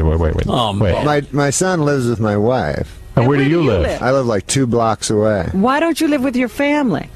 What? Who does that? Are you serious? You really? Oh, is that why people think you're divorced? Yeah, people always think I'm divorced. But you really are, because you live your own separate life. Yeah, I live my own separate life. What do you mean? Do you date? No. He dates. Are you kidding? Of course. No, I mean I would, but I don't. You don't want to admit it here. No, I don't know that. So you really are married, but you have a separate house because you feel. You said. When did you say to your wife, "I don't want to live with you anymore"? Have you ever lived together? Oh yeah. No, we Oh, live okay. together. All yeah. right. And what happened when you started doing Saturday Night Live? I lived in New York, and that was good. She lived with my son in Los Angeles. And then when you went back to Los Angeles, you said, "You know what? I liked living apart from you." What? I don't think he's together. You know, because nobody says I live 2 blocks from Oh my no, son. I'm not together with my wife. No, you don't. You're not together You're with your not wife. together. No, I'm not together with my Nobody says I live 2 blocks from my son if they're married. Oh, so you're separated? Yeah. Oh, you are. No, I'm you're agreeing being with you. misleading. No, oh, so you are separated? Yeah. Oh, you're separated. You asked me if I was divorced. I Oh, said you're no. separated. Yeah. Oh, you little devil. So you see your kid a lot. Oh yeah. Because you all only the live time. 2 blocks away. Yeah, because I can't drive, so I got a place like 2 blocks away. So. Now, is your wife mad when you come over to play with the kid? I mean, because Oh no. you guys are friends. Oh yeah. Oh, She dating? I don't know. So you don't want to know? That's personal stuff. You think she's doing some guy? Wouldn't that be weird to know your wife's doing a guy? Oh, so now we're getting the story. Yeah. Oh, so you do date. separated. Have you dated anybody cool out in Al Hollywood? McPherson. No, I don't. So can you come clean about Elle McPherson now? What? What? Did you get her? You Al lucky duck. McPherson is married, has a young, nice, beautiful young child. So that didn't stop you. Yeah, but she was dating Kevin Costner the other week. Right. Oh, Lord, really? Do you ever ask your kid what your wife's up to, like spying her and stuff? What's your mother do? What's she doing? Oh, I see. Oh, you got some nice arrangement. Yeah. Ah. Lives 2 blocks away from home. But what about financially? Do you support them, or do you just split up all your money? Or yeah. oh, you did. Does she have to fight you for child support? No. How'd you keep it so quiet? That Who even knew he was married? I know. That's why I could never get to the bottom of it. Now I get it. Because nobody cares about me. Who cares? It says here in my notes, before we get to your new TV show, because I have a lot of notes about you, and you know I'm a huge fan. I know. I really am. I love Norm. I told you my favorite bit that you do is about Mr. Fantastic. I think that's the greatest single thought I've ever heard from a comedic mind. The other thing he did for us Yeah. is that he told us about the whole album full of retarded kids singing. Yeah. Did we you play get that album? Oh, yeah. We play it all the time. We had a whole retarded birthday party here. What are you kidding me? Because of you. So you know how brilliant I think you are. So, okay, here's what I got in my notes. Tell me true or false or whatever, because some of this stuff sounds like maybe you made it up. Sometimes I'll make something up. All right, here, let me go. Okay, first of all, it says here that your genitals are 6 inches when you're not aroused, and yet not ironically, but then when you get aroused, it's still the same 6 inches. Oh, yeah, that's true. So you're very well hung. In other words, You have a lot to show. if you were to pull down your pants right now, you would have a lot to show. Yeah, yeah. But what bothers you is you don't get any bigger when you're aroused. Right. So the broads will go, "Holy Lord God! Imagine this dude when he gets when he gets aroused." Yeah. Right. And that's the same. Oh, yeah. Really? Because there's a guy on the phone who said he saw your genitals. What? I don't know. What? This is David, that guy with the water. David, did you ever bring Norm water? David, hello? I guess David, are you there? Yeah. Yeah. Okay, we're having trouble hearing you. What do you want to say about Norm's genitals? Norm Macdonald is an effing girl. He's got less genitals than Libby Doll. Oh, get out. How did you see his genitals? I was taking an NBC tour. Oh, is that on the tour? Part of the tour. Yeah. They show Eddie Murphy Gumby suit. Yeah, you were taking the tour. Yeah, and I ducked into the bathroom. I saw his genitals. How? At the urinal? Yeah, he even got a tattoo. It says Nancy Sirianni sucks. Oh, that's ridiculous. That's ridiculous. Really No, that's not. You really have that on your genitals? That's a lot to tell. He must have a big Well, Norm is very honest. If it wasn't big, he wouldn't say so. Mike, go ahead. That's not that big. 6 inches? Are you kidding me? I'm not even a half an You inch. just pretend. Oh. Mike? Howard. Yeah. You the man. Thank you. I don't know why you bother with this guy. Why? I got a story once. I was in Jake's in the city. Yes. So I go to the bathroom. Everything's in the bathroom. Everything's in the bathroom with Norm. And you brought Norm some water? What am I, George Michaels? I wouldn't bring him nothing. I almost handed him a beating. A beating? Why? I come back and he's making with my girl. Did we get in a fight? You We like to almost fist did. fight. I asked you to step outside, but you did, you fag. That's unbelievable. I would fight you. Howard, Yeah. I got another problem. I was wondering if you could help. Who cares? All right. So, is that true? Do you ever try to pick up girls in a restaurant and the boyfriend tries to beat you? No. But You do like to fight. no, and sometimes in bars in New York, I used to get in fights. And you're afraid to fight in New York because you're afraid everyone carries a gun. Yeah, well, when I first came to New York, I get in fights. I don't like to fight, but when I get drunk, I fight, right? Right, and you get drunk a lot. No, not very much. But when I go to bars, I get drunk. Isn't it true that once when you were on Saturday Night Live, You got into a fight? you got into a fight with a writer who spilled water on you? Yeah, this guy. He didn't. I was always smoking. You know, I like. You like to smoke cigarettes. I like smoking cigarettes. Right. Only cigarettes. Not pot. No. Right. So I like smoking cigarettes, and then this one dude, he hated smoking cigarette smokers. Right. So he's always like, "Hey man, don't smoke, 'cause secondhand smoke." And I wasn't getting any secondhand smoke, right? You're getting firsthand. What are you worried about? So I was you like- said, I'm not going to put it out. Yeah, I would just hide and stuff, and I tell him it was my fault because I kept going. Yeah, man, I'll quit. You know, and then he got all mad, and he had this big spray bottle. One time he got all mad, so he sprayed water on me to try to extinguish the cigarette. Oh man, did you beat him up? No, I just punched him, but then he fell down like in a movie. Yeah. Like, you know, when you Where'd you punch him in the face? Yeah. You don't seem like the kind of guy who'll get in a fight. Yeah, doesn't that hurt? He's so low key. Yeah. And so then he fell down, and then afterwards he goes, he wanted to sue me and stuff, and then he goes, I never got in a fight before. I've never been hit in my life, because he went to university and stuff. Right. Did you punch him in the nose? I don't know, just in the face. It was like in a movie where you hit and the guy. See, that's the way real fights go. When a guy hits another guy, the other guy usually goes down. Right, but usually it's just like that. A guy doesn't say, "Come on, I'm going to hit you. Let's Right. go outside and square off." They Yeah. just hit you. That's right. All right, here's what else I know about you, okay? Why do you? I never say you have notes. You're like Johnny Carson. Yeah, no, I got notes, all right? All right, let's see. Okay, here's your divorce. Are you getting a divorce? Yeah. Well, he's going to. Why are you not getting a divorce? Yeah, I don't understand. If you're separated, how long now? 5 years? I don't know. I never got around to it. Really? And she doesn't want a divorce? I'm not. Why? She's Mrs. Norm Macdonald. Woman doesn't want that. Nobody would want a divorce from Norm. Was it a hard divorce? I mean, was your wife mad at you? I didn't get divorced. What, was it a hard separation? Was your wife mad when you separated? No, we get along. She's a Really? great lady, yeah. I don't buy any of this. So who are you with? I'm not with anybody. I just, I go, as You would date? say. No, I... You take care of your own problems. Exactly. Wow, I can't believe that. Since you left your wife, you haven't been with a woman. Come on. I don't believe that. I don't know. Your brother is a TV news anchorman? Yeah. Did I know that? It's not that. Where is he an anchorman? That is kind of interesting. Yeah, no, he's in Jerusalem. He's one of them guys that likes to... In Israel? Yeah. He's a Jewish anchorman? No. Isn't he a McDonald's? He's not Jewish. Oh, okay. So what's he doing? You're Jewish. Half Jewish. Yeah. Shh, a lot of anti-Semitism. Why is he in Jerusalem? He goes there to cover the news, Is he like a network guy? Only in Canada on the CBC. Oh, that doesn't count. America. All right, that's nothing. Now, you had an incident on the David Letterman show. What? This is what I heard. You jumped. You stage dove into the audience. No. They had it was a stupid thing where I was supposed to run. They wanted me to run through this orchestra. They had an orchestra because they had this young 8-year-old Chinese guy that could sing or something. Right. Something was going on. Yeah, there's a big orchestra, And then they said, "Hey, just run through there. It'll be funny to get to Dave." So I ran through, and then I fell on this lady that was a flutist. She played the flute. But it was an accident. It was an accident. Right. I broke her finger and her flute. And then it turned out the flute was real expensive. How much? They said it was like a Stradivarius of flutes. Right. And then I didn't even know what Stradivarius meant. Right. And then it turned out that's an expensive violin. Right. So the point was it was a very expensive flute. And then they sued Letterman for all this money and tried to sue me. And stuff. Right. But it's over now. Yeah, that's all been settled. Oh, it's been settled. So you didn't have to pay anything. Yeah. All right. Okay. Now I understand. All right. That's not too weird. All right. Now you've got a new. You had the movie. I never said I go off notes. Yeah, the movie was great. I don't usually go off notes, but there were some interesting things on there. You didn't see the movie? No, I never saw the movie. Why not? Because it was in and out of the theater in a week.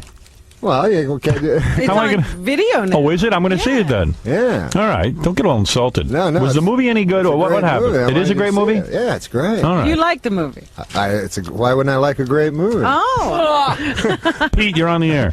Hey, Norm, may I ask you a question? Yeah, sure, buddy. Are you? Have you been drinking?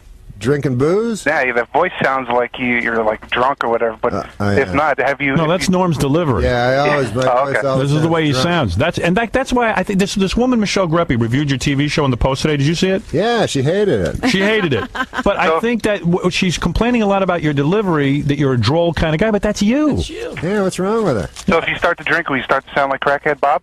Oh, please. What is this? The New York Times liked me. They did. They got me a good review. So but we only read the bad one. We don't read the That's a Times. big newspaper. That's a big deal. I know. I never read the Times either. I know. It's got no Somebody had to sports. tell him about that. So the guy in the New York Times thinks the show's funny. Yeah, he thinks it's fun. All right. Is there pressure on you because the movie didn't do well, right? The movie did. It made like $1 million. It made $1 million. That's a lot of money. What did it cost? Wow. Oh, who cares what it costs? Everybody's always into what it costs. Right. How about what it made? How many people generate $1 million in anything? Buy a lot of flutes. It's amazing. Why does Adam Sandler's movies do so well, and your movie only made $1 million? I don't Well, understand. Adam Sandler is like the funniest guy in movies. He is? Is he? Oh, yeah. Do you really think that deep down inside? Oh, absolutely. I thought Waterboy was the funniest movie, one of the funniest movies I ever seen. Really? What's the other one? I don't know if he's for else real. do you like? Billy Madison. You were in that, weren't you? Yeah. No, I meant other funny movies. What's another funny movie? What's the funniest movie of all time? Waterboy?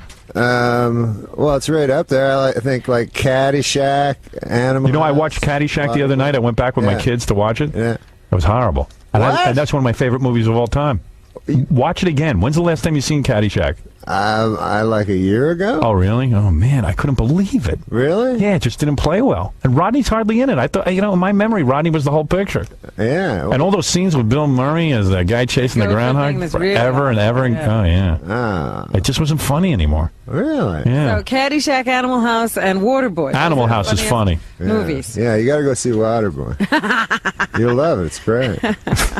Sandler's so Never funny. Tony straight. Sandler, so you don't like Sandler? I don't know. I Who don't do you get like? it. I don't get it. Who do you like? I like Jim Carrey. Janine Garofalo? I like Janine Garofalo. I don't like her movie. I like her when she does the stand-up. I think it's funny. Yeah. But you don't like her, huh? No. I like Jim Carrey. I think he's funny. Oh, yeah. See, that's a funny guy.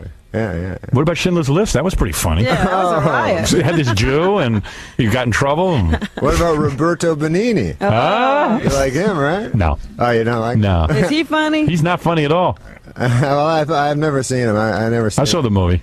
Oh, yeah. You know that they were now they're going to pull out all his movies. Yeah. You know, I was watching all his Bravo unfunny movies last night, and that Johnny Stachino or whatever. Oh, it is please. was on. I'm like, oh my god. I saw part of Life is Beautiful. I got tricked because I thought it was, I didn't know it was Italian. Right. And I've never seen a foreign movie. Yeah. And but I like him when I see him on shows because you can't not like him. He's so retarded. You know? Yeah, right. I like when he climbed on the chairs at the Academy Awards. That was funny. That's funny. Sophia Loren's funny. Those giant glasses she wears are funny.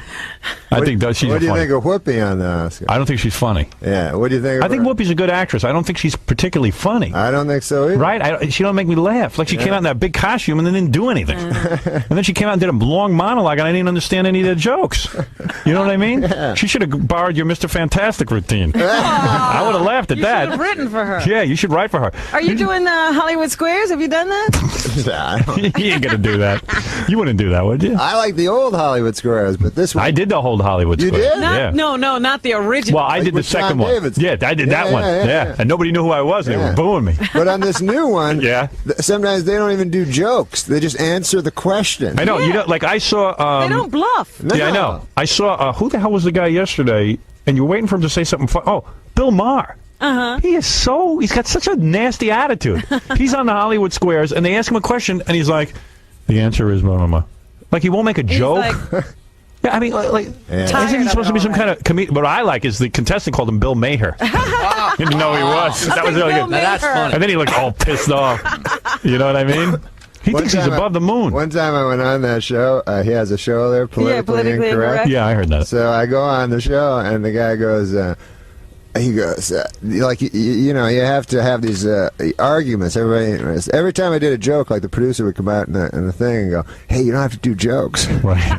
Great. Yeah, we don't like those jokes. Yeah, you're slowing us So down. then with it's that like funny we're having this argument, right? And it's about China, right? I don't know anything about China, right? Yeah, right. So the dude, Yeah, what they got you on there for China? There's a dude sitting beside me, right? Who knows everything? Yeah, he wrote a book on China. Yeah. So we're supposed That's to not discuss fair. it. Yeah, so You're I supposed said- to argue with him? Yes, I'm like, well, let this guy talk. So then all of a sudden, the dude that wrote the book on China is having an argument with this broad from the show Sister Sister, right, an actress, about China, Right. which she knows nothing about. Right. And then she goes, well, that's your opinion. To the guy, Right. who wrote a book. Yeah, that's right. It is. Everybody's opinion. Everyone's opinion. Equal.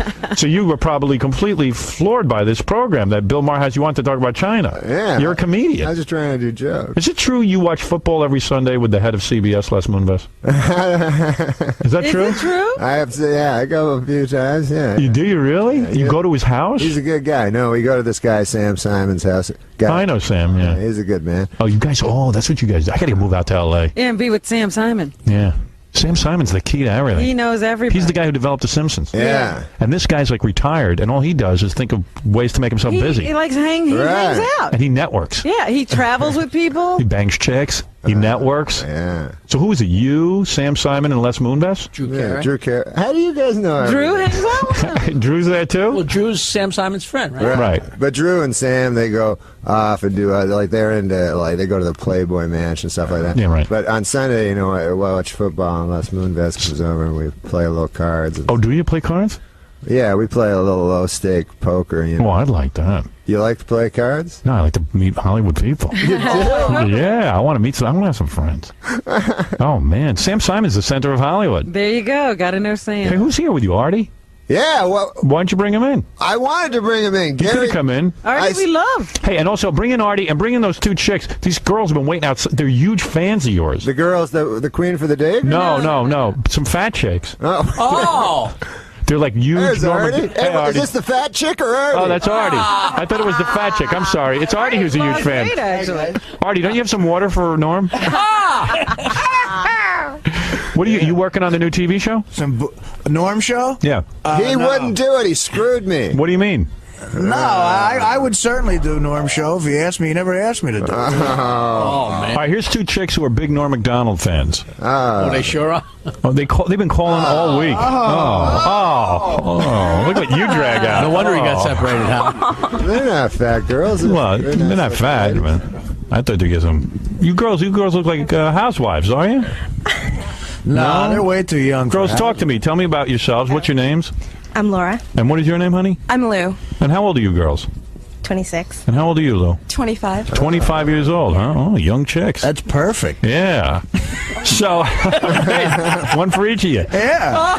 Well, I just found out that Norm is separated. Single. I heard that. Right. When you say you're huge fans, I mean, you called as early as 6 o'clock this morning trying to get down here. We came into the city at 6 o'clock this morning. Where are you from? That's sweet. From Jersey. From Jersey. And why are you such Norm Macdonald fans? What makes him so great? Look at him. Look at him? You mean you're sexually attracted? You mean physically he's good? Well, he's funny. What are you, Jewish girls? I'm not. I am. You are a Jewish girl? Yeah. You look like you're a rabbi's daughter. Are you a rabbi's daughter? You look like you're one of the top Jews. No, are you a rabbi's daughter? No, I'm You are not. Okay. Reformed. I see. And girls, who is the biggest Norm fan here? Laura is. Laura. Well, yeah? Would you have sex with Norm if he asked you to? She would. She would. She totally would. Would you, Laura? I don't know. Would you have sex with me to get to Norm? That's a more important question. Yeah, I mean, come on. Because that means you'd be the biggest fan ever. See, Norm's smart. He travels around with Art. Norm looks good sitting next to Artie. So that's my theory on it. Yeah, come on, I'm just kidding with you. I'm on a diet. You put on a few pounds, bro. He's on a diet. I stopped doing the Blazine. I know. Are you off drugs completely? Oh, yeah. You are? Yeah. Oh, so I see. Do antidepressants count as drugs? You're on something, though, right? Lithium. Are you really on lithium? I was on lithium. Who put you on that? Who put you on a that? doctor put me on lithium once. Yeah. And it was bad because I was doing this show, Mad TV, and I was taking lithium. Right. I had to remember all these lines. And I felt crazy on lithium. Yes. But I knew I was crazy. Right. Like, I felt like You I was felt crazy, and you knew you were crazy. Right. Like, I went to the doctor, and I said, Yeah. I'm feeling like kind of like Dennis Hopper-ish. Like, I might want to blow myself up. And I said, why don't I just do coke? Because I felt better on coke. Right. At least you weren't so crazy. But lithium's legal. Right. So I had to stop doing that. So you're off lithium now, and you're off everything. You're drug free. Yeah, absolutely. Wow. Wow. I'm like America, drug free. Well, what are you doing now to make some money? How come you don't do Norm Show? Why don't you write for that? What, are you No, working listen, in the let me movies? tell you something. I wanted him to do the show from the outset. To be one of the goofy neighbors or Yeah, something? exactly. Right. Guy who talks through a fence. There's a lot of money in that. Yeah, you're damn right. Why wouldn't you do it? Like $30,000 a week. Any of you girls want to sit on Norm's lap? He said, Aren't you going to make a fat joke if I say yes? No, don't say anything. He Go said ahead. he would do the show. Yeah. And then he at the last second said, "Oh, I want to do this movie with Chris O'Donnell instead." What movie is that? No, Chris O'Donnell. It's What going to be movie? a big movie. What is it? It's called The Bachelor, and it's ain't coming gonna out be in big. September. It's going to be in and out of the theater in a week. Oh, you should have called my agents. Oh, come The on. last movie you said that about was Dirty Work. Exactly. What happened with Dirty Work? So it made $1 million. It made $10 million. Did it really? $10 million. And what a did it- lot of money. That is a lot of money. But you don't talk about how much it costs to make. I don't know. You know what's amazing? Every time they make one of them movies, like for like $50 million, I always wonder, like, why don't they just keep the $50 million? Yeah, why would you bother? Why bother to make a movie? You have $50 million. Just hold on to it. Yeah, why would you risk all that? You know, you're right. Well, Hey, you guys ever Miracle. see Dirty Work? Did you go see the Norm Macdonald movie? You didn't see it? How You're could the you be? biggest Norm Macdonald fan. Even your fans didn't go see it. These are the two biggest fans. How do you explain that? Girls, how do you explain not going to see Norm's movie? I bet they didn't even know it was in the theater. I did know about it. What? You had no interest in But you love him. What happened? What was the thought process? Bring us into that, because Norm can learn from that. Yeah. I don't know. I just never. And I don't go to movies. You heard it sucked, right? No. No. No. Who could have possibly told you it sucked? I think Where could you have read that it sucked? we might have been afraid. that it was going to suck. Everybody gave it a great review. That's the most astonishing I heard thing you I've got ever heard in my I heard you got something like an incredible, like a D+ in Entertainment Weekly. Oh, they gave us like a C-. Oh, so that's not bad. Yeah. You know, Godfather got a C. Yeah. No, really, what happened that you Norm Macdonald fans wouldn't go see his movie? Well, I think it was that we heard it sucked, and we didn't want to be disappointed Right. in him sucking. Well, that's because we liked smart. him so much. So you just are you excited about the TV show? Oh yeah, we have the VCR set up for tonight. We're gonna tape. Well, should I say why we're gonna tape? When is the show tonight? We're worried that they won't be on very long, so we're gonna save it for show. So that's good. Oh my God, these guys work here. They're not fans. No, but we love Norm. I mean, but that's the thing is people don't appreciate him. So you're going to tape it in case it's only on for like a week. Right. And you can watch that tape. You're not afraid they're going to cancel in the middle of the show. They're afraid it's only going to be on for 15 minutes. Artie, is that possible that you can cancel a show in the middle of the Goes to show? a test pattern. At 15 minutes into it, they're going to put the Drew Carey dance party on. Right. Wow, would you imagine that? Imagine they cancel your show in the middle of the show. They determine that nobody's watching. Jamie Tarsis comes on and goes, "This isn't going well." Did you meet Jamie Tarsis, the head of ABC? Yeah. She's pretty, right? Very attractive. Did you hit on her? Girl. Oh, no. She goes out with Morty, doesn't she? No, that's over. Nah, that's over. She goes out with that young guy? kid from two pizza places. Yeah. Two guys in a pizza. Pizza parlor. Right. Girls, how did you protest Saturday Night Live when they dropped Norm? Did you do anything? Did you write letters or? No. They just kept watching. They kept taping it. I don't watch it at all. Ah, that's great. You never watched Saturday Night Live? You didn't see the movie? we saw what's his name that took over, and we spit at the TV yesterday on the Colin Quinn. Colin Quinn. Yeah. So you didn't watch Norm when he was on Saturday Night Live, or you did? Spit? You did. Absolutely. Because he was brilliant on that. Yeah, always watched it when you were on. He was sweet. And they spit at the TV. You spit Right. at the TV? At Glenn. All right. So But do you that's want to? like a sexual thing, isn't it? Do you want to say Love something? someone. Do you want to say something to Norm now that you're in front of him? I mean, why don't you get out your whatever it is because you're his biggest fans? Yeah. Got any water? Do you want to say anything? I mean, seriously. I mean, I can't keep you in here all day, and you're here now. Go ahead, say what you want to say. I just think you're great. Well, that's sweet. That was sweet of you to Is Norm the only one you're into, or you have other celebrities you like? Well, I guess everybody has. Everybody. You like everybody. Any celebrity. And if Norm's not available, you take Artie. That's all. No, I think you're more in my league. Yeah. Yeah. Norm went with Elle McPherson. Oh, no, I didn't. No. All right. So anyway. No, seriously, girls. Is anything else that you want to say to Norm? I just want to tell Norm that I think he's really talented. Give him a kiss. Give him a kiss. Can we? Yeah. Yes, give him a kiss. You can feel free. Norm, is that all right if the girls kiss you? Yeah, they're very sweet girls. Great. Watch your step on the thing. Normal. You have to sue Norm. On the cheek. What about a little tongue, Norm? You're single. Come on, Norm. You're separated. Maybe they'll rent your movie. Cheek? Yeah, come on. There you go. Yeah. That's sweet. That Girls, you want to show them your breasts or anything? No? Now that we got in here, All right. Thank you, girls. thank you. You're sweet, Yeah, girls. sweet Thanks girls. a lot. Big Norm Macdonald fans. They're Here your they go. fans, Norm. All dressed up for you, too. They don't go to see your movies, but I like that. I like that they're big fans and they won't even go see your movie. They didn't want to be just. Did you just slip them your room key? Wow.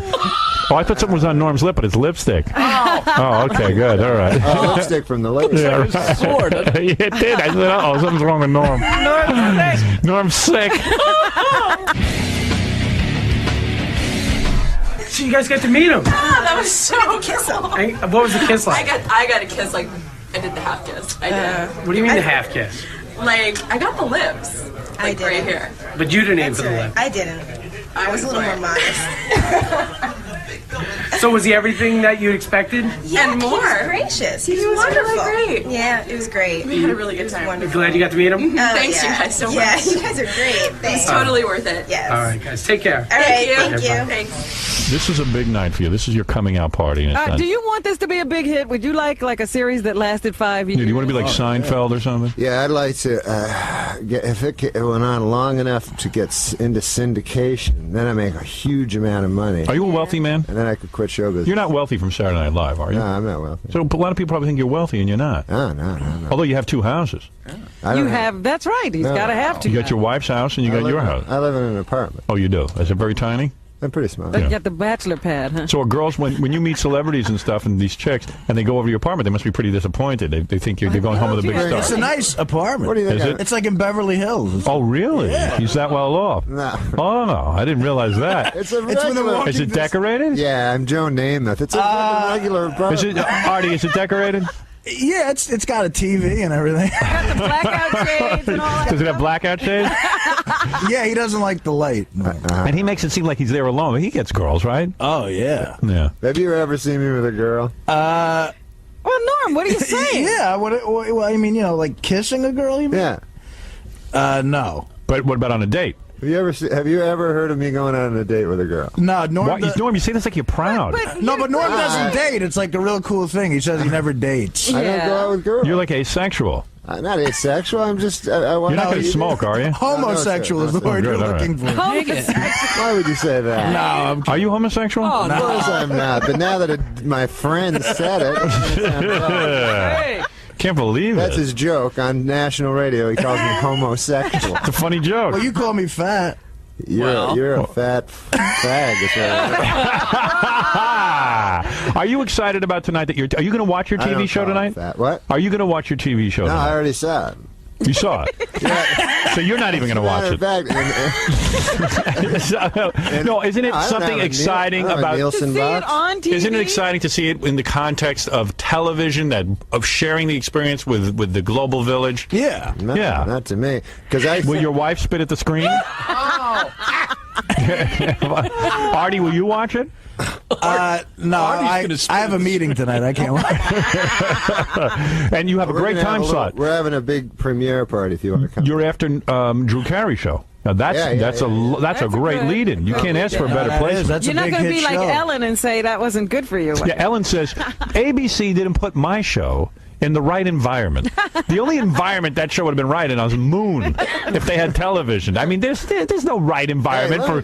You know what I find interesting? Do you remember like a few months ago when Ellen and Anne Heche retired from showbiz? Yeah, why are they were back? At the Oscar. At the Oscar, she was just in Ed TV. Yeah. Well, you go to the movies, she's in every trailer, too. She's like in 8 movies. Yeah, and Anne Heche was just in Psycho, and she just was. So what happened? Some retirement. This is a great retirement. Ridiculous. Artie's in retirement compared to them. I don't get it. I'm considering retiring. All right, so what happened? You asked Artie to be on your TV show, and he refused. I didn't refuse. I couldn't do it because of another commitment. That's what happened. Okay. Well, that sounds weird to me. I know, it sounded weird to me, too. But Are you trying to have a film career? Is that it? And you don't want to be on TV? Well, no, I want to be on TV. I want to make money. What is it, Baba Booey? I thought I'd throw Norm some good news because he's a good guy. In USA Today, he gets 3 stars. Baby. That's right. Oh, good, because Is that for dirty work? It says Norm, a comic public service. Good. Now, is that 3 stars combined with all the newspapers? Or is that the actual 3 stars? I just want to know. Monkey boy, horse-toothed creature from the jungle, monkey boy. So, Michelle Greppy gave it 1 star. But so what does she know? I mean, she's just one person, right, Norm? She's an idiot. She was. What? Why? She's the broad that didn't like me at the ESPYs, where I was great. You were brilliant there. Yeah. But let me tell you something, man. I actually, one time I went on Star Search. They gave me 3/4 of a star. Is that right? What did you do on Star Search? Do you remember? I went on, it was International Star Search. It was like a special Wow. one. It was just a one. I didn't realize you were on International. You got 3/4. That means somebody gave you a 0. What? Yeah, that means you got 0 stars from somebody. Yeah, no, Right. 3 ones and a 0. I've never heard of somebody scoring that low. And I think it was Robin Leach. Really? Yeah, I think it was Robin Leach gave me the 0. What happened? What did you do? You must have done something quirky. No, I suck. You have 2 minutes. You know? Right. That's hard for you. You like to do a whole thing. Yeah. So I figured out this 2-minute thing to do, and then. What did you do? Do you remember? I hardly remember. It was for the audience was all it was all international people. Maybe they didn't understand what you were saying. Yeah, there was all. And then after, it's horrible. Like you go upstairs, and all the winners are at one side, and then all the losers. So you're there with like the losing Nicaraguan junior dancers. Right. What comedian won? Yeah, who was the comedian? Oh, this dude from. This was the problem. It's supposed to be international, so I was representing Canada. Yes. And the other guy was from Africa. So he had like a tribal, like a hat. Did he have plates in his lips and everything? Was he a Well, real? he had robes, and then his jokes were like, in my country, I'd have to get my dinner with a spear. Like, and then later, I like to eat zebra. It was from Seattle. Ah, see, that's not right. No wonder you lost. He was disqualified then. So you won. Yeah. So, like, and then didn't he do a ventriloquist act, and his dummy was a crocodile? All right, listen. The big news today is that we're all happy because Norm Macdonald has a TV show. That's right. A lot of people thought he couldn't get one. Norm Macdonald. Everybody thought That's big news. he'd be lost after Saturday Night Live. Right. But here he is. The Norm Show. And is your character named Norm on the show? Yeah. Right. I always liked the Dick Van Dyke Show where his name was Rob. Rob Petrie. Right. Why did you not take a different name on the Norm Show? Really? I always have problems with when I'm a different name. I have it's hard for me to answer to another name. So you have to be Norm everywhere. Yeah. Is it because if they give you... What about in your movie? When I did the movie with him, my name was Mitch. Right. And many times, I mean, I sound retarded. Right. He would say, what's going on, Mitch? And I just... I'm not Mitch. Right, they raised film because I'd say Mitch and Norm wouldn't do anything. It was constantly that. They'd waste film. Bob Saget would get angry, the great director. You're angry with Bob Saget. I love Bob Saget. You're mad at the way he directed the movie. Not at all. No, come on. You said the great director sarcastically. No, he's not. He wasn't a great director. He's not a great director. But he was so much fun. Why are you mad at Bob Saget? Let us in on that controversy. He directed. Am I mad at Bob Saget? He directed. No, we I like love Bob Saget. Saget because we just abuse him constantly. He's the best director because you don't have to listen to him. Right. Like, you know, on a film they say check the gate. Like the director will say check. Yeah, at the end of every scene they say check the gate. What would happen during the movie, right? After a take, me or Artie would go check the gate. Right? And then people would start like moving everything around, and then Bob Saget would I got to confess, during my movie, I used to scream out, check the gate. Because you just want to get done. Oh, yeah. Yeah. Right, but you had more power than we had on the movie set. Saget wanted to, Remember when Saget would whisper in our ear right before the scene? What would he whisper? He'd like come up like right before your scene, and all you're trying to do is memorize these lines, try to remember them. And he'd come up right before, and he'd whisper in my ear, and he'd go, you're no good, you suck, I hate you. And I go, what? What are you talking about? And he'd go, nothing. And then later he told me, like, that's a stupid, like, something he read in a book. Like, he was supposed to make me angry. Oh, right, because it was an angry scene? Saget. He would whisper, like, you have a nice ass. And what would that do? I like your tits. Oh, really? Yeah, he was always saying that to him. So his way of Kept directing... saying he liked my tits. Well, I don't know if you can say that here. Oh, I'm sorry. Like your breasts. Saget can say like my breasts. Breasts. You bring the guy on national radio. He's an embarrassment. Thinks he's at a sports bar in Jersey. Right. Quite frankly, he's become an embarrassment. That's it. So this is exciting now because your new director on your TV show doesn't whisper things to you. Right. Who's your director? Sam Simons directs a lot of them. Oh, Sam Simon. Yeah, your card buddy. Cool. Yeah. Well, that's good. So he's a good man. He came out of retirement for you. Oh, I like that. No, that's good. What is it, Paul? You're on with Norm Macdonald. All right. Stephen, you're on with Norm Macdonald. Howard. Yeah. What did Nancy Sirianni put in that turkey sandwich that caused you to put her on your show? Okay. Howard. Oh, please. This is ridiculous. Who the hell was that? I was a big Norm fan. Well, I'm looking forward to the Norm show. I'm gonna watch it. You know who's great on the show is Laurie Metcalf. You know her? Oh, and what show is she on? Roseanne. She used to be on Roseanne. Now, didn't you write for the Roseanne show? Yeah. And weren't you the favorite writer? That other writers had to submit things to you? No. But, it was sort of... What happened was... everything you wrote, Roseanne loved. Yeah, Roseanne doesn't like Hollywood writers. She hates their guts. Right. And she just likes stand-ups. Right. That she likes. So she hired me on, and then she would always... often go, why don't you just let Norm write? I didn't know what the hell I was doing. I have no idea, no idea how to write a sitcom. Right. But she was just, she thought I was real funny. So is that where you met Laurie Metcalf? Is that why you recommended her for the Norm show? Yeah, because I think she's the funniest girl on TV. Right. You ever see her? Yeah. You like her? Yeah, she's funny. She's hysterical. Ever bang Roseanne? Did you? Not answering. You didn't. You did, didn't you? Oh, that's sick. Artie, would you bang Roseanne? What are you doing for girls? You getting a girlfriend? Well, it used to be coke. Now it's lithium. You don't even have a girlfriend? I already got one of the girls in The Bachelor that's standing, remember? We should move on. The extra? An extra? He was an extra. Did you meet someone on the set of The Bachelor? He me every day from The Bachelor. And he goes, I'm getting me some. He's kind of crude. He goes, I'm getting me some extra ass. Oh, man. Never in my life did I ever say that. Oh, sure. White girl? Well, this movie has 1,000 brides in a scene. Was it a white girl? So it's all. Oh no, yeah, they're all white chicks. Right. So there's 1,000 brides, 1,000 extras, right, who are all chicks, right, who all need like SAG cards. And meanwhile, you're in the movie, so that's a big deal. I mean, if you can't get laid there, what are you doing? Yeah. So you got some extra ass? I got some extra ass. Right. Artie has extra ass to go around for everyone. Artie told me he doesn't get a lot of repeat business. I'm good at getting women, but getting them to come back is tough, huh? Right, but I don't care about that. All right, here's Dave. Dave, go ahead. What's up? Hello, Howard. Yes, please. I want to tell you, Norm is the most sweetest, gentlest man on the face of the earth. Is that right? What do you know about it? I had a 2-year torrid affair with him. Is that right? He likes. We called him the Jello Kid. You asked him about it. Oh, is this Phil?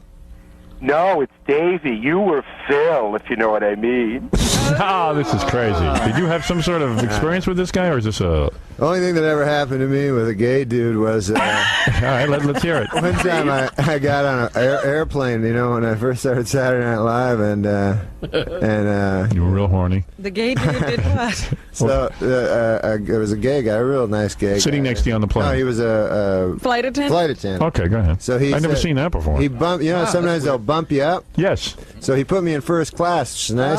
There's a red eye, at night. Okay. So lights are out. Exactly. So he bumps you up. He bumps me up. All right. So I'm in the seat, and everybody goes to sleep. I can't sleep on planes. Cool. Right? So he starts talking to me, but he's real close to me because they're trying to be quiet. Right. So I'm real close to this gay guy talking, and his and I didn't want to say to the guy. Yeah. I didn't want to say to the guy I'm not gay. Right. Because you're with a girl sometimes, and she's, oh, by the way, I have a boyfriend. That she slips it in. Right. And it's like awkward. And this you don't know the rules to this. Yeah, this is unusual. Tell him you have a wife. This you is don't live with. I'm a wife you don't live with. It's just that weird thing. You don't know if the guy's hitting on you, so you don't want to be presumptuous. Yes. And I always tend to go the other way. You know what I mean? Like I feel so bad about how how. What? Well, you don't want to be mean. I don't want to be mean. So Right. I go the other way. I pretend like I'm super accepting of. Right, and you pretend like you're gay in a sense. Yeah, like you want to seem liberal and like, hey, you know what? I have no problem with your sexuality. I have no problem with mine. Exactly. Yeah, go ahead. So what happened? How far are you going to take I got AIDS. Is what happened. Did you kiss the guy when he leaned in? No. But I gave him the thing I said, hey man, you want to come see the show and stuff like that? And he goes, yeah. And then he'd phone me and I go, yeah, come see the show. And then thank God he showed up with his emaciated gay lover. Right. Howard, that's how he got me. That's how he got you. He said, you want to see the show? And he was very accepting, if you know what I mean. All right. That's the worst gay that's accent I've ridiculous. ever heard. Paul, one last statement for Norm Macdonald, and thank you. Hello. Yeah, go ahead. Yeah, Norm, Howard, you should definitely play poker in that game he invited you to. Norm used to lose so much money in the New York Poker Underground. Oh, my God, did I ever? Do you have a gambling You said you had a gambling man, problem. I just lost last night like $3,900. So you go back. Jesus. You lost $3,900? Oh, my God, I'd always lose every day. What do? You play poker? I would love to play poker. And he plays poker with these card sharks. Yeah, Let's have a poker game. How long are you in town for? Poker players. But they you go see to- him coming. You walk into that place and they get. Can I go tell you crazy. something? I went to not Atlantic You know City. what the funny part is? Where do they have? I went to Tahoe. Yeah. And then when you go to Tahoe, you can play poker at a table, and they have a professional dealer. Yeah. I sat down for 5 minutes. They cleaned me out of a couple of $100 in 5 minutes. Oh, yeah. I mean, they it's like they could see my hand. They wait for you. Howard. Oh, yeah, the guy And I'm not that good. The guys at the club in New York used to just wait for Norm to walk in. It was They say it's their duty to take his money. Yeah, But Norm, why would you play me so bad? I just like gambling. Do you like to play blackjack? You know what the funny thing is? When I play poker with them,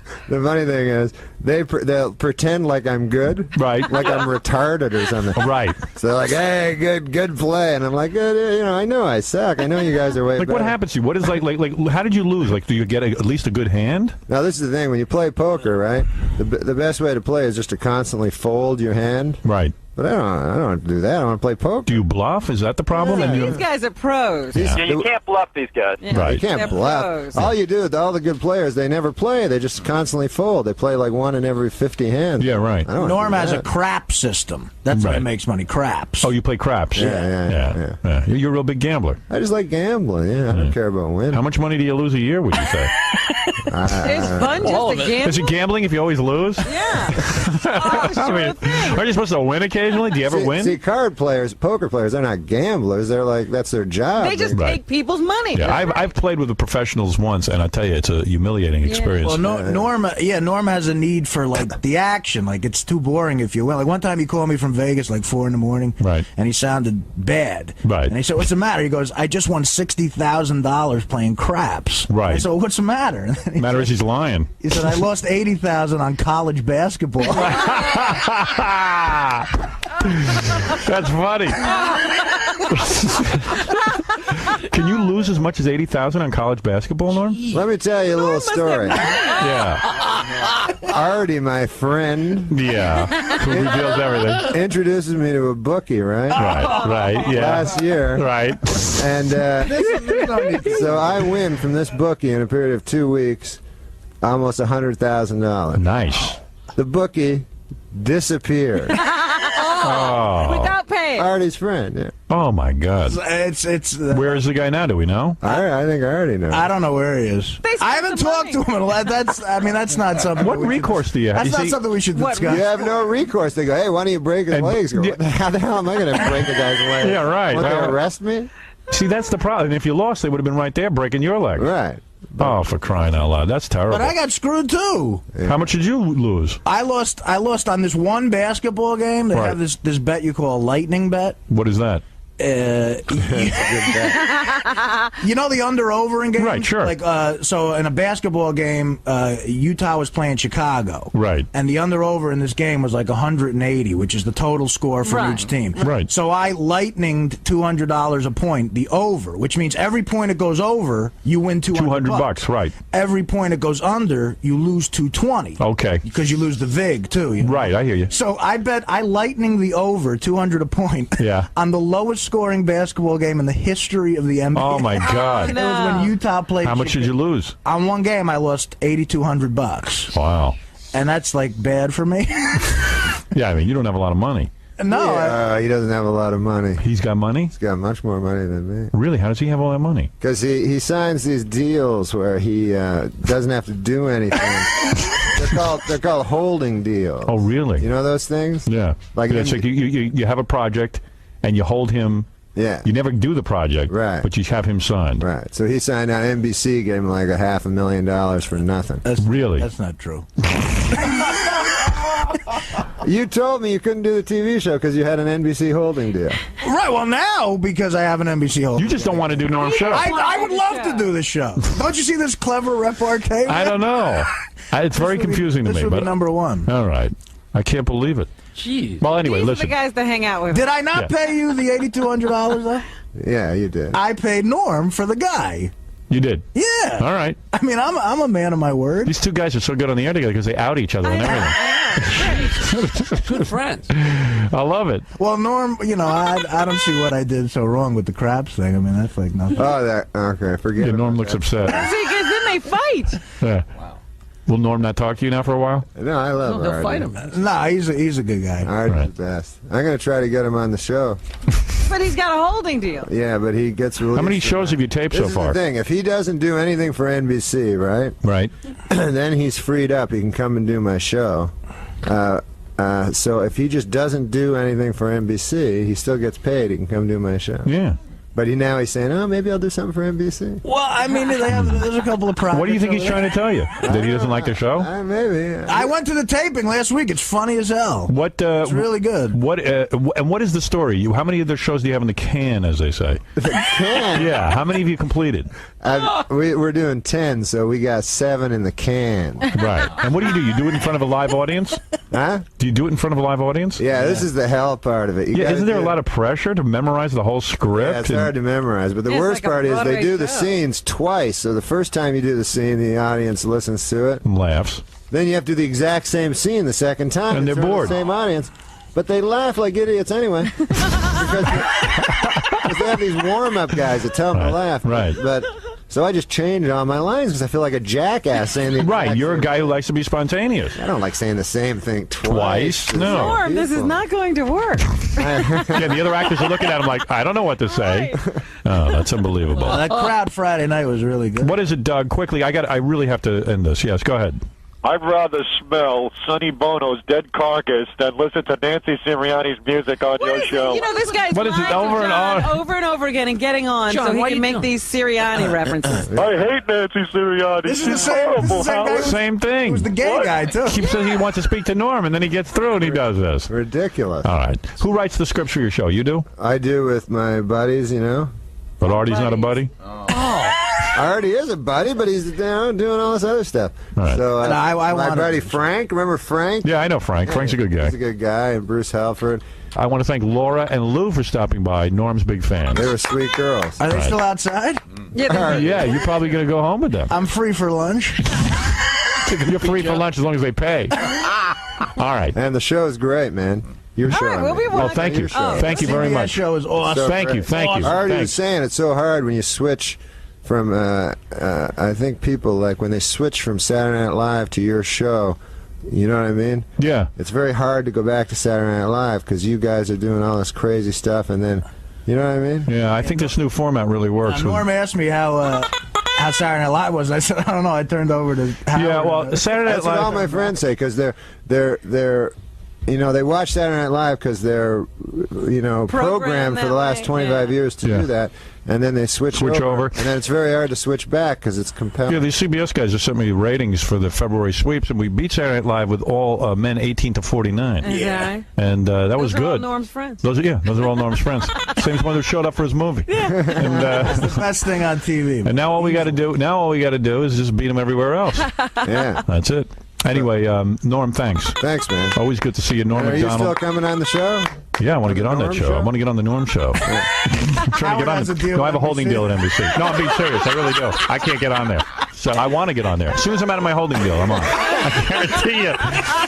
I'll do Artie's part. All right, the Norm Show airs tonight, ABC 9:30. Everybody watch it. The great Norm McDonald. And Artie, thank you for coming here. I'm sorry you're not on the Norm Show.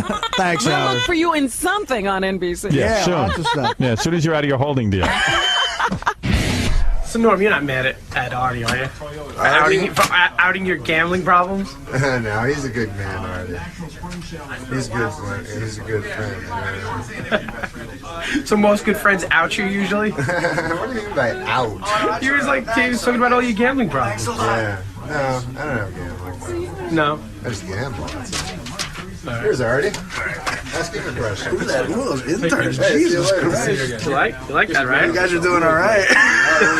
Is it better than extra ass? That depends on what extra ass you're talking about. All right. Did you guys have a good time? Yeah, it was really fun, man. Hey, Norm, before you go, I just want to bring you down to the production studio and actually Artie, too, and just do some that. IDs real quick. Great. All right?